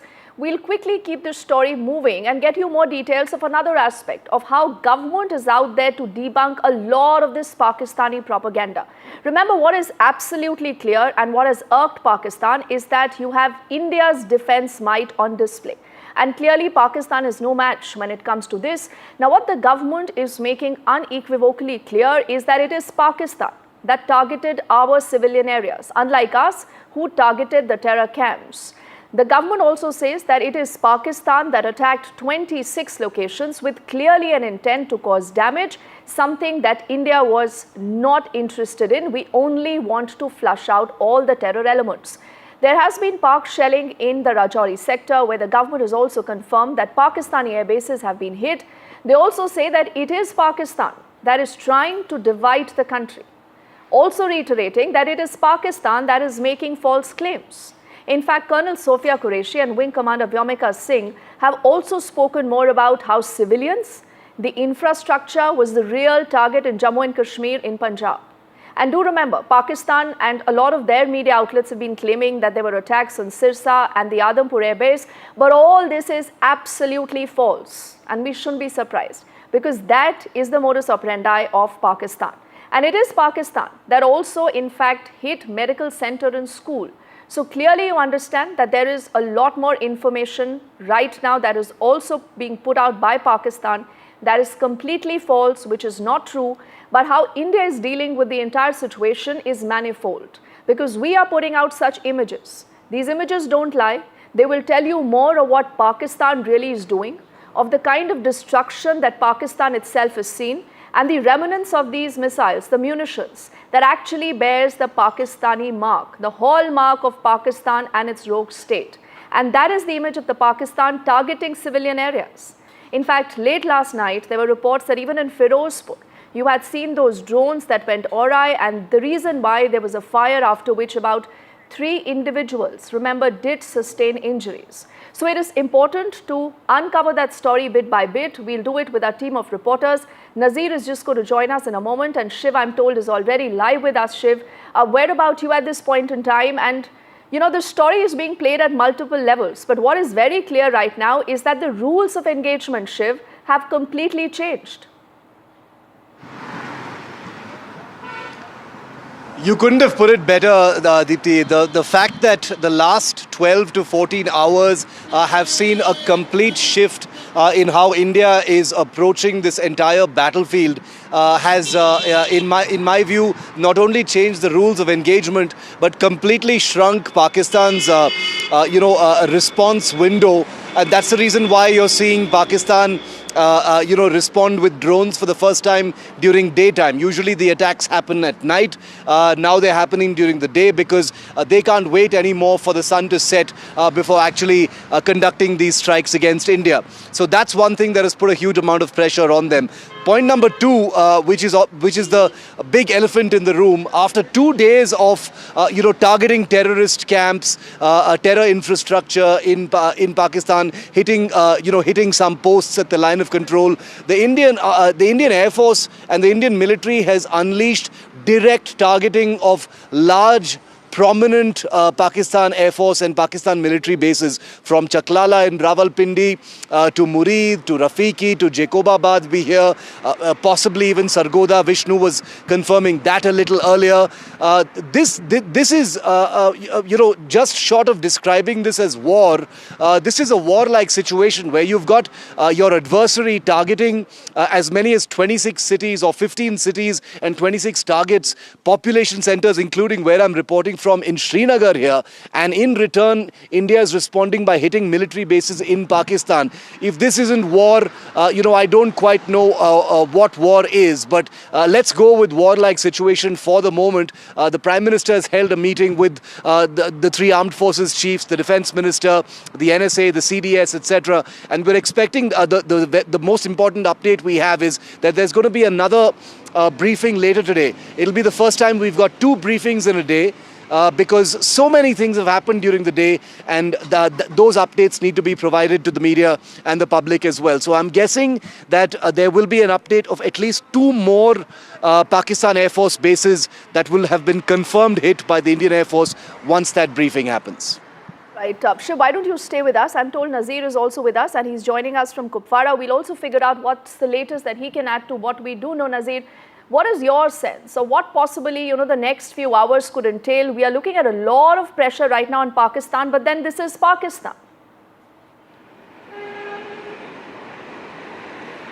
Well, if you see, Pakistan, once India decided to, suspend Indus Water Treaty, they said, look, we'll hit back. It is an act of war.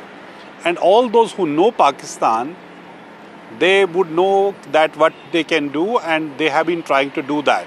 But India has hit back and hit very hard. And their air bases, their military installations, since they started targeting our military installations and our air bases in Srinagar, in less than 24 hours, there have been 3 attempts, 3 targets. They targeted 3 times. And even schools and medical facilities at the Srinagar Air Base and Awantipura Air Base have been damaged in their attacks, in their targets, after they were targeted. So the situation looks like very tense. In the borders, we have seen for last 3-4 days heavy artillery shelling going on. No hope if it's going to stop anytime soon, unless there's some really strong back channel or diplomatic push which will make Pakistan to change its behavior. India has already given it an indication. If Pakistan will not further escalate, we will not escalate. But provided Pakistan should not escalate it further. India has made its point when it wanted to hit the terror sites, which Pakistan said, and whether it was Bahawalpur, Jaish-e-Mohammed sites, or it was Murdiki, Lashkar-e-Taiba or other places. But Pakistan was in denial mode, and they said all of them, they were civilians and attended the funeral prayers of all those who have been killed. So they were terrorists here and they made them civilians there. So they are actually they tried to brazen it out and tell the world, look, civilians have been killed. Then they targeted the military establishments here, and we have seen, as I said, 3 times there was attempt, or these air bases were targeted in Srinagar and Amritsar. Also Jammu air base, they tried to target it.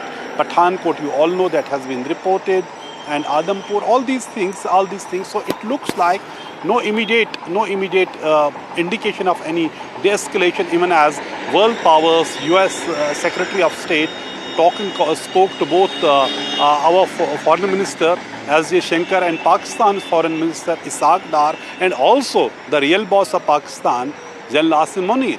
What would happen yesterday? We know the Saudi junior foreign minister he was in India, then he visited Pakistan, met Shahbaz Sharif and other Pakistani leadership. Iranian foreign minister was in both countries also, and we have to see how things are playing out in next 24 hours will be really crucial. If this night would be bit calmer, maybe then there would be some sensibility, some sense may prevail. But we have never seen such type of things happening. Srinagar airport coming to attack like this. Even in 1971, that was the story of Pakistani surrender in Bangladesh, in Dhaka. That was not a story what they were doing here. But it's after first time we see such a thing happening. And in fact, 2 hours back, there was in less than 2 hours back, there was again explosions there. We still don't know the nature of those explosions, but it appears to be part of ongoing conflict or this war-like situation which we have been witnessing. There's very less traffic across Kashmir. In many places shops are still closed. In Jammu region we have seen people have been targeted, although it is across the line of control. But as we saw in Rajouri, senior official was hit, he was killed, and so are innocent people, including a 2-year-old baby. So Chief Minister Umar Abdullah is there meeting the affected people, trying to reach out to them, and government is trying to reach out to people, taking them to safer locations. Many people had to flee from their homes because innocent people and innocents and civilians are being targeted from across the border.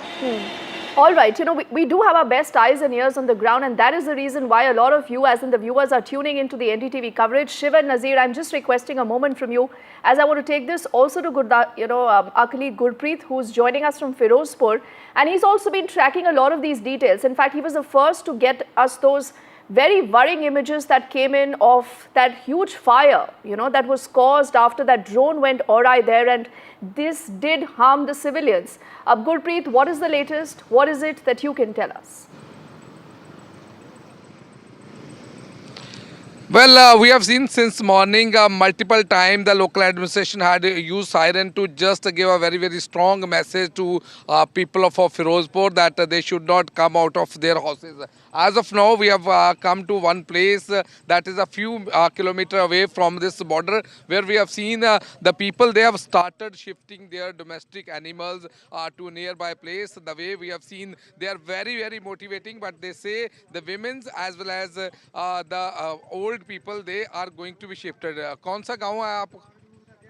कौन सा पिंड है आपका? पिंड साडा टल्ली कलां है ते गट्टियों संभाल चले ते पिंड तो किन्ने क लोग चले गए?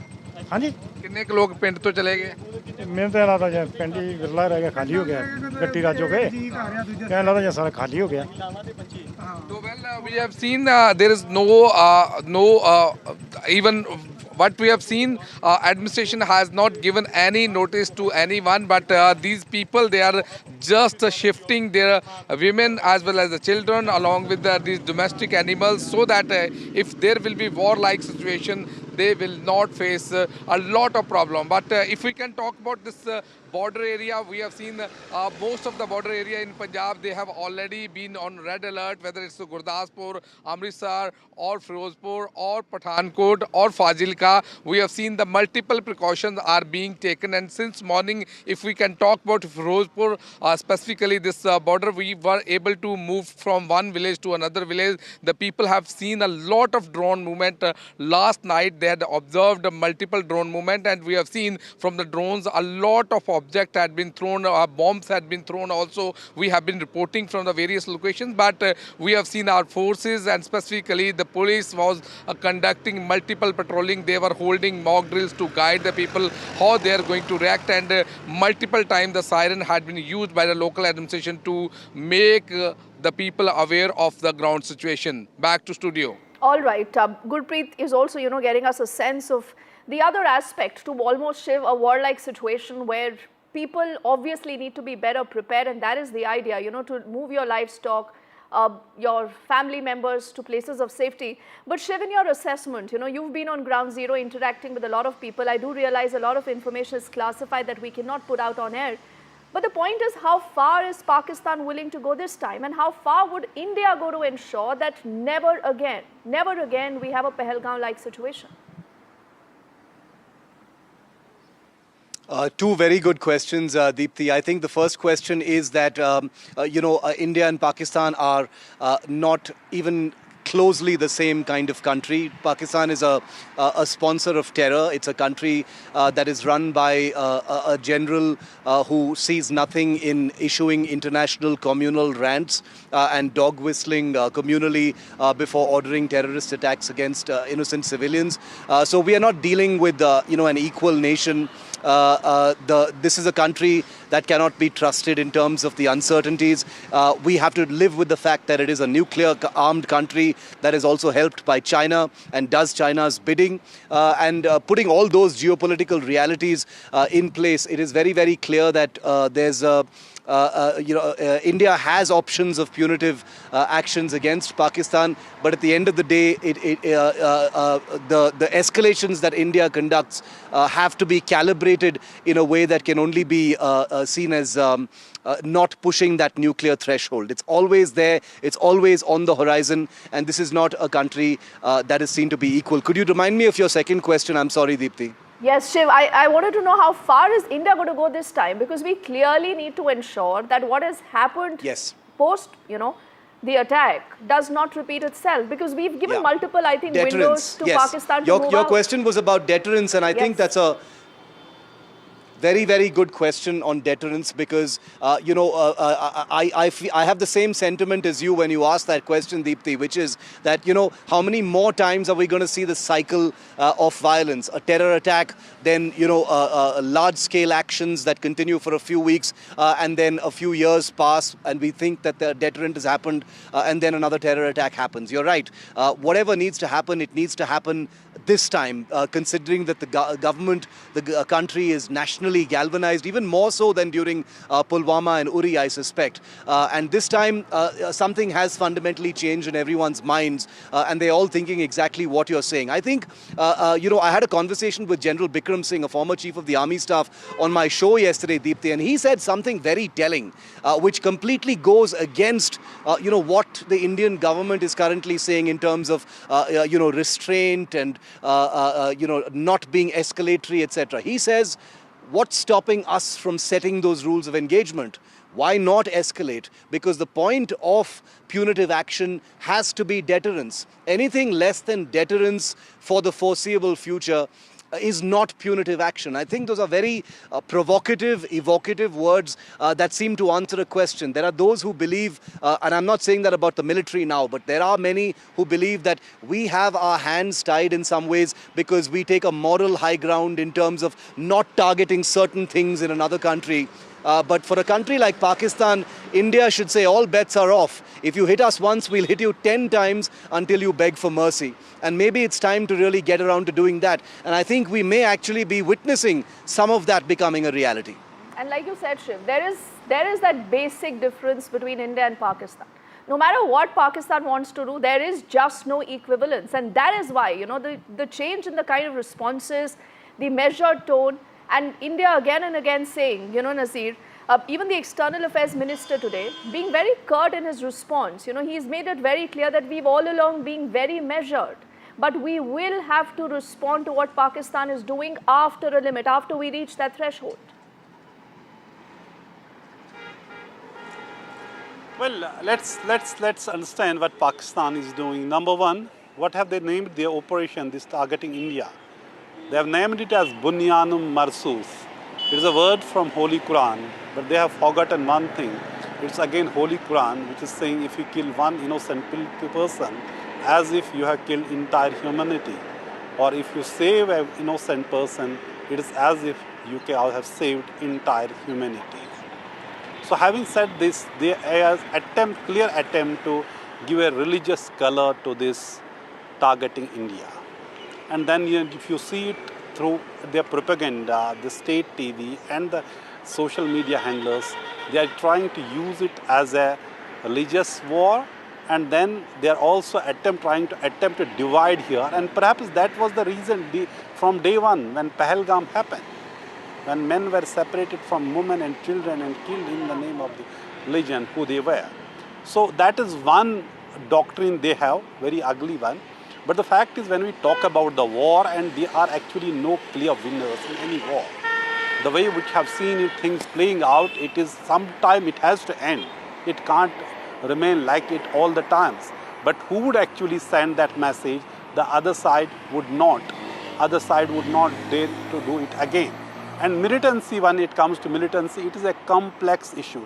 Yes, Pakistan, origin is in Pakistan, problem is still in Kashmir. So that people had given a resounding their view after Pahalgam massacre that it is not acceptable, we don't want this thing, and that also needs to be built where we fight Pakistan and ensure that it doesn't emanate from there.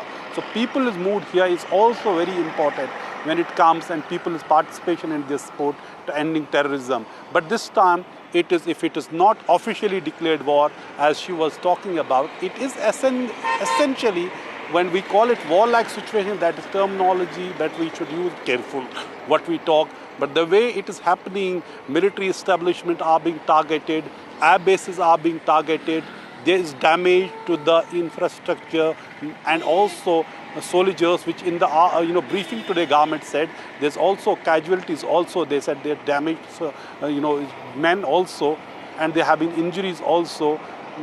Camps have been targeted. There is a damage, nobody is denying that, but there's greater damage to Pakistani side also. But that would be also gauged with one thing: what would be the future response if the targets again emanate from those same bases, which would again show the extent of damage they may have suffered. Well, Pakistan has been in a denial mode that they have not suffered much, but clearly India has hit where it hurts the most. It has hit very, very hard. So it is an evolving situation, but spare a thought for the people living near the borders. For last 4 days, a night has been a nightmare. Many people I saw in last 3 days in Kupara have not been able to sleep because of the fear, because of the gun battle, because of the bombs falling, and nobody knows where it will fall next time, next minute. So it is a tough situation. War may look beautiful from a distance, but when you see from close and see the people who suffer, you feel the pain, you feel what it means actually on the ground. But clearly the things, how it has started, what India clearly said, the real and the original escalation was Pahalgam massacre, and what started is the follow-up that to end that, and it should never happen again. But as I said, that Pakistan has its own view, world leaders have been trying to de-escalate the situation, but perhaps there has not been any categoric one statement from country which would tell Pakistan to just stop. Yes, I think what Nazir has said, Shiv, is such a powerful, strong commentary on how the Aam Aadmi who's bearing the brunt of this feels.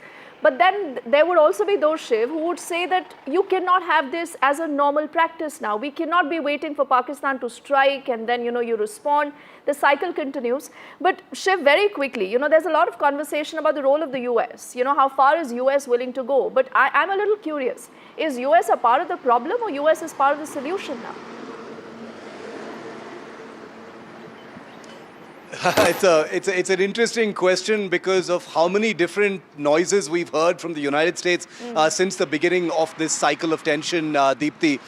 You had Tulsi Gabbard, the so-called Director of National Intelligence of the US, seem like she completely supports Indian action in Pakistan. Then you had Trump saying he's very good friends with both sides. Then you had J.D. Vance come to India and shortly after say Pakistan should cooperate to the extent that it is responsible. Now you've got Marco Rubio, who's actually very, very pro-India, similarly playing that kind of equidistant, both of you should calm down kind of role. Going back to the earlier point that you and I were chatting about, Deepthi, about India and Pakistan not being equal, this kind of equidistance, talking about India and Pakistan in the same breath, saying both of you should cooperate and calm down and restrain yourselves, as if it was India who played a part in this tension, is of great annoyance to India diplomatically. India doesn't appreciate and deeply resents any diplomatic messaging, especially from the United States, where India and Pakistan are projected as hyphenated or having some kind of an equal part to play in this huge escalation that has taken place between them. There are very few who have actually acknowledged that it is Pakistan that is, as a terror state, directly triggered what has happened here. So the reality of it, of course, is that we need to go beyond the optics, stop chest beating about not having optical or cosmetic support from growing allies like the United States, and get used to and live with the fact that ultimately, when it comes to big measures that are in our self-interest, it's very, very lonely. It's going to be lonely geopolitically, diplomatically, and otherwise. We will always have our friends who will stand by and watch us do our work. But ultimately, when India needs to up the ante, set the rules of engagement as far as Pakistan is concerned, hit them 10 times when they hit us once, it's going to have to be without anyone's validation. That's the bitter reality of what's happened post-Pahalgam. And sometimes I think you need to swallow a bitter pill, We might agree to disagree, Shiv, but there is a larger sentiment that encompasses what Nazir has said, what you've been saying. But yes, we as a country, again and again reiterate, we are never the aggressor. Only for the moment, Shiv, I'm just letting you go, but do stay safe and continue to get us all that ground reportage. As I'm requesting Nazir to stay with us, because we'll also get you details of the other aspect of this story. There are reports of a Jammu and Kashmir official who's lost his life in shelling. The Chief Minister Omar Abdullah and the LG earlier have also shared their condolences. An ex gratia has also been announced and 10 lakh for the families of those who are deceased. The Chief Minister earlier has met with the late Thapa's family. The ADC Rajkumar Thapa actually lost his life in Rajouri, and he was accompanying the Deputy Chief Minister. And do remember, this is where civilians were targeted by Pakistan. Nazir, powerful pictures, but these are pictures that, we as a country and you as someone who's been on ground zero have seen time and again. And clearly, these are not pictures that, should be normalized or should be acceptable for us as a country.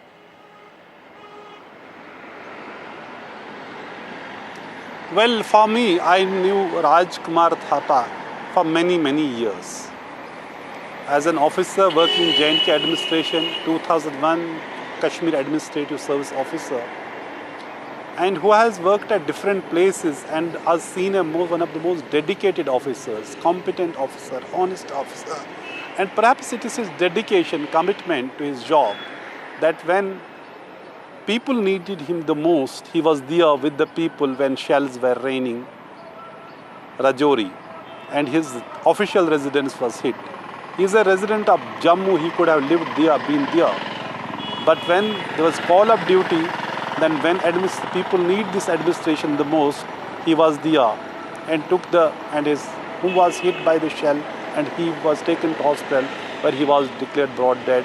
Chief Minister in his first response on social media says he is devastated after learning about this tragic death of this officer. And then Governor has also condoled his death, Lieutenant Governor. Chief Minister visited the family, met the family, bereaved family. And this is the story of people, because they are not officials, are not combatants, these civilian officials. They are civilians, they are administrated to help people. They are not combatant. So clearly it is part of those targeting civilians. When we see the 2-year-old baby also being killed in Pakistani shelling, they are also claiming so many civilians have been targeted in Indian shelling. But India has made it very clear we only target this military installation, or earlier we targeted terror sites only. That has been India's stated position. But as we have been talking about the larger problem, what is happening. India wanted to see the world to this problem, this escalation, as problem which has emanated from a terror attack. And Pakistan wanted this problem to see as Kashmir and their water issue, Indus Water Treaty, and both are trying to show the world like that. And that's what we have been dealing with when we say diplomatic pressure or diplomatic, intervention. India has always said there cannot be a third-party intervention, even on now bilateral issue, since the abrogation of Article 370 and J&K making as a union territory, even that bilateral thing is also ended, and Kashmir, India has now since then made it clear that Kashmir is now a closed chapter. But Pakistan, after this situation, is trying to make Kashmir again as a flashpoint, and also water as their survival thing. And they say they cannot rest in peace till the time this problem with their water share through Indus Water Treaty, what they say, which has been suspended by India after Pahalgam terror attack. Yes, and Nazir, that is why maybe they say that when it comes to Pakistan, the more things change, the more they remain the same. That is the irony. I thank you just for the moment for getting us the latest. You also please take very good care of yourself. And we also extend our condolences, our thoughts right now with the families that are grieving. But clearly, there needs to be a larger message that needs to be sent out. Let's take the story ahead and tell you more about another sinister plot of Pakistan. That is their Pak propaganda. Putting out information that is completely false, targeting people, and creating a new narrative of yourself, which no one is wanting to believe. Now, do remember the Indian Army, for the longest time, has been trying to shoot down Pakistani lies. What they are doing is that they are countering all this Pak fiction, all these Pak lies with facts, only plain simple facts. And the Pak fake news of the Indian Army damages, in fact, has also been called out, and the government makes it very, very clear that we are keeping a record of every action and every proof of Pakistan's treachery. And again that propaganda is being called out. Our colleague Nikunj is adding more to what we know about this story. Much of this propaganda is actually targeted at Indian civil population. The larger world probably is currently not too interested in the conflict or will not be too bothered in this conflict unless it further escalates. Pakistan is basically trying to demotivate through a large online campaign, particularly the population that it is targeting, and send out a message that Government of India or the Government of India's other wings are somehow failing to act upon the responsibility entrusted upon them. Pakistan obviously is a past master of misusing social media elements or even propaganda on the mainline platforms. They have activated their complete machinery at this moment also, as is expected in a near war-like situation that we are in currently. Obviously, Pakistani side will leave no stone unturned, knowing their weaknesses, knowing chinks in their armor, and would try to impress upon a larger section of population, both in India and Pakistan back home also, that they have been able to inflict large-scale damage. Government of India, as you have seen, that the Press Information Bureau has set up a fact-check unit. They have been constantly debunking any kind of propaganda that is being pushed by the Pakistani handles.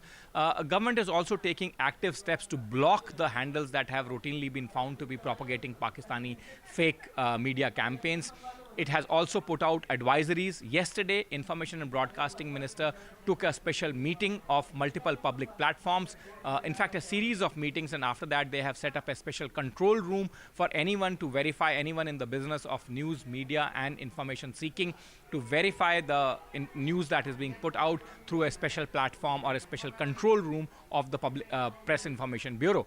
So multiple steps are being taken, but the best step against any kind of fakery on social media is not to fall for any kind of propaganda material being pushed by unverified handles or handles that do not have any reliable followers. And that's a general advisory for general people in any time. And mostly in the times of wars and situation of any contingency, people should very closely follow it. In fact, Foreign Secretary himself today appealed to the people not to fall for the kind Pakistani propaganda that is being pushed. And that was after he said that Pakistan is actually trying to sow the seeds of discord between communities in India. So like you just heard Nikunj mentioning, there have been multiple news points of this briefing that we have seen being led by the Foreign Secretary Vikram Misri, where he's also taking down the Pak army and their false propaganda, and also putting out details of the kind of action that India has initiated vis-a-vis Pakistan. Sit back and watch the highlights. Pakistan military continued with its provocations, carrying out aggressive actions employing multiple threat vectors all along the western border. Pakistan employed UCAV, drones, long-range weapons, loitering munitions and fighter aircrafts to target civilian areas and military infrastructure. Pakistan military also resorted to air intrusions using drones and firing of heavy caliber weapons along the line of control. Along the international border and the line of controls, air intrusion and several harassment attacks were also attempted from Srinagar till Nalia at more than 26 locations. Indian Armed Forces successfully neutralized these threats and majority of the vectors. However, limited damage was sustained to equipment and personnel at Indian Air Force stations at Udhampur, Pathankot, Adampur and Bhuj. There were also several high-speed missile attacks noticed subsequently after 0140 hours in the night at several air bases in Punjab. In a deplorable cowardly act, targeting of civilian infrastructure also had taken place, where Pakistan attacked the Medicare center and school premises at the air bases of Srinagar, Avantipur and Udhampur, yet again displaying irresponsible targeting of our civilian infrastructure. In a swift and calibrated response, Indian Armed Forces carried out precision attacks only on identified military targets. These included technical infrastructure, command and control centers, radar sites and weapon storage areas. Pakistan military targets at Rafiqi, Murid, Chaklala, Rahim Yar Khan, Sukur and Chunya were engaged using air-launched precision weapons from our fighter aircraft. Radar site at Pasroor and Sialkot Aviation Base were also targeted using precision munitions. While carrying out these responses, India ensured minimum collateral damage. Pakistan has also attempted to execute a continued malicious misinformation campaign with claims of destruction of Indian S-400 system at Adampur, destruction of airfields at Suratgarh and Sirsa, BrahMos base at Nagrota, RT gun positions at Derangyari and Chandigarh forward ammunition depot, with heavy damages to other military stations being propagated on social media. India unequivocally rejects these false narratives being spread by Pakistan. Along the line of control also, Pakistan has attempted multiple air intrusions using drones and conducted shelling using heavy caliber RT guns, targeting civilian infrastructure and killing some civilians. Heavy exchange of artillery mortars and small arm fire in Kupwara, Baramulla, Poonch, Rajouri and Akhnur sectors continued. Indian Army has responded effectively and proportionately, causing extensive damage to Pakistan Army.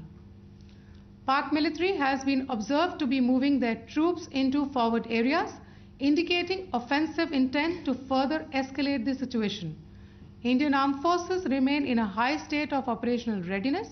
All hostile actions have been effectively countered and responded appropriately. Indian Armed Forces reiterate their commitment to non-escalation, provided it is reciprocated by the Pakistan military. At the end, I would also like to show you a few images of Air Force bases in the Punjab sector and Rajasthan sector, where it is mighty clear that we are debunking the Pakistani claims of causing destruction at these air bases. You can yourself see the normalcy in these Air Force stations. This is Sirsa, Suratgarh. The runways are intact. There are also time stamps, just notice, they are also time stamped. This is today. First of all, as you have seen, Pakistani claims about activities that they have undertaken continue to be heavy on lies, misinformation and propaganda. And on top of that, this is peddled by Pakistani state agencies. The claims that they have made about attacking and destroying various places, various military installations and facilities, as has been pointed out by my colleagues here this morning, are completely false. The claim about the Air Force station in Sirsa being destroyed, completely false, as you've seen. The claim about the Air Force station in Suratgarh being destroyed, completely false again, as you have seen. There's a claim that has been made that the S-400 base at Adampur was destroyed, completely false once again. Claims have been made about large sections of Indian critical infrastructure, power systems, cyber systems, etc. being attacked and destroyed, completely false. I would urge all of you and all those who watch this not to be misled by this tissue of lies that is being peddled by the Pakistani state for obvious purposes. The second point that I wanted to emphasize is that Pakistan continues with its execrable and wanton campaign of targeting civilians and civilian infrastructure, especially in the states of Jammu and Kashmir and Punjab. There is also on its part a consistent attempt to sow discord between communities in India. As I said, there has been a particular focus in its targeting of civilian infrastructure and the population in Jammu and Kashmir and Punjab. Earlier this morning, Pakistan shelled the town of Rajouri, killing the additional District Development Commissioner, Sri Rajkumar Thappa, adding to the civilian casualties and the damage in that state. We have also observed overnight damage to property and injuries to civilians in Firozpur and Jalandhar, among other places. Finally, as I said, Pakistani officials also continue to make ludicrous claims about India firing missiles towards Sri Amritsar Sahib. As I said, these lame attempts to divide India are doomed to failure. We have also seen in some of the remarks that have been shown on television that the Pakistani army spokesman seems to take great joy at the fact that the Indian public should criticize the government of India with regard to various issues. It may be a surprise to Pakistan to see citizens criticizing their own government. That is the hallmark of an open and functioning democracy. Pakistan's unfamiliarity with that, again, should not be surprising. And finally, there is this yet again completely ludicrous claim that Indian missiles have hit Afghanistan. Totally frivolous allegation, and I only want to point out that Afghan people don't need to be reminded about which country it is that has on multiple occasions in just the last 1.5 years targeted civilian populations and civilian infrastructure in Afghanistan. So remember, we just heard the Foreign Secretary speaking of this Spark misinformation campaign. Who's the man behind this? What is this connection to terror? We tell you more. Pakistan military's media megaphone is in the hands of a general with bloodlines tied to terror. ISPR Chief Major General Ahmad Sharif is the son of a UN-sanctioned scientist who in fact met Osama bin Laden and also plotted with extremists. His father, nuclear scientist Sultan Bashiruddin Mahmood, was listed on the Al-Qaeda sanctions list by the UN Security Council on December 24, 2001. He allegedly met Osama bin Laden and shared knowledge of nuclear weapons and infrastructure. Mahmood co-founded a group called the Umma Tamir-e-Nu, suspected of aiding jihadists in Afghanistan. A UN report said that he tried to fund a nuclear college in Taliban-held Kandahar. His son, now the army's top PR man, was briefly investigated but cleared of any links. In fact, US intelligence called the ISPR chief's father Bashiruddin Muhammad brilliant but delusional. Terror ties, fringe science and nuclear dreams. The ISPR's voice carries the shadow of a legacy once tied to bin Laden himself. A legacy of the general, the scientist, and the shadow of terror.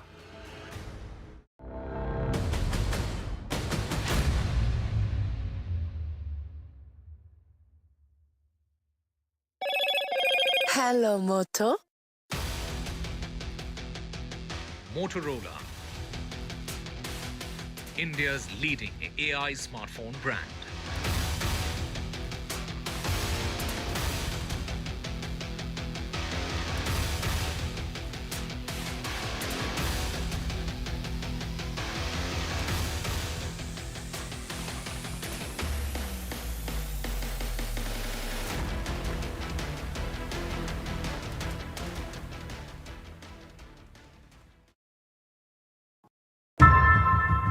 How often have you turned away from debates that descend into endless fights? We bring you a show where every question is answered, where every debate finds its resolution, where every story finds its conclusion, where opinions collide but facts prevail, where stories unfold with insights and trust. When the noise ends, the last word begins.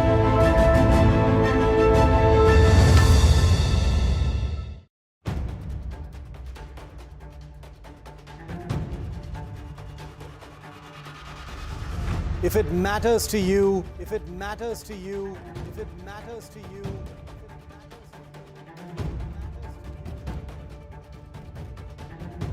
it matters to India. It matters to India. It matters to India. And it matters to me. And it matters to me.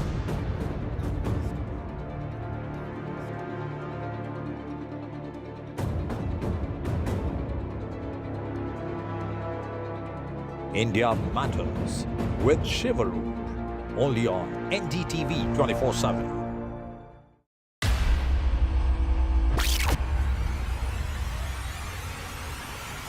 The last 1 month, if you see, the share prices of Genzol Engineering has fallen more than 58%. Why are the rating firms calling the debt payments as default? We have two credible credit rating agencies on March 4th coming and downgrading the stock to D. Statements are consistently being proven wrong, and transactions are being taken place which are different from what they were originally pictured to be. The company claimed it would roll out 6,400 electric vehicles.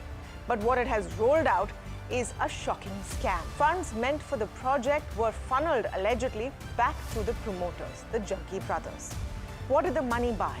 Not EVs, of course, but a lavish flat in Gurgaon's luxurious DLF Carmelias.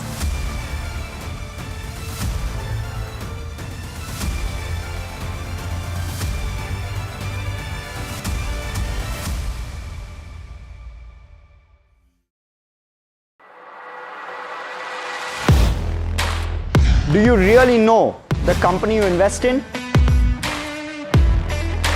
What is the real picture behind presentations and claims? Is the outlook as rosy as the company claims? Know Your Company, powered by NDTV Profit Research, shines a light on the biggest stock market movers.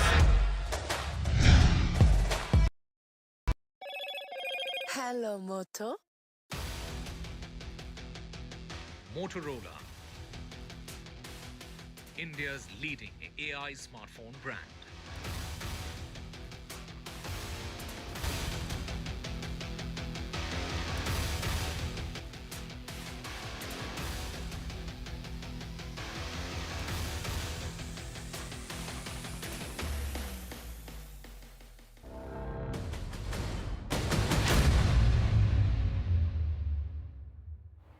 Welcome back. Let's also get you details of how the world today is responding to what's happening between India and Pakistan. Remember, multiple times India has reiterated its position that we are well within its right to respond in case Pakistan attacks our military installations or our civilians. Now, in the course of this, you've seen the US making some fast, quick moves. To decode that, we have our colleague Vishal joining us, even as we'll stay with these pictures to read us through what has happened. Vishal, what has the conversation been like vis-a-vis New Delhi and Islamabad? Well, if you look at the press releases of both the conversations that Secretary of State of the US, Marco Rubio, had with his colleagues of both the nations, S. Jaishankar and Ishaqdar, it's the almost exact text that has been released. It sheds light on the fact that US wants both the countries to re-establish the communication path that had been severed in the last 48 hours. There has been no communication between India and Pakistan in the last 48 hours. So what the US is saying is that could lead to some kind of miscalculation, and that is what it needs to be avoided, is what the US is saying. And it's also offering some assistance in the form of some diplomacy if it's needed.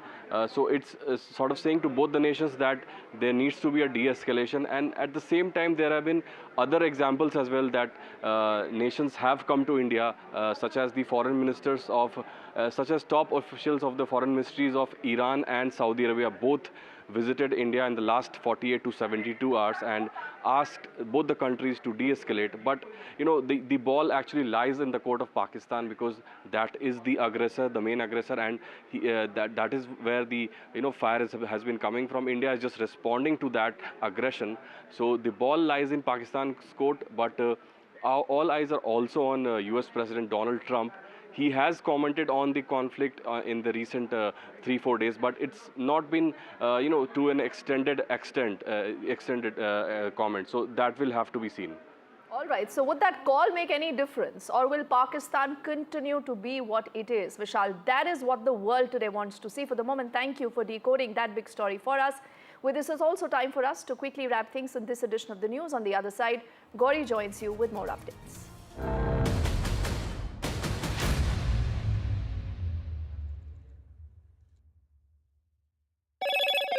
Hello, Moto. Motorola, India's leading AI smartphone brand.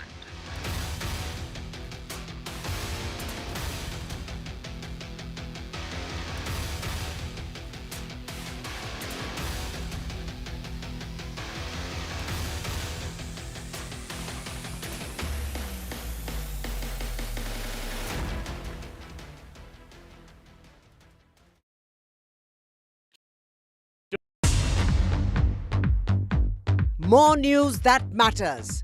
Big exclusive. Tulsi Gabbard gunned down by Pakistan-backed cowards. When you interact with people on ground, you're able to reflect their sentiments much better. More debates that shake the system. More exclusives you won't find anywhere else. Not just another prime time.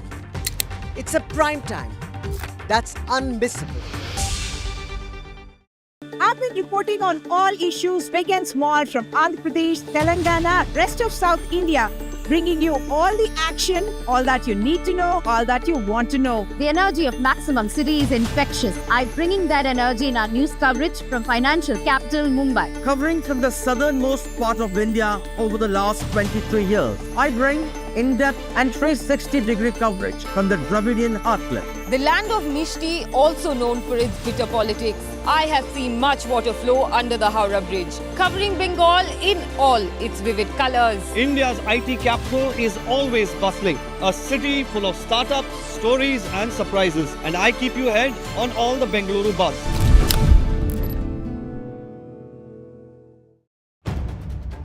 If it matters to you, if it matters to you, if it matters to you, it matters to India. It matters to India. And it matters to me. And it matters to me. India Matters with Shivaru. Only on NDTV 24/7.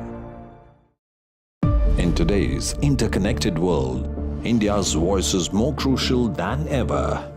When India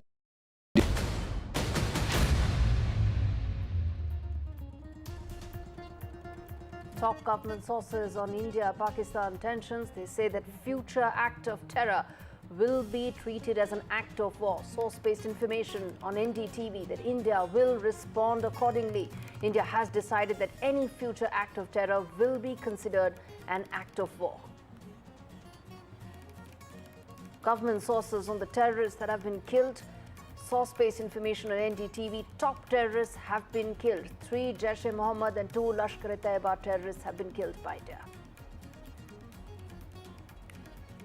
Prime Minister Modi chairs high-level meeting. 3 services chiefs meet Prime Minister Modi. Tri-services chiefs, CDS, National Security Advisor and Defence Minister attempt the high-level meeting. Government says Pakistan actions have been provocative and escalatory. Government says that Pakistan tried to hit multiple air bases of India. US Secretary of State and Acting National Security Advisor Marco Rubio speaks to Jai Shankar. External Affairs Minister Dr. Jai Shankar and Marco Rubio spoke. And Rubio says that there is a need to de-escalate. US also proposes support in discussion. Dr. Jaishankar says that India's approach has always been measured and responsible.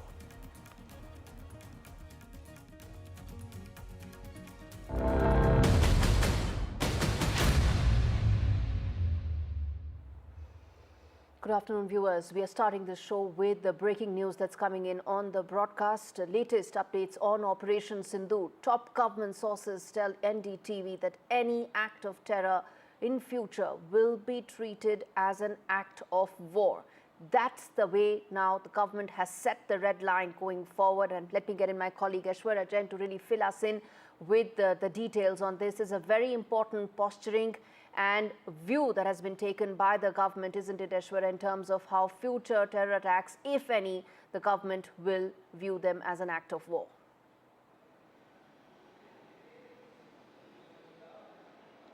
Well, that's very big and strong line that the government of India has taken. The top government sources have informed NDTV that the government has decided that any future terrorism activity on the Indian soil would be considered as an act of war and will be responded accordingly. Remember, Prime Minister Narendra Modi just few hours back chaired that high-level meeting in which Defence Minister Rajnath Singh, CDS, NSA and the tri-service chiefs were present, and that meeting lasted for almost an hour. On a daily basis, we are seeing the action from the Pakistani army and Indian armed forces retaliating to it. It is the Pakistani aggression that has been given befitting reply on a daily basis along with the line of control and the international border as well.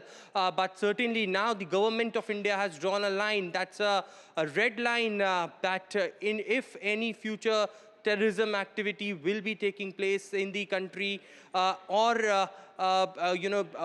in the Indian territory, then it will be considered as an act of war, and that will be responded accordingly is the bigger message coming in from the sources. The top government sources had drawn the line. It is a direct message from the Prime Minister's office. The sources in the Prime Minister's office now clearly telling us that it is Prime Minister's state message to the armed forces as well to respond accordingly. Remember, India has already drawn the line of what retaliation Indian armed forces had been doing as far as Pakistan's aggression, the coordinated attacks as far as the drones and missiles are concerned on different Indian cities, the Indian military bases, and how India has reacted to it very strongly. There has been occasions when we have seen that be it the Samba sector in Jammu and Kashmir or the Rajouri or Poonch sector, it is Pakistani cover fire that was given, and an infiltration bid was foiled by the border security force as well. And this is, the chance that the Pakistani army, wanted to take it. They have been exposed time and again by the Indian dispensation, by the Indian armed forces, by providing evidences, visual evidences as well. And now it is, on the sidelines of that. We have seen there were alerts and intelligence sources also stated earlier that there could be an infiltration bid in the Indian territory, but that has all been foiled up. But now the government has made it clear that no terrorist activity would be barred. It will be a clear red line that any sort of terrorism activity in the future will be considered as an act of war, and Indian dispensation will be acting accordingly. Government's very tough, very direct warning to Pakistan coming in. As Aishwarya was saying, that high-profile meeting that took place, high-level meeting between Prime Minister Modi, Tri-Services Chief, National Security Advisor, Defence Minister, all those meetings that have taken place after this direct posturing by the government sets a very clear message to Pakistan. Aishwarya Jain, really appreciate you joining us live to give us that update.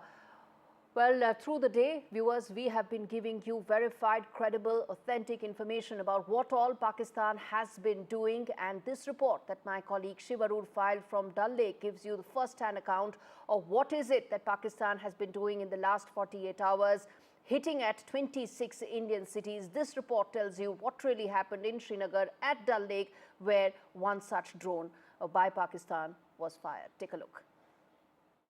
We're on Srinagar's famous Dal Lake because in an area just ahead of where we're sailing right now is where a Pakistani drone was intercepted and actually fell into the Dal Lake. Now, before you get worried, I have permission to be here. I've spoken to the agencies because the drone that was shot down in airspace over Srinagar and crashed into the Dal Lake has been recovered by the agencies and has gone for analysis. But I wanted to give our viewers here on NDTV tracking our ground coverage just a sense of how in the middle of a population center, Pakistan has been sending offensive weapons. Now, we are told it was some kind of a long-range loitering munition or a drone.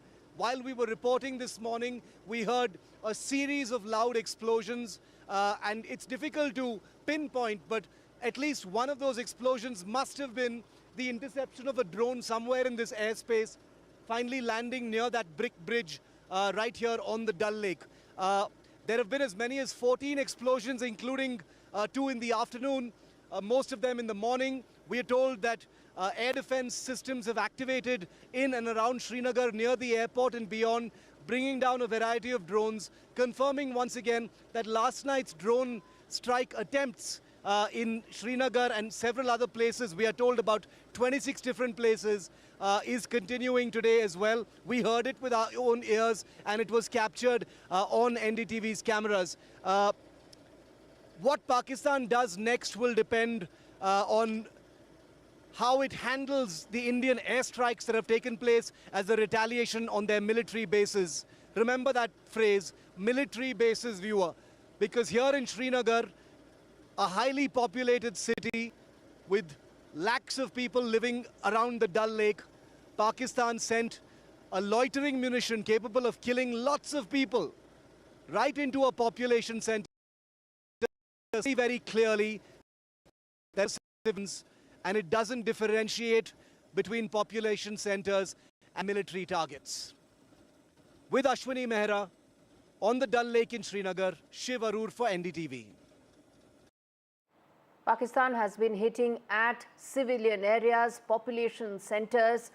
And in fact, now from Srinagar, we're going to turn attention to Rajasthan, where another projectile debris has been found.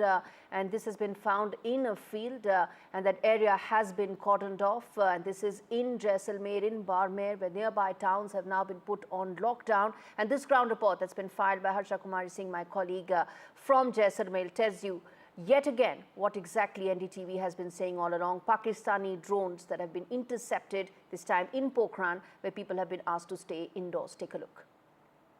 A lot of drone activity here on the border, on the western front. Now we are in Jaisalmer in Badoda Gaon, which is about 30-40 kilometers from Jaisalmer, and about 4:10 in the morning, this is what happened here. So you can see that this kind of a crater that has come up here. Now at about 4:10 in the morning, the village people here, they saw a missile-like object landing here, and then it went ahead. And if you can see, it created a crater, and then it went went through that tree in front of me, throwing sort of debris all along. It went there and then it landed another 500 meters to the other side. So it's got a huge range from here till about another 500 meters. Now I have some people here with me who were of course witness to all this. भैया आपका नाम बताइए. उदय सिंह. हाँ, उदय सिंह, आप लोग यहाँ पर रात को सो रहे थे, घर में क्या देखा आपने? खेत है हमारा, वहाँ पर सो रहे थे. हाँ, क्या देखा आपने? हमने तो 4:40 पर धमाका हुआ, 3 धमाका, जोरदार धमाका हुआ. उसमें अपने आग पूरा प्रकाश हो गया 3 किलोमीटर में. प्रकाश से प्रकाश. और फिर क्या देखा? यहाँ पे क्या हुआ? यहाँ पर गड्ढा, ये मिसाइल फूट को अलग गई, 2 किलोमीटर में अलग गई यहाँ. ठीक है. आपने क्या देखा? आप यहीं पे थे? हमने वही देखा, ब्लास्ट हुआ है और चिंगारियाँ निकली है 4-4:30 के आसपास. और फिर धमाके, अलग अलग जगह धमाके भी हुए हैं. और ये जो यहाँ पे आया था, ये लगता है चीरता हुआ यहाँ से गया है. बिल्कुल बिल्कुल. यहाँ से गिरने से सीधा, ये झाड़ है, इसके अंदर से गिरने से सीधा यहाँ से 1.5 किलोमीटर आगे इसका जो टुकड़ा है वो आगे गिरा है. और जो हमारे घर थे उसके ऊपर भी गिरे हैं और घर के अंदर भी आए हैं. फिर नुकसान कुछ नहीं हुआ. इसीलिए क्या है कि गिरने से थोड़ा अफसोस भी हुआ है घर वालों को. इसीलिए वो सीधा आगे निकल गया. जो इसका टुकड़ा है ना, वो आगे गिर गया है. बाकी छोटे छोटे पार्ट्स हैं वो हमारे घर में गिरे हैं, उधर खेत में भी गए हैं. तो आर्मी ने आके यहाँ से सारे पार्ट्स इकट्ठा कर लिए? बिल्कुल, पार्ट्स सभी इकट्ठे कर लिए. वो आर्मी आ गई है, पुलिस प्रशासन भी आ गए हैं, सब यहाँ पर आ गए हैं. इसीलिए वो सब इकट्ठा करके एक जगह कर लिया है. ले गए. So as you can see behind me, quite a big sort of indent it's made in the ground, quite a big crater, and it seems to have a very long range, because as the people here are telling us, it went through this tree, it went over that house there, and then it's gone further. Another part of that explosive has gone further and landed in a field there. So in Jaisalmer and Barmer, in these areas, early in the morning, these kind of attacks are coming from across the border, and of course, luckily so far, no harm or damage has been caused. All right. Government has been putting out details of the terrorists that have been killed in the Indian operation. Source-based information coming to NDTV, but again, credible, as we've been saying all along, that top terrorists have been killed in these operations. Details of Pakistani army's engagement with these terrorists have also been proven beyond doubt, with their names, their affiliations all shared. These include 3 Jaish-e-Mohammed terrorists, 2 Lashkar-e-Taiba terrorists, all killed by Indian operations. Government sources are indicating that these are top terrorists that the government has targeted in these operations. Remember, for India, Operation Sindoor is about and has been about only focused on the terror infrastructure that has been perpetrated by Pakistan on its soil. That is what Operation Sindoor has been all about, and my colleague Maria Shakil gives us details of these 5 terrorists that have been killed and the source-based information that we have with you. Take a look. We have been saying that, and that's what the Indian establishment here also has been emphasizing on, that the terrorists who have been killed are linked to Jaish-e-Mohammed and Lashkar-e-Taiba. These terror outfits have been carrying out attacks on Indian soil not once but multiple occasions in the past. Remember, IC-814 hijack which happened. In fact, someone who carried out that hijack was wanted in that case, has also been killed, Muhammad Yusuf Azhar. He is brother-in-law of Maulana Masood Azhar. He handled, in fact, weapons training for Jaish-e-Mohammed and was responsible for multiple terrorist attacks which took place in Jammu and Kashmir. Besides that, other names, which includes Mudassar Khadian Khas, who was in charge of the Mazkar Taiba in Murid Ke. His funeral, as was pointed out by Foreign Secretary, was attended by the serving Lieutenant General of Pakistani Army and also the IG of Punjab Police in Pakistan. So the emphasis being made here by the government sources, Vishnu, is that they have worked closely with the Pakistani military and the entire Pakistani establishment in carrying out those terror attacks on Indian soil from across the border. It was cross-border terrorism, and the planning and was carried out, it was done on the Pakistani soil. More names that have been released by way of government sources, of course, is of Muhammad Hassan Khan, who is associated with Jaish-e-Mohammed. He played a key role in carrying out multiple terrorist attacks in Jammu and Kashmir. Another important name again would be Khalid Mohammed Abu Akhasa, who was associated with Lashkar-e-Taiba, and his funeral was held in Faisalabad. Again, that funeral was attended by senior Pakistani army officials and the deputy commissioner of Faisalabad. So this is the list of some of the terrorists, the names of which have now come out by way of government sources. Operation Sindoor started, viewers. The one thing that Pakistan has been doing again and again is coming out with a misinformation campaign, a propaganda that India has been busting again and again.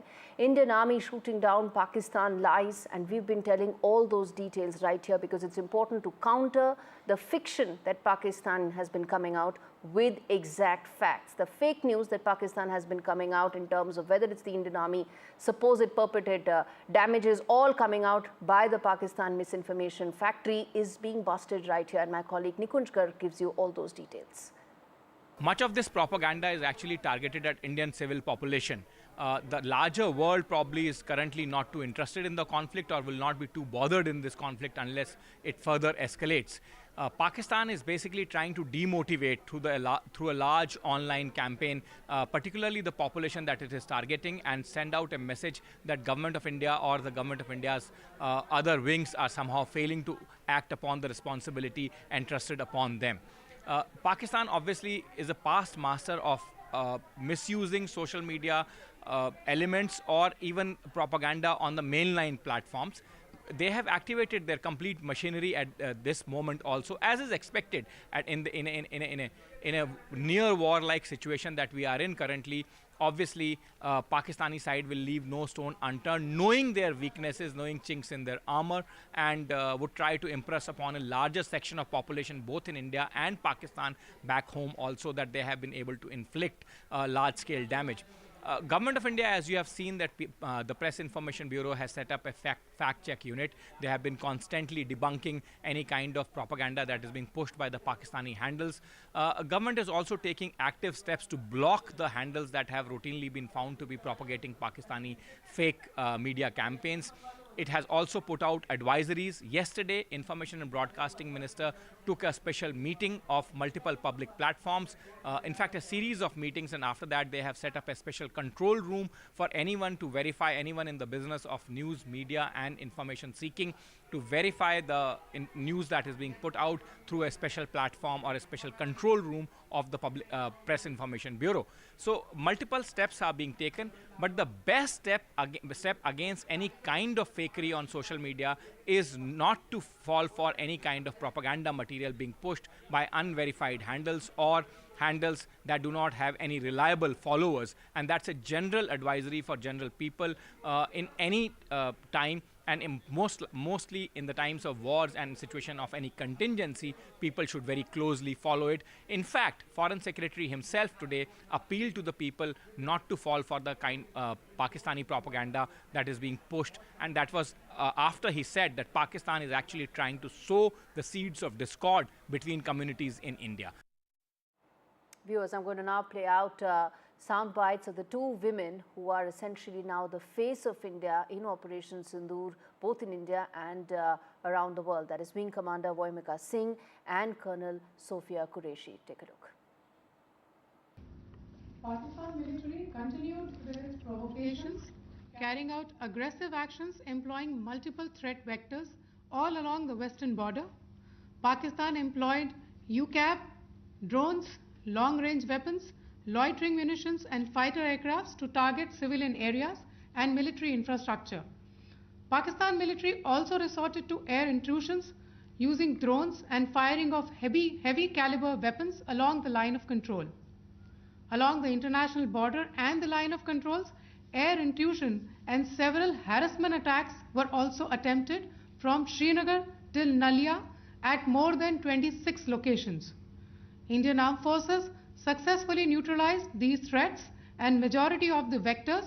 However, limited damage was sustained to equipment and personnel at Indian Air Force stations at Udhampur, Pathankot, Adhampur and Bhuj. There were also several high-speed missile attacks noticed subsequently after 0140 hours in the night at several air bases in Punjab. In a deplorable cowardly act, targeting of civilian infrastructure also was had taken place where Pakistan attacked the Medicare center and school premises at the air bases of Srinagar, Avantipur and Udhampur, yet again displaying irresponsible targeting of our civilian infrastructure. In a swift and calibrated response, Indian Armed Forces carried out precision attacks only on identified military targets. These included technical infrastructure, command and control centers, radar sites and weapon storage areas.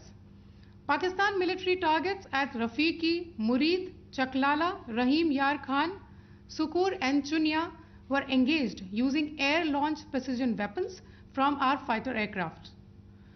Radar site at Pasroor and Sialkot Aviation Base were also targeted using precision munitions. While carrying out these responses, India ensured minimum collateral damage. Pakistan has also attempted to execute a continued malicious misinformation campaign with claims of destruction of Indian S-400 system at Adampur, destruction of airfields at Suratgarh and Sirsa, BrahMos base at Nagrota, RT gun positions at Derang Yari and Chandigarh forward ammunition depot, with heavy damages to other military stations being propagated on social media. India unequivocally rejects these false narratives being spread by Pakistan. Along the line of control also, Pakistan has attempted multiple air intrusions using drones and conducted shelling using heavy caliber RT guns, targeting civilian infrastructure and killing some civilians. Heavy exchange of artillery mortars and small arm fire in Kupwara, Baramulla, Poonch, Rajouri and Akhnur sectors continued. Indian Army has responded effectively and proportionately, causing extensive damage to Pakistan Army. Pak military has been observed to be moving their troops into forward areas, indicating offensive intent to further escalate the situation. Indian Armed Forces remain in a high state of operational readiness. All hostile actions have been effectively countered and responded appropriately. Indian Armed Forces reiterate their commitment to non-escalation, provided it is reciprocated by the Pakistan military. At the end, I would also like to show you a few images of Air Force bases in the Punjab sector and Rajasthan sector, where it is mighty clear that we are debunking the Pakistani claims of causing destruction at these air bases. You can yourself see the normalcy in these Air Force stations. This is Sirsa, Suratgarh. The runways are intact. There are also time stamps, just notice, they are also time stamped. This is today. First of all, as you have seen, Pakistani claims about activities that they have undertaken continue to be heavy on lies, misinformation and propaganda. And on top of that, this is peddled by Pakistani state agencies. The claims that they have made about attacking and destroying various places, various military installations and facilities, as has been pointed out by my colleagues here this morning, are completely false. The claim about the Air Force station in Sirsa being destroyed, completely false, as you've seen. The claim about the Air Force station in Suratgarh being destroyed, completely false again, as you have seen. There's a claim that has been made that the S-400 base at Adampur was destroyed, completely false once again. Claims have been made about